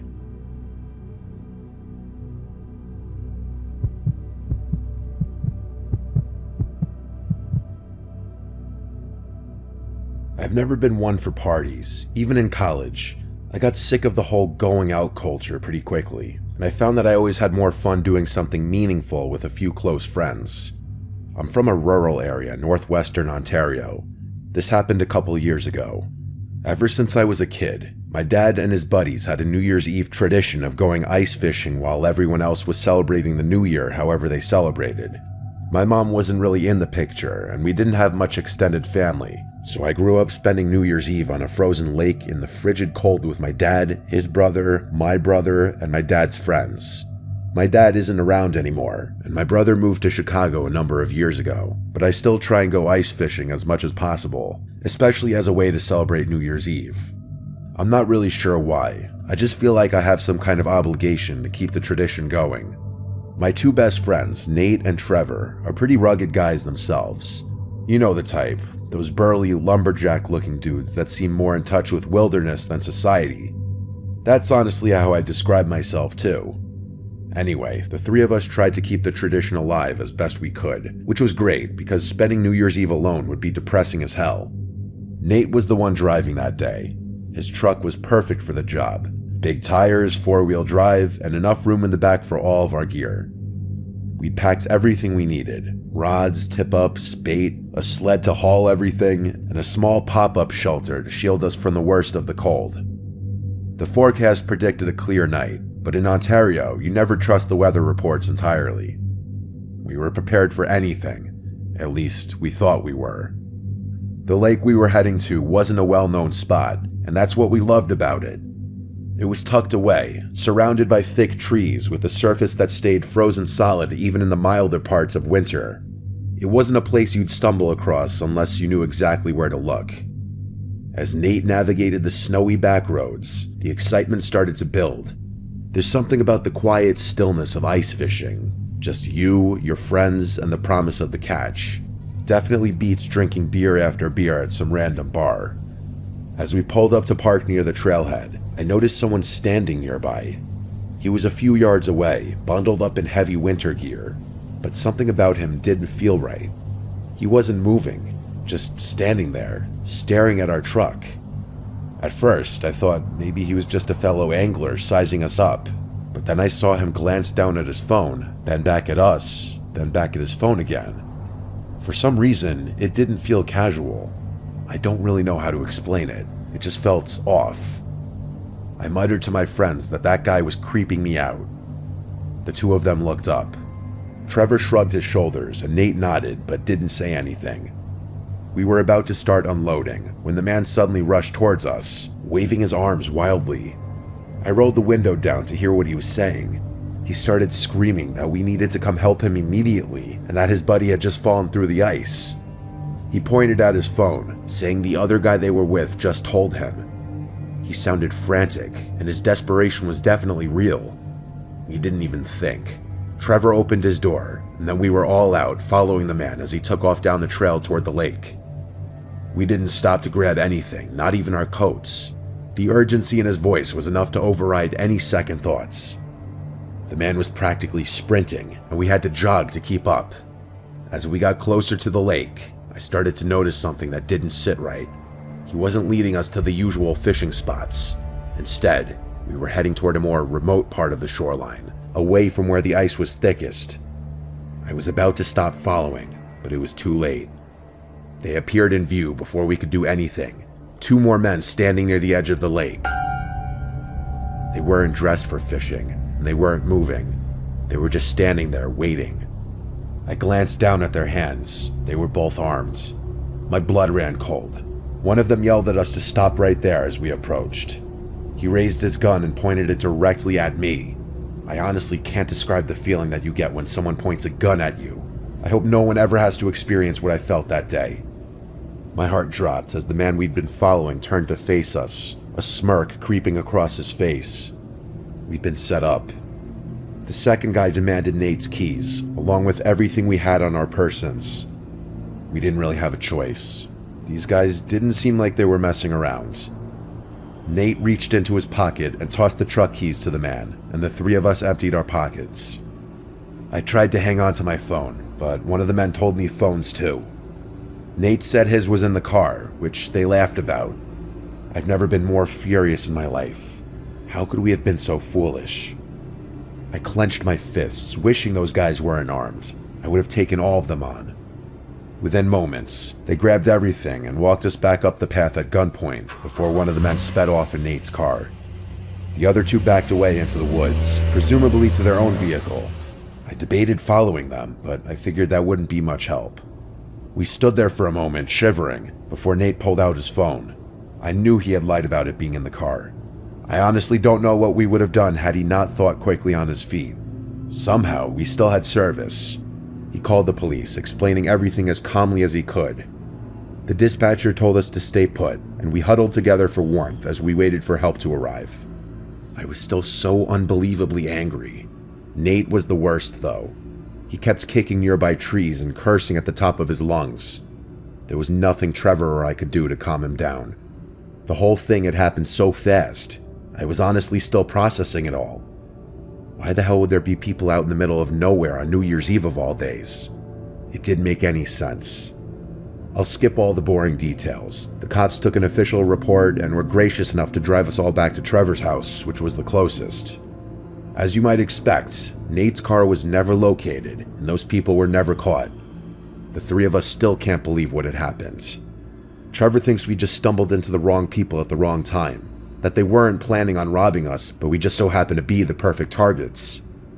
I think that's possible, but it still feels so unlikely. Who just springs a trap on some random people in the spur of the moment? But it also wouldn't make sense for them to be waiting for us at such a secluded spot. They had no guarantee anyone would show up.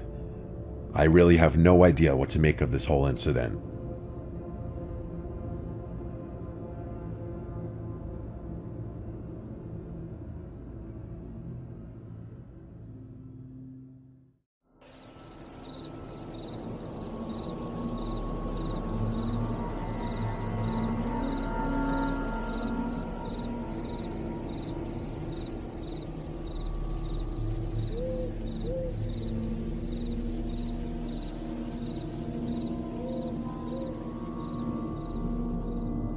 In 2010, I went to a summer camp called Camp Ernst that my parents signed me up for. Thankfully, it was with my best friend Keith, so I wouldn't be going there not knowing anyone. The camp was for 2 weeks, and it was the typical setting you'd expect to see in those old summer camp horror movies like Sleepaway Camp. There were 2 big cabins where the girls and boys slept respectively. There was also a big lodge-type building with an activity center, dining hall, and other amenities, and then various other smaller buildings scattered throughout the camp. Keith and I stayed up later than all the other kids because we wanted to play on our Nintendo DS's together. It was reaching the deep hours of the night, past 2 a.m. We were still playing DS together. That's when the door to the cabin opened. Panicking, we both threw our DS's under the pillows and pretended to be asleep. Footsteps moved around the room, from Keith's bed over to my bed. Then the footsteps stopped at my bed, and for a short moment, I felt the ever-so-soft feeling of someone breathing down my neck. Then the footsteps moved away from my bed and back to the door, before the door shut. I looked over to Keith and said, "That was scary. Especially since whoever that was breathing down my neck." We went back to playing on our DS's. That's when I got a text message on my phone, which read, "Why are you two still up?" Those of us who had cell phones were given a list of phone numbers of the camp counselors who we should call if something were to happen. But that number didn't belong to any of the counselors. Not that I knew of, at least. I texted back saying, "Who is this?" They never responded, though. I told Keith, who didn't have a cell phone, and he was just as freaked out as I was. Obviously, it had to be a counselor. Or so we thought. So we went back to playing on our DSs with the screen brightness all the way down. We both heard the back door to the cabin open. We looked at each other and once again threw our DSs under the pillows. There were no more footsteps, though. Suddenly my phone vibrated. It was another text message from the same number. It said, "It's Counselor Tony. Come outside to the back of the cabin. I have something to say to you." I told Keith, and he said it sounded way too suspicious. Then we both wondered if whoever this Tony person was the one who just opened the back door. I got off the bed and took a few steps to the center of the room where I could get a view down the hall to the back door. There was no one in sight, so I walked down the hall a little bit. Keith didn't approve. When I got closer to the back screen door of the cabin, I realized there was a little section of wall that caved in, and in that little opening, there was someone hiding. I got a little closer and realized it was not a camp counselor, but some really old, creepy-looking man who was about the same height as me. I ran back to my bed screaming help, waking everybody up. It was at that moment that I heard the back door slam shut. A camp counselor came rushing inside through the front door, and I told everybody what just happened. The counselors went around the whole campsite, searching the perimeter for anyone matching the description I gave. It was a big place surrounded by forest, though. It would be impossible to find someone. What still doesn't make sense to me is how that man got my phone number. My best guess would be he somehow found a list of phone numbers that the counselors had made, but how did he know who I was? I still dream about this experience every now and then.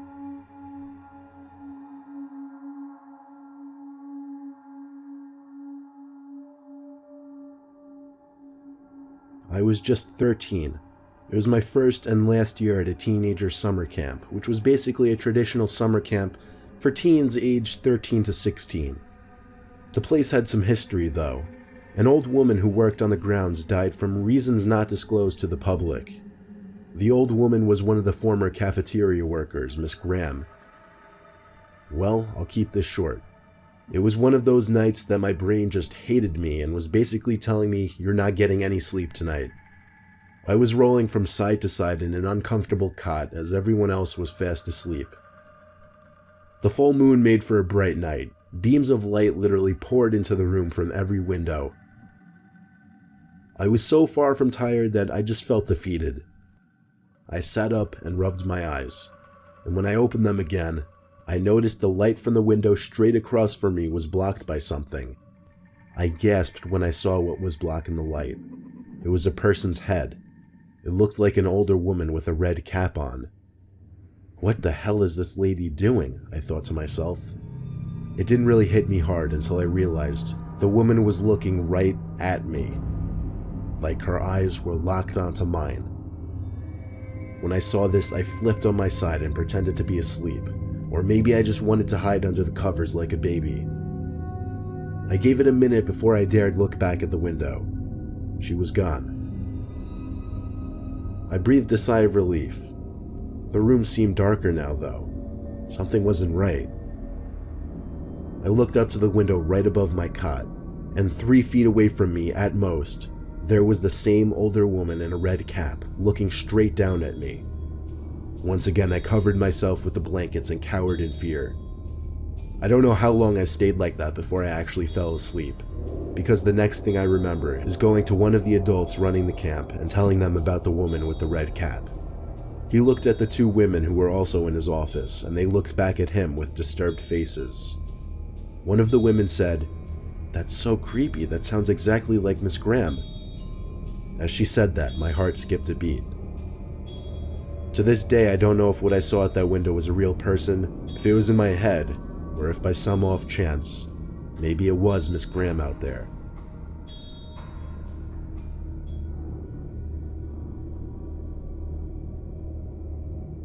I'll never forget the time I went to a sleepaway camp in Pennsylvania.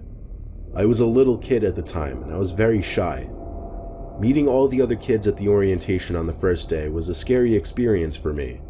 I'd rather be home playing Super Nintendo or something. Some of the other kids made friends pretty quickly. I thought I wasn't going to make any friends, but luckily some really outgoing kids started talking to me early on. I can't for the life of me remember his name though, so I'll call him Mike. Mike was a short blonde kid who always wore a Yankees hat. I thought he was the coolest kid at the time, but looking back now, I realize he's probably one of those kids who turned into a punk troublemaker in high school. During the tour of the campgrounds the first day, Mike and I picked up on a lone bunk building that looked like it had been abandoned and unused for years. We asked one of the counselors what happened. He said he had no idea. It was his first week working there. All he knew was that it hadn't been used for years. On the last night of camp, we were in our bunks. Everyone was getting ready to go to sleep. Mike came up to me and whispered something in my ear. He wanted to sneak over to that abandoned bunk just for the fun of it and see what's inside. I wanted to seem cool to Mike since I, for whatever reason, looked up to him, so I agreed. When everyone was asleep, we went outside and kept close to the bunk. We waited until the lights in the counselors' bunks were out, which wasn't long since it was already late. Then we ran down the pavement leading through the counselors' bunks towards the abandoned bunk building. My heart was racing the whole time. I wasn't built to be doing mischievous things like this, not at that age at least. Mike led the way until we were by the door of the abandoned bunk. The front door was boarded up, which is one of the reasons why it caught our attention initially anyway. So we had to go through one of the windows, which, wouldn't you know it, there was one that was completely busted open already. We climbed into the abandoned bunk. Now these buildings were pretty big. They weren't little shacks like you might be picturing. Each bunk had room for at least 10 campers. This one was no exception. Mike and I stood in the dark bunk. It was kind of cold in there. We had our arms out in front of us to make sure we didn't walk into anything. I walked into a bunk bed numerous times, and I heard Mike doing the same. I stopped to listen to what Mike was doing, and I heard bouncing on one of the beds. "Shh, stop messing around," I told him. I assumed he was hopping up and down on one of the old bunk beds, but Mike's voice came from the complete opposite side of the room, as I remember he said, "That's not me, I thought that was you." We had nothing to use as a light source, so we were in a pitch black room in a building that hadn't been used for years, and all we heard was the sound of someone bouncing up and down on a squeaky mattress. Needless to say, we freaked out and ran for the window we entered from. It was tiny though, so it took a while to get out. While I was waiting for Mike to get out, the bouncing sound stopped, and there was a loud thump sound. Whoever was bouncing on that bed must have jumped off. I jumped up to the window, and as I crawled through, I felt 2 hands grab onto my foot and try to pull me back in. But I was already out the window. We ran back to our bunk and locked the door. We contemplated running to the head counselor's bunk to tell them, but we figured we didn't want to get in trouble. Yes, looking back, that was a stupid decision, but we got through the night okay and went home the next day, living to tell the story another day.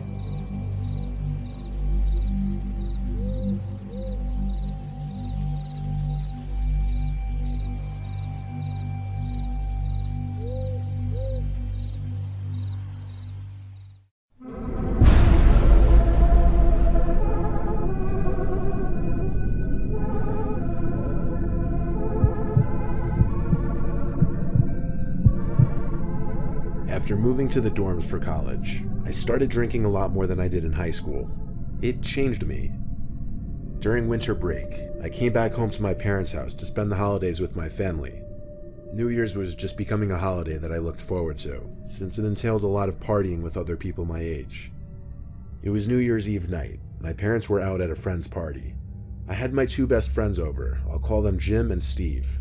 That was really our hometown squad back then. We didn't have that many other friends that liked to go out. I had them over to drink and hang out while we figured out our plans for the night. Jim apparently was talking to this girl who invited him to a party across town. She told him that we could come too, so that was our plan. We downed a few shots of rum, then polished off a few cans of beer each, and we each were pretty drunk. Jim called an Uber to the address the girl gave him, and we all split it 3 ways. Jim said he never met this girl, but that they matched on Tinder a week ago, and that she was really pretty and seemed cool based on her texting style. The Uber driver pulled us up in front of some storage-looking building. This was apparently the address. We were confused. Jim read the address over, and we all confirmed on our phones that this building was what came up under the address. Before allowing the Uber driver to leave, Jim confirmed with the girl he was talking to that it was in fact this building and not a house. Almost instantly, she texted back confirming this. So we all got out from the Uber, and then he slowly disappeared down the street. We made jokes about not really wanting to go in and calling the Uber to come back, but ultimately we ended up just going in. We looked for an entryway, and it seemed there was a small door left open with a big guy standing by it. We approached him and asked if this was the party. He nodded his head and pointed in the doorway without saying a word. Pretty sketchy. We walked into this very dark, narrow hallway, following a lone ceiling light hanging at the end of the hall. We were getting closer to the sound of the loud, rumbling music. We got to the end of the hall and found the opening to, I guess, what was supposed to be the party floor.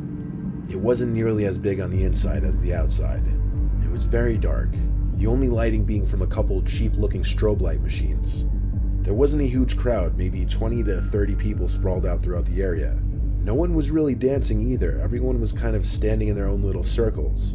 A lot of people were just sitting in chairs by themselves, kind of eyeing us down. The weirdest and most off-putting thing of all, though, we didn't see any females. The music was very loud and hard to talk over, so we moved to a corner further from the speakers and the crowds. I yelled at Jim to call that girl and ask her where she is. She texted back saying she's in the back section, just beyond the double doors. She told us to meet her there. This didn't sound right, and I told Jim that. He said we'd just take a peek back there and leave if she's not there. Jim led the way, following the directions from this girl. We went through these 2 doors held open by door stoppers into this dimly lit narrow hall with a bunch of doors. As we walked, someone quickly appeared from one of the rooms and whispered something in Jim's ear. Jim kept saying what, looking very confused. Then he turned to us and waved his hand saying, "Let's just get out of here." We didn't question it. As we walked back through that little main dance hall, I could tell we were getting looked at again. Some big guy at one of the doors tried stopping us for whatever reason. We just walked through him back down the hall we came through. We noticed he was following us, and finally Jim yelled "run" and started sprinting down the hall. That's when I knew shit was real. We followed, and the guy behind us yelled at the top of his lungs, "Yo, stop them," probably to the guy standing at the entry door. He didn't really make an effort to stop us though when we ran back out the front door. We ran out of the little parking lot into the closest main road, where we called an Uber again. Jim explained that the dude in the hall whispered in his ear to get out of there before midnight, as they were going to trap everyone in there. Jim didn't ask any more questions. He basically just told us to haul ass out. This led us to believe that girl he was talking to didn't exist. It was just some kind of trap to lure unsuspecting victims into whatever was about to go down in that building that night. We made an anonymous police report that something was going down in there that night, and that it should be investigated and shut down. We spent midnight on that New Year's sitting in my living room by ourselves. We never found out what transpired in that warehouse.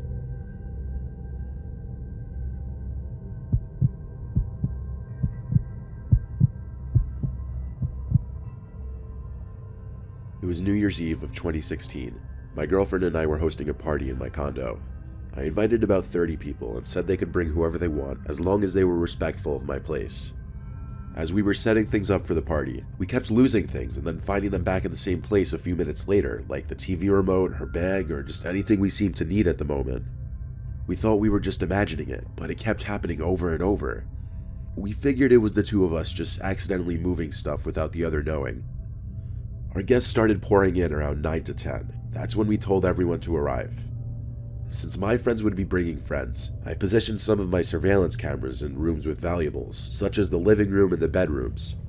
By the time everyone was over, things were still kind of disappearing. Like at one point, I wanted to show my friends my new pair of shoes my girlfriend got me for Christmas, and I couldn't find them.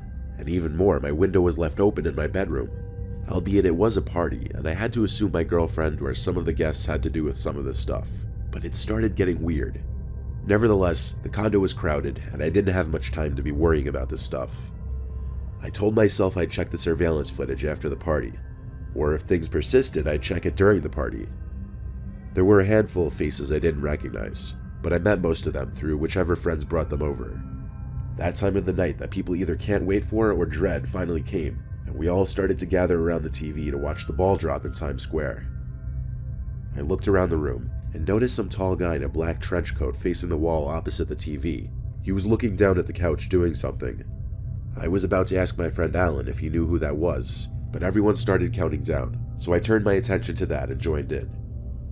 Everyone yelled Happy New Year and all that, and anyone who came as a couple got their New Year's kiss. And when everyone settled down a bit, I realized that tall guy wasn't in the room anymore. I asked Alan if he knew who that tall guy was, and he said yeah, that's Tom's friend.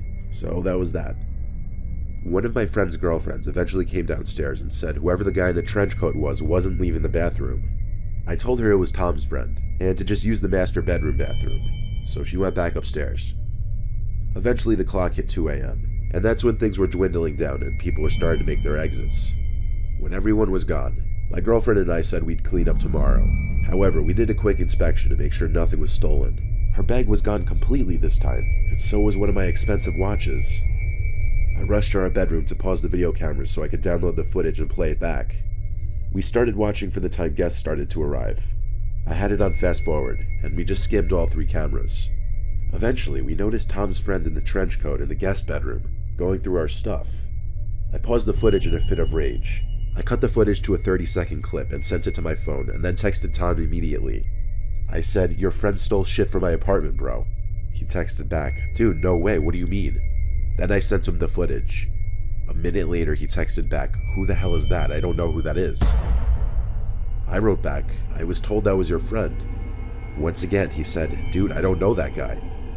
My girlfriend and I got nervous now, so I went on a texting spree, texting all of my friends who came, asking if they knew that person. From everyone who was still awake, we got a bunch of no's. So we went to finish the video footage, following the guy in the trench coat. He made his way into our bedroom, opened the door, then started dropping some of our belongings out the window, including my girlfriend's bag. I felt like the room was spinning and my heart was in my throat. Then, the man in the video quickly turned around as if he heard someone coming up the stairs, and he crawled under the bed. We sped through the rest of the video footage, but he never got out from under the bed. Under the bed that we were currently sitting on using the laptop. I saw the fear in my girlfriend's eyes, and her temptation to scream, but I covered her mouth with my hand and whispered in her ear, "Run on the count of 3. But she couldn't help it. She let out a cry. So I had to yell at her to just run out of the room. I pushed her off the bed and followed close behind. I took a look under the bed before slamming the door shut, and I saw him down there under the bed. We made eye contact. It was an indescribable moment. We called the cops in the kitchen, both grabbing big kitchen knives. Police made it to my condo in like 3 minutes, but by that time the intruder was gone, and our bedroom window was once again open. He escaped through the window and got away with our belongings. I handed over the video footage files to the police department, and they would review it and record an image of the man's face. Of course, he was never found, at least not by our local police department.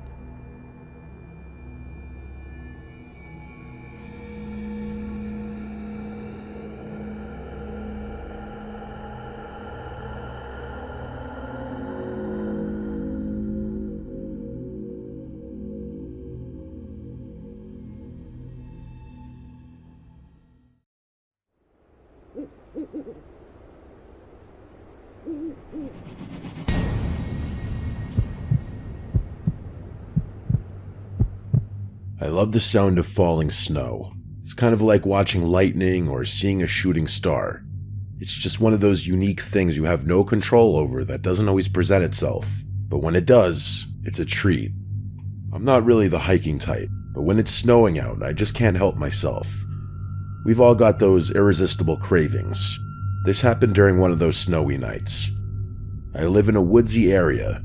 It's not really in the woods per se, but it's close enough. If I wanted to access an expansive, dense forest, I'd only have to drive a few minutes. I didn't have any major obligations the next day, so it was either a Friday or Saturday. Probably a Saturday because I remember being slightly hungover from going out the previous night. It also wasn't supposed to snow that night, which I remember specifically because I have a habit of checking the weather obsessively during the winter months. I was sitting in my room reading a book when it just started snowing, abruptly, as if someone had just casually flipped a switch. I didn't even notice it at first, but by the time I realized what was going on, there was already a considerable amount of snow on the ground. Without thinking too much, I instantly knew what I wanted to do. Take a snow walk, so that's what I did. The spot I drove to is pretty secluded for the most part. It's a local hiking trail that usually doesn't see that much traffic. I stepped out, admired the snowfall for a few seconds, and started walking. I didn't really have a defined plan in my mind. My only objective was to get deeper into the woods so I could more fully appreciate the snow. After about 20 minutes of walking, I was finally satisfied with how far I'd gone. But then, the literal moment I stopped to appreciate the snow, I heard something. Something that definitely didn't belong there. It was a child's voice. It took me a few moments to even process what I heard. Just as I was telling myself my mind was playing tricks on me, I heard it again. The sound of a little boy yelling, "Hi." I know that sounds pretty benign, but it was just so freaky in the moment. It was quite literally the last thing I was expecting to hear out there, all alone in those woods. The other unsettling thing about it was that I couldn't really tell where the voice had come from. It sounded like it could have come from a number of different directions, if that makes any sense. I whipped my head around, but there was no one there. I kept looking around frantically, but there was no one in sight. Just as I was about to head back to my car, I heard the voice again. It was definitely a little boy's voice, only this time, he said, "Up here, silly." Without even processing how freaky of a thing that is to say, I instinctively looked up, and there he was. There was a little boy who looked to be around 9 years old just sitting on a tree branch in a tree not too far away. It was the most bizarre thing. The boy was clearly bundled up for the cold, but how he managed to climb that tree, I had no idea. The lowest branch to the ground was at least 20 feet off the ground. Strangely, seeing him kind of calmed me down a little. It was almost like I had been afraid of not knowing where he was, as opposed to him being there. I walked over to the tree he was sitting on, keeping my eyes on him the entire time. He was smiling this really wide grin that reminded me of the expression someone who hadn't learned to smile yet would make. My sense of security started disappearing the more I looked around, though. For starters, there wasn't a single footprint around the tree he was sitting in, meaning he had climbed up there before it had started snowing, meaning he had been sitting in that tree for at least 45 minutes. And that's not even mentioning the fact that he figured out a way to climb that thing in the first place. Like I said, it would have been exceedingly difficult to do so, even if you had climbing experience. The tree was perfectly straight. He would have had to shimmy up 20 feet. He waved at me, and I didn't waste a second. I asked him how he got up there, and he told me it was a secret. Then he just went back to smiling that awful grin. I didn't know what to do. This kid clearly didn't belong out there, and I felt compelled to do something. But what was I supposed to do? Try and climb the tree to get him down? Before I could think of something to say, he stood up straight on the branch he had been sitting on and said, "Watch this." Then without warning, he leaned back and fell. He fell what must have been at least 30 feet. I screamed. There was nothing else I could do. I watched in horror as he landed directly on his back with a gruesome thud. I thought he was dead. There's no way any amount of snow could have cushioned that fall. I ran over to him, but before I could reach him, he sprung up off the ground and started running away from me. It was impossible. Falling from that height should have been enough to kill him. I screamed again, this time out of shock, and I watched as he ran off deeper into the woods. Even with the bright snow on the ground, it was still dark enough for him to run out of sight. I don't know what came over me. Instead of doing the rational thing and turning around, I ran after him. I don't know why. I know myself. If a situation like that were to arise again, I'd turn around 99 times out of 10. But I guess this was just that one time. That's the only explanation I can come up with. I regained my composure and started following his footprints. knowing he couldn't have gotten far. After a few seconds of running, I started to hear him laughing. Cackling is a better word, honestly. It was really unsettling. It was like he was toying with me, playing a game while I was out there scared to death. His footprints passed a nearby tree, and as I was running past, I felt something latch onto my back. Before I could react, I was tumbling to the ground, and this kid was on top of me, clawing at my neck and shoulders. I started screaming and blindly grabbed at him, but he wasn't letting go. He started wailing too, and I could feel myself starting to bleed. He was tearing into my neck with his fingernails, and I thought he was going to blind me. I managed to stand back up, and with all my strength, I flung him over my shoulder. He hit the ground, immediately got up, and ran deeper into the woods, still laughing. This time I didn't chase him. If it weren't for the cuts on my neck and the blood on my hands, I might have just stood there forever. The cuts didn't feel that deep, but there was an uncomfortable amount of blood. I hadn't been wearing a scarf, so I pulled off my hat and wrapped it tightly around my neck. My hands were shaking and soaked with my own blood, and I was having a panic attack. The next 20 minutes are really fuzzy, probably because I was so terrified and I had lost so much blood. The next thing I remember is being in the back of an ambulance, and then after that, I remember talking to some police officers about what happened. I got the medical attention I needed and was asked to recount my story like 10 times. At the time, I didn't realize what was so unbelievable about it. I would only later learn that while I had been in the hospital, the police had searched the area and found nothing. What's worse, they allegedly followed my footprints and only found the one set, mine. I remember being so emotionally distraught when I found that out. I was furious at the thought that they hadn't searched the woods thoroughly.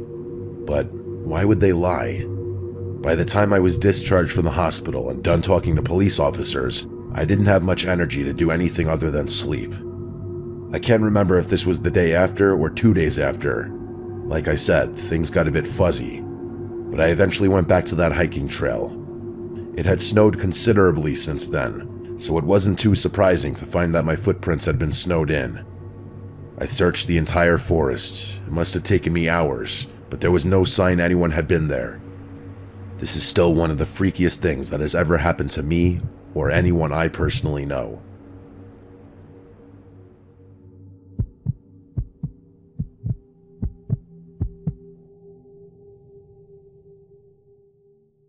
This happened over winter break my sophomore year of college. I was 19 and had the house to myself for a little under 2 weeks.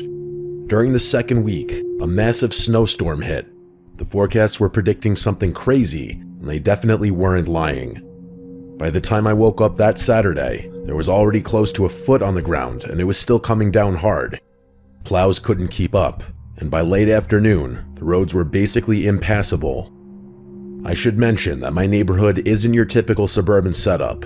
The houses are pretty spread out, and there's a lot of wooded areas between properties. It's nice in the summer, but in the winter it can feel kind of isolated.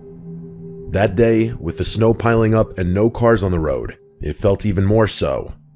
I was bored out of my mind by like 6 p.m. The Wi-Fi knocked out while I was sleeping, so I couldn't even pass the time by playing video games or anything. For context, my only hometown friend is this guy named Ryan, and I knew he was around because I had literally hung out with him the day before. So while I was dying of boredom in my room, I got this idea that I thought was hilarious at the time. I was going to walk to his house and surprise him. The roads were undrivable, sure, but I figured I could make it on foot. It was only about 1.5 miles, maybe a little more. I'd walked further than that plenty of times. Looking back, it was a pretty stupid idea, but I was 19 and bored and thought it would be funny to just show up on his doorstep covered in snow. The first part of the walk was actually kind of nice. The snow had stopped falling by then, and everything was covered in this thick white blanket. The streetlights made everything glow, and it was weirdly peaceful. I could hear my own breathing and the crunch of my boots, but that was about it. There wasn't a living thing out there. About halfway there, the route cuts through this stretch where there aren't any houses for a while. It's mostly just trees on both sides of the road and a few empty lots. During the day, it's nothing special. But that night, especially with all that snow, it felt different. That's when it really hit me how alone I was. It was a really strange feeling. I kept walking, and out of nowhere, I saw headlights up ahead. The lights were pretty far off, but they were coming from the direction I was headed. I stopped walking and watched them get closer. It was definitely a snowplow, and it was moving really slowly. But then out of nowhere, it suddenly veered hard to the right, like the driver had lost control or was trying to avoid something. I watched them cut across the road and disappear into the tree line. There was this muffled crunching sound, and then everything went quiet again. My first thought was that someone had just crashed, so I started running toward where I'd seen the lights go off the road. The snow was deep, and I couldn't move that fast. But the only thing on my mind was the thought that someone was hurt and needed help. It took me a few minutes to reach the spot. I could see where the vehicle had gone off the road, so I followed the tire tracks until I found it. The scene looked exactly as I predicted. A snowplow with its front end crumpled and smashed into a tree. Its headlights were still on and the engine was still running. I ran up to the driver's side, preparing myself to have to lift someone through the snow, but when I got to the window and looked inside, there was no one there. The driver's seat was empty. I stood there for a second, not really processing what I was seeing. I thought maybe the driver had been thrown from the vehicle or something, so I looked around. The windshield wasn't shattered though, so they must have still been inside the plow. I checked the passenger side, but that seat was also empty. I ended up pulling the driver's door open in frustration, thinking maybe they had slumped down below the steering wheel, but there was no one there either. It took me a few seconds to realize that the entire plow was empty. There was quite literally nowhere else someone could have been. I remember just standing there in the snow, staring at this wrecked snowplow with its headlights still on and its engine still running, feeling like something was very, very wrong. There were no footprints leading away from the truck. Whoever had been driving the thing had just vanished. It's hard for me to describe what I felt next. I got this sudden, overwhelming sense that I needed to leave. It wasn't a thought so much as a feeling, like something in my gut was forcing me to get out of there. I trusted my gut and backed away from the plow. As I was walking back the way I had came, I heard a voice ring out from somewhere behind me. It was a man's voice, and he was yelling for help. I wanted to turn around and help. That was my goal in the first place, but every instinct I had was screaming at me to keep moving. I started running, and as I got further away, I heard the voice yell out one more time. It sounded much closer the second time, like impossibly close. No one could have moved that fast through such deep snow. I didn't turn around. I ran the entire rest of the way to Ryan's house. The joke was pretty much ruined at that point.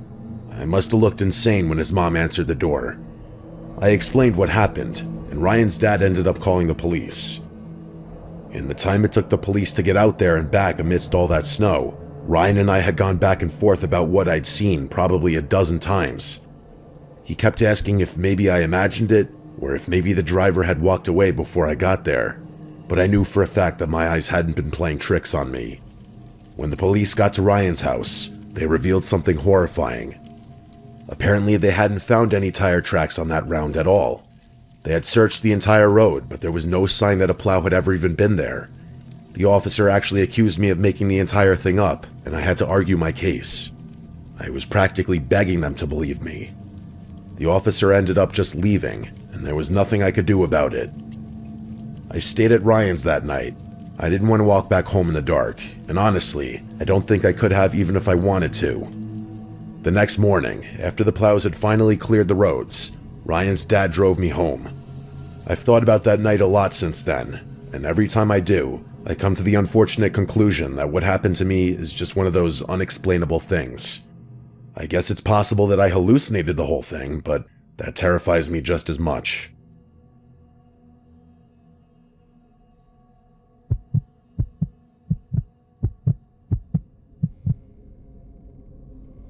I'm Sebastian, and I go by Sebi. This happened back when I was a sophomore in high school, about 7 years ago now. I went to a private school in a nearby city, which meant I had to commute on public transportation every day. Train in the morning, train in the afternoon. It sounds tedious, but honestly, I didn't mind it. Most of my friends lived in the same general area, so we'd all ride together, and it became this social thing where we'd just hang out and talk during the commute. One of the hidden benefits of private school, honestly, getting people accustomed to commuting early in life. I was a runner back then, track in the spring, cross country in the fall. During the off season, I'd catch the train right after school let out around 3, and it would be pretty empty, usually just the same group of high schoolers heading home. But during the season, practice wouldn't wrap up until after 5:30, which meant by the time I got on the train, it was packed with commuters heading back to the suburbs after work. Luckily, my two best friends Charles and James also ran track and lived on the same train line, so I wasn't completely alone during those late rides. One night after track practice, it started snowstorming the moment our train left the station. It was midwinter, so night is definitely the right term, even though it wasn't even 6 yet. And snowstorm is also the right term because it went from 0 to full-on blizzard in like 5 minutes. We found out while we were on the train that ours was the last one operating on that track. The forecast was predicting a massive storm, and they weren't letting any more trains leave the station after us. The snow only got worse.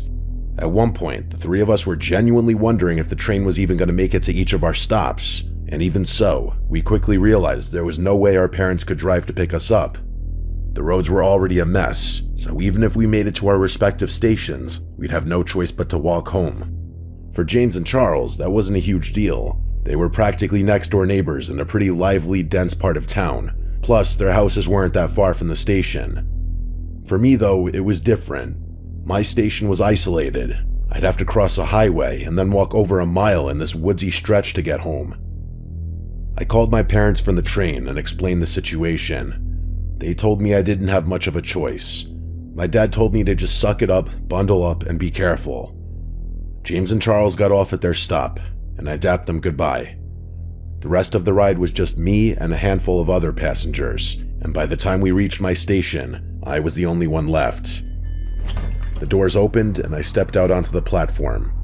It was completely empty, just me and a full blizzard.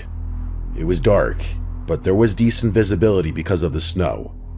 Everything was white, and the light from the station reflected off of it in this pretty but eerie way. I stood there for a second, taking it in. It was a sight I had never seen before. Usually that station is bustling with cars and people, but with the snowstorm and all, it looked completely deserted. I started walking. There was no point in prolonging the inevitable. For whatever reason, I thought crossing the highway would have been more difficult, but there wasn't a single car anywhere in sight, including snowplows. I actually stopped and looked around, kind of in awe. It was beautiful in a weird way. I started thinking to myself I'd probably never experience anything like that ever again. After the highway, though, came the woods. The only other option was following the road home, but it was really windy and would have added a ton more walking, so I decided to just push through and walk through the woods. I don't know how long I'd been walking, but I happened to glance up after looking down at my feet for a while, and the moment I did, I had to hold back a yell. About 30 yards ahead of me, there was someone standing there, a man. He was facing me directly, almost like he knew the exact path I had to take. At first, my brain couldn't process what I was seeing, because he wasn't dressed for the weather at all. He was wearing a short-sleeved shirt and shorts in the middle of a blizzard, and to make things worse, his face was twisted in this deranged smile. I didn't move. I just stood there watching him, waiting to see what he was going to do. My mind was racing, trying to come up with some explanation, but the shock of the situation was too much for me to handle. I couldn't think or move, and in one abrupt motion, he went from smiling and standing still to screaming and charging at me. It was literal horror unfolding right in front of me. I snapped out of my haze and began running as fast as I could back the way I came, screaming for help even though I knew no one was out there. I couldn't move that fast with all the snow, and I felt him closing the gap with every second that passed. The chase felt like it lasted forever. It was probably 5 minutes, but it felt like an hour. I finally broke out of the woods and hit the road, and only then did I turn around. He was gone, and that didn't make me feel much better though. I felt physically sick. I followed the road home, and the whole time I kept thinking about my footprints, about how they were quite literally the only tracks in the snow. If that guy wanted to follow me home, it would have been the easiest thing in the world. When I finally got to my house, my parents were relieved. That is, until I told them what had happened in the woods. My dad wanted to go out and look for the guy, but my mom wouldn't let him. Several hours went by without incident. Eventually, my parents went to sleep. I pretended like everything was fine, but I was still freaking out internally. I couldn't get the image of his deranged smile out of my head. And the way he had been screaming was just so unnatural. And the more I thought about it, the more insane the whole thing felt. He had literally been wearing short sleeves. How had he not frozen to death out there? I was making myself crazy, so I forced myself to stop thinking about it and just go to sleep. But of course, I couldn't fall asleep. It was like I was in that 30-second shock after waking up from a nightmare, only instead of 30 seconds, it was several hours. That's the best way I can describe how I was feeling. At one point, I heard a tree branch rattle my bedroom window, which startled me out of bed. I went over to the window to see if I could dislodge it somehow. I pulled back the curtain and literally dropped to the floor, yelling. It was him, that guy from earlier. He was right there, inches from my window, only now I could see him clearly. His skin was purple, like he was freezing to death, and he was bald with this patchy gray beard. My dad burst into the room and just barely saw that guy through the window before he took off. My dad went to go run out in the snow, but my mom stopped him and convinced him to call the police instead, which he did. With all the snow on the grounds, it took the police forever to get to our house. By the time they did, that guy was long gone. My dad didn't care though. The police could have easily tracked his footprints in the snow, which is what I was expecting them to do. But once the officers realized the tracks led into the woods behind our house, they told us they couldn't just go tramping through the woods in the middle of the night. My dad got furious. He got in one of the officers' faces and almost made it physical. In the end, the officers literally left without doing a thing. Nothing ever came of it. The police never bothered to follow up, and I never saw that man again. For all I know, he froze to death somewhere behind my house. But for weeks after that, I was terrified to be in my own home. I still have absolutely no idea how to explain what happened.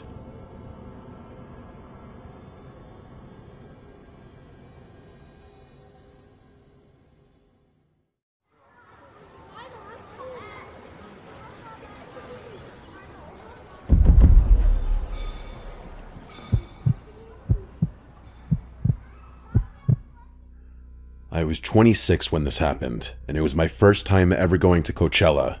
My friend Alyssa and I had talked about going for years, but either money got in the way or one of us couldn't get time off work. That year, everything finally lined up, so we actually committed to it. We flew out to California, rented a little 2-bedroom Airbnb, and made a whole trip out of it. We were both really excited because neither of us had ever been to a festival that big before. We had both been to smaller concerts and local stuff, but nothing on that level. The whole first day honestly felt like stepping into another world.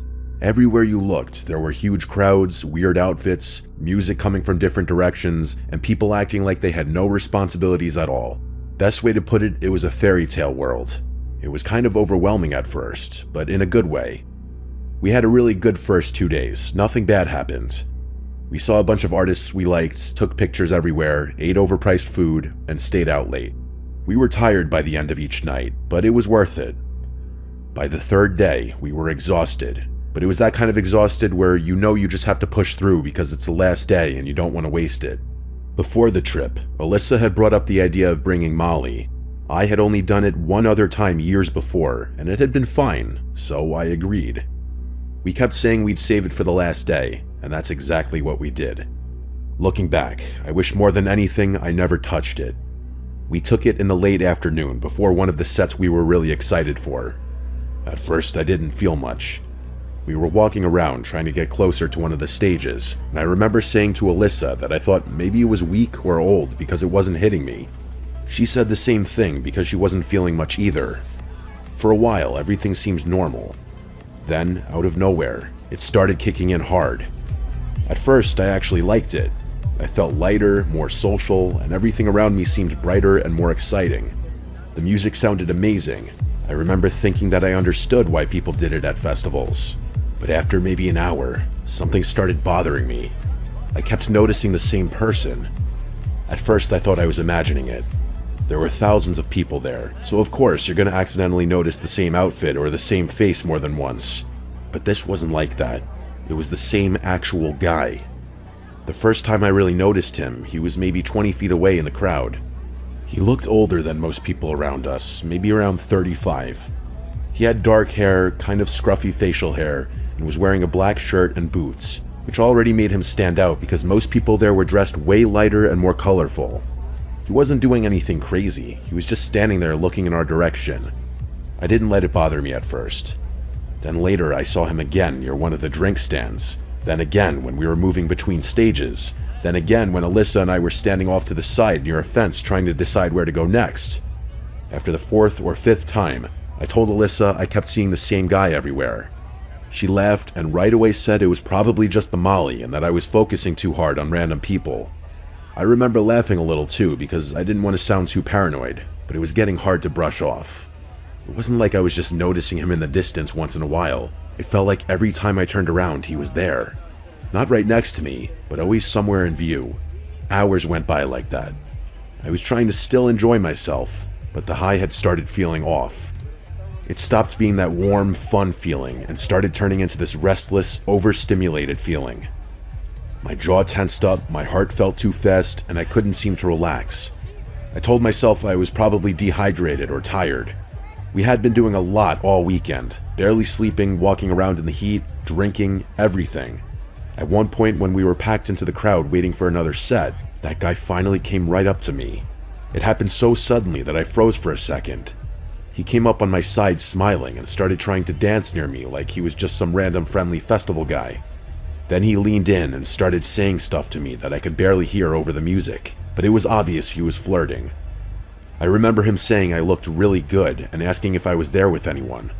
I told him I was there with my friend and tried to be polite about it because I didn't want to set him off or make a scene.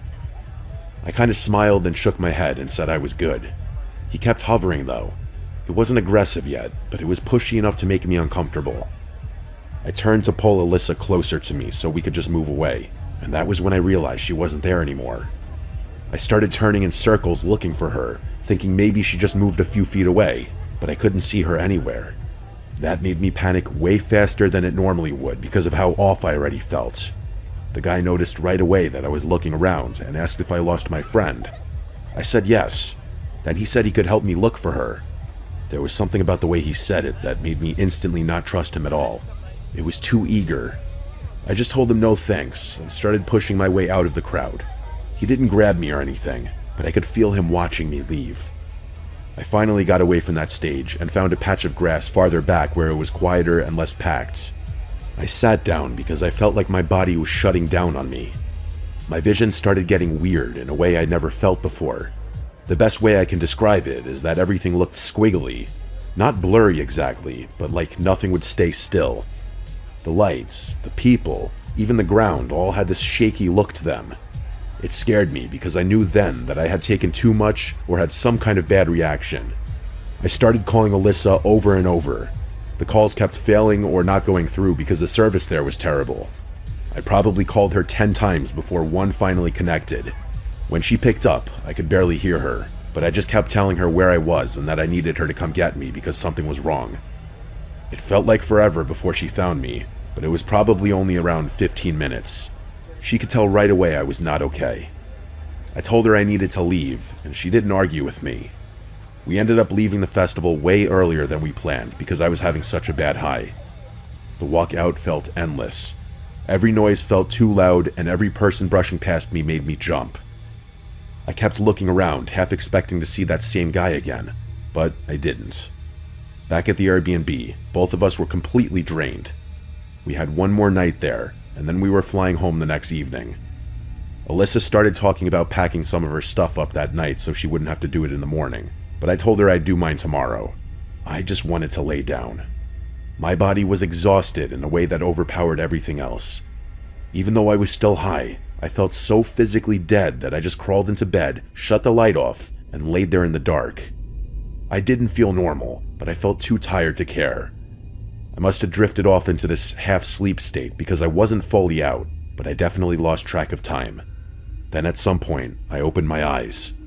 I have no idea what woke me up. Maybe a sound, maybe just my body being on edge. But the second I looked toward the bedroom doorway, I saw a figure standing there.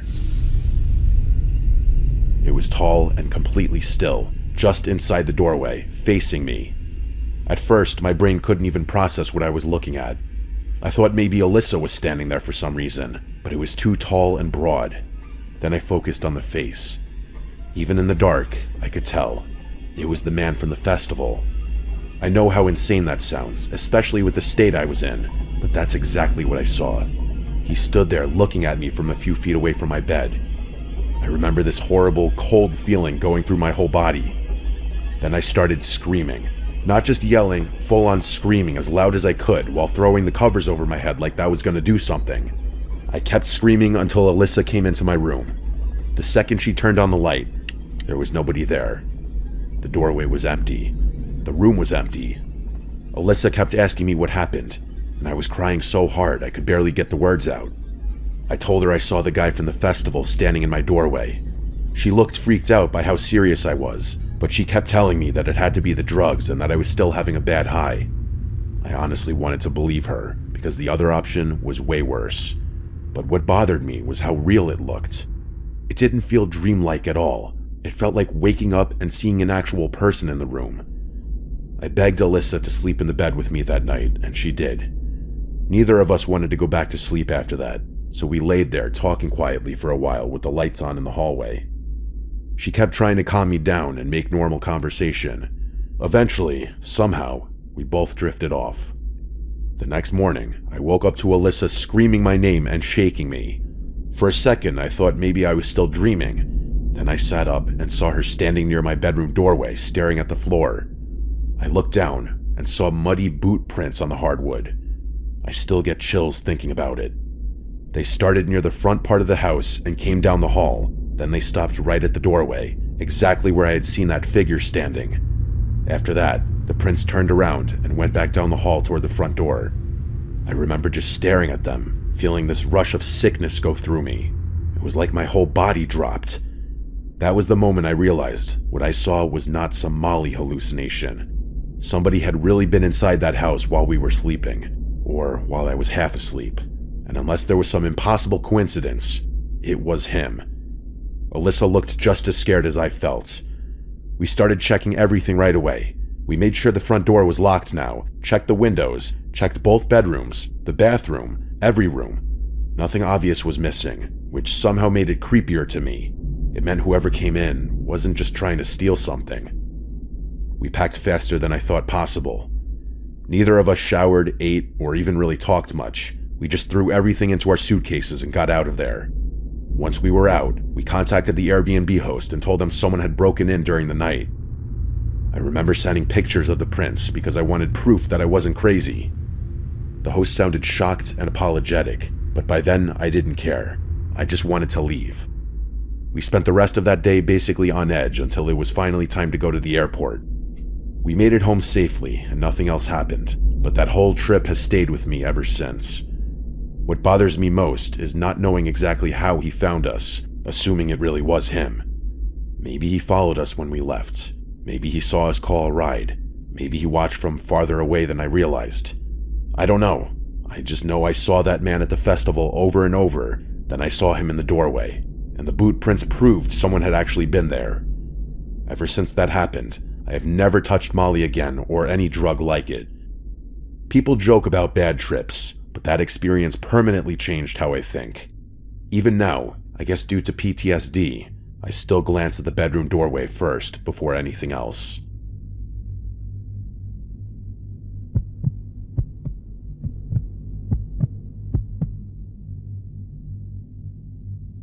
Over the summer, my girlfriend from college, Valentina, invited me to come visit her family.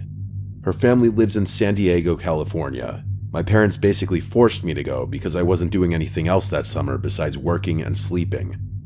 It was a Friday afternoon, and I had just gotten off my plane. The flight felt like forever since I was flying across the country. I got a text from Valentina telling me to come outside so she could pick me up. She and her dad came to pick me up in an old Toyota. I don't remember much from the car ride to her beach house, though. We pulled up to a beautiful villa on the beach. Valentina's dad helped me get my suitcase out and escorted me to my room. My room was on the lower level, separated from everyone else upstairs. For a guest room, however, it had a great view of the beach. I could also see the side stairs that led to the front door on the second floor. I unpacked my clothes and toiletries, trying to get settled into my room. Then I heard knocking on my door. It was Valentina. She wanted me to meet her siblings, but I'm not going to talk about them much, as they're irrelevant to the story. However, she introduced me to her mom. Her mom was a nice older woman. She made me feel welcomed. Valentina ended the conversation when she said she was taking me to the beach. She went upstairs to change. I went to my room to do the same. We got on the beach and the sun was setting. She told me it's a great time to take some pictures for my Instagram. Being the nice and helpful person I am, I agreed I would take her pictures. The beach was crowded, so I knew this would be difficult. I probably took 100 pictures before she was finally satisfied. I looked back at the pictures, and something was off about them. I noticed a man in the background of every picture, sometimes staring at Valentina from behind or staring at me. I looked at the general direction he was standing in the most recent picture, but he was gone. I muttered to myself, what the f***? I tried telling Valentina, but she just shrugged it off. I started to feel very paranoid. I always had the fear of someone stalking me. I knew I had to be a man and hide this fear. Later, Valentina and I went back out to the beach. It was around midnight, and one of her best friends was having a bonfire. We walked down to the beach to the gathering. After being a social butterfly for a while, my boss called me. He was pretty chill, so I told him about my trip and when I would be back. As I was talking to him, I saw a black figure on the beach, just staring at me. I pretended not to see him and just turned the other direction. I guess my boss noticed my sudden pause because he asked, "Are you okay?" I responded quickly saying, "Yeah, I was just a little surprised by what I just saw." He didn't question it and immediately got back on topic. The party started to die down. People were finishing up their drinks and getting into their Ubers. I asked Valentina's best friend, who was sober, if she could drive us home. She agreed to take us home since we were a 2-minute drive away. In the car, Valentina asked me, why didn't we just walk back on the beach? I was debating whether I should tell her the truth or if I should just make something up. I told her, "You're absolutely plastered right now. There's no way you're walking." She rolled her eyes. We got home and I helped her upstairs because I needed her to be quiet. I slept in her room that night because I didn't feel safe being alone downstairs near the beach. The next day came. I woke up with a feeling of having to throw up. I stayed in bed all day. I told Valentina and her parents that I just needed rest for a day. Then I would be able to function for the rest of the week. I woke up around 7 p.m. to Valentina knocking on my door. She told me they're going to downtown San Diego for dinner, but would be back before midnight. I nodded my head in agreement, then went back to sleep. I started to have a dream of someone tapping on a glass table rapidly. It was getting so annoying that I woke up. The tapping stopped. I turned on my side to face the exterior stairs, and that was when I saw it. I saw the guy from the pictures at the beach at my window, waving at me. He had a black hood on. He went running up the stairs, where I heard the front door open. I nearly screamed. Wasn't the front door locked? How was he in the house? I went to my door and put my weight on it. He wasn't getting in. I heard nothing. No one going down the stairs or anything. Then I heard someone on the other side of the door jerking the door handle. He was trying to put his weight into the door, but nothing was coming through that door. I heard him back away from the door. That's when I grabbed my phone and called 911. It took 5 minutes before I heard the police opening the front door. I decided it was safe to leave my room, and I booked it upstairs. But of course, the creep had left long before the cops showed up. Shortly behind the cops, Valentina's family showed up worried. They asked me if I was okay, but that wasn't what was important. I needed to make sure he didn't take or do anything. I heard a scream from Valentina as she went to her room. I followed her in. She pointed to a camera in the corner of the room. The police took it for investigation. The creep also took Valentina's clothes and bathing suits. I stayed for the rest of the week, but I'm still scared from that experience 2 months later. I don't know how that guy found us or what his intentions were. I didn't know if he wanted me or Valentina. But most frightening, what would he have done if he did get into my room?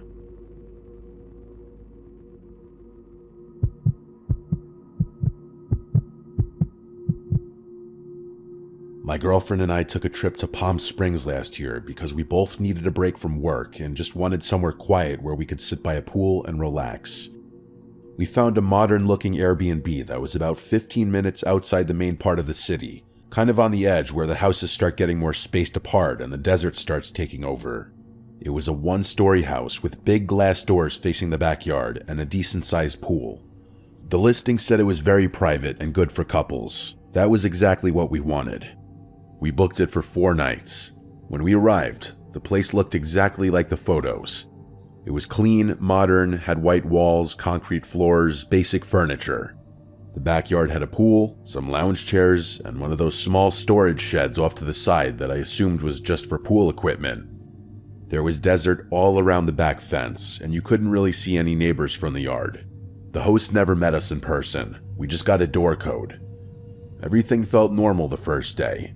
We went out to dinner, came back, watched TV, and went to sleep. The first weird thing happened the first night, but it was small. Around maybe 1 or 2 in the morning, I woke up because I thought I heard something outside. It sounded like maybe a light thump or something hitting the side of the house. I just assumed it was the house settling or maybe wind. Desert areas get weird temperature changes at night, so I figured it was that. I went back to sleep. The second day, we mostly stayed by the pool. At one point, while we were laying on the chairs, I thought I heard what sounded like a voice somewhere far away. Not like someone talking normally, more like someone calling something out. I even asked my girlfriend if she heard it. She said she thought she heard something, but we both kind of laughed it off because there was basically nothing around us. There was no sidewalks, there was no foot traffic, it was just sand and scattered houses way off in the distance. We even joked it was probably just something dragging lightly against the outside wall near the bedroom. I got up and looked through the glass door, but didn't see anything. The backyard lights weren't on, and everything looked normal. I told her it was probably just branches or some animal. There were lizards and stuff around, so we didn't think much of it. Night 2, we again heard a couple sounds, but nothing that made us think someone was actually there. Just random ticks and small impacts that you could easily explain away. Night 3 was when everything changed. We had gone to bed around midnight, and I was still awake scrolling on my phone when I noticed light coming through the sides of the blinds. At first, I thought maybe a car drove by, but then it stayed on. I got up and looked through the edge of the blinds and saw one of the motion lights on in the backyard. I stood there for maybe 20 seconds, and then it shut off. About maybe 10 seconds later, another one turned on further down along the side of the house. That immediately made my stomach drop because it didn't feel random. It felt like something was triggering them in a path. My girlfriend asked what I was doing, and I told her I thought someone might be outside. She immediately sat up and got scared. We both watched as another light turned on near the back fence, then another closer to the pool. It really looked like someone walking around the outside of the house. She started telling me to close the blinds fully. She kept saying, "Shut them, shut them." I closed them completely, and we both just sat there quietly. I could tell she was genuinely scared. I was too, but I was trying not to show it, part of being a man in a relationship, I guess. She kept saying we should just ignore it and stay inside, but my brain kept going to the idea that someone could be trying to break in. I said I was going to go check outside just to make sure. She kept telling me not to. She actually grabbed my arm and told me that was a stupid idea. I told her I would just step out for a minute. I went into the kitchen and grabbed one of the bigger knives from the knife block. I didn't tell her this though, I didn't want to freak her out. I remember my hands actually shaking a little, which isn't normal for me. I opened the back sliding door slowly and stepped outside. It was dead quiet out there. I stood there for maybe a minute just listening. Then I walked slowly around the pool area, looking around the fence line and the corners of the house. I didn't see anyone. After maybe 5 minutes, I started thinking maybe I was just being paranoid and that maybe an animal had triggered the lights. Then I noticed footprints in the sand near the side of the house. They were very clear shoe prints, not animal tracks. This is when my heart started pounding. The prints went from the side of the yard toward the small shed that was next to the house. I followed them slowly, trying to be quiet. I remember thinking if someone was hiding, I didn't want to surprise them, but I also didn't want them surprising me. The footprints went straight to the shed door. When I got there, the doors were completely closed. The footprints just ended right in front of me. That was the moment I felt actual fear. Not just nervousness, real fear. I stood there maybe 3 or 4 feet from the door, just staring at it. I couldn't hear anything at first. I took another step closer and just listened. I was trying to hear breathing or movement. For maybe 5 seconds, there was nothing. Then, very clearly from inside, I heard a man's voice say in a normal, calm tone, "Excuse me, could you open the door, please?" I froze completely. I didn't say anything. Then right after that, the same voice did this quiet, creepy laugh. A small laugh, like he thought something was funny. I didn't wait another second. I turned and ran straight back to the house. I slammed the sliding door shut and locked it. My girlfriend was already standing there asking what happened, and I was honestly struggling to get the words out because I was so freaked out. I told her there was someone in the shed and that he asked me to open the door. She immediately became hysterical, asking if I was serious. I told her, yes, unfortunately I am, and I grabbed my phone and called 911. While I was on the phone explaining everything, we saw the outside lights turn off again. Then about 15 seconds later, one of them turned back on. Then another, again like someone moving around the house. But now we couldn't see anything because the blinds were completely shut. That almost made it worse because we knew someone was out there, but couldn't see where. The dispatcher told us to stay inside and keep everything locked. It took about 20 minutes for police to get there because of how far out the house was. Those 20 minutes honestly felt like hours. Every little sound made us jump. When the police finally arrived, they knocked and announced themselves, and I've never felt more relieved to see the police, coming from someone who hates the cops. They checked the backyard first and then the shed. One of the officers told me to stay inside while they opened it. After a few minutes, they came back and said nobody was inside anymore.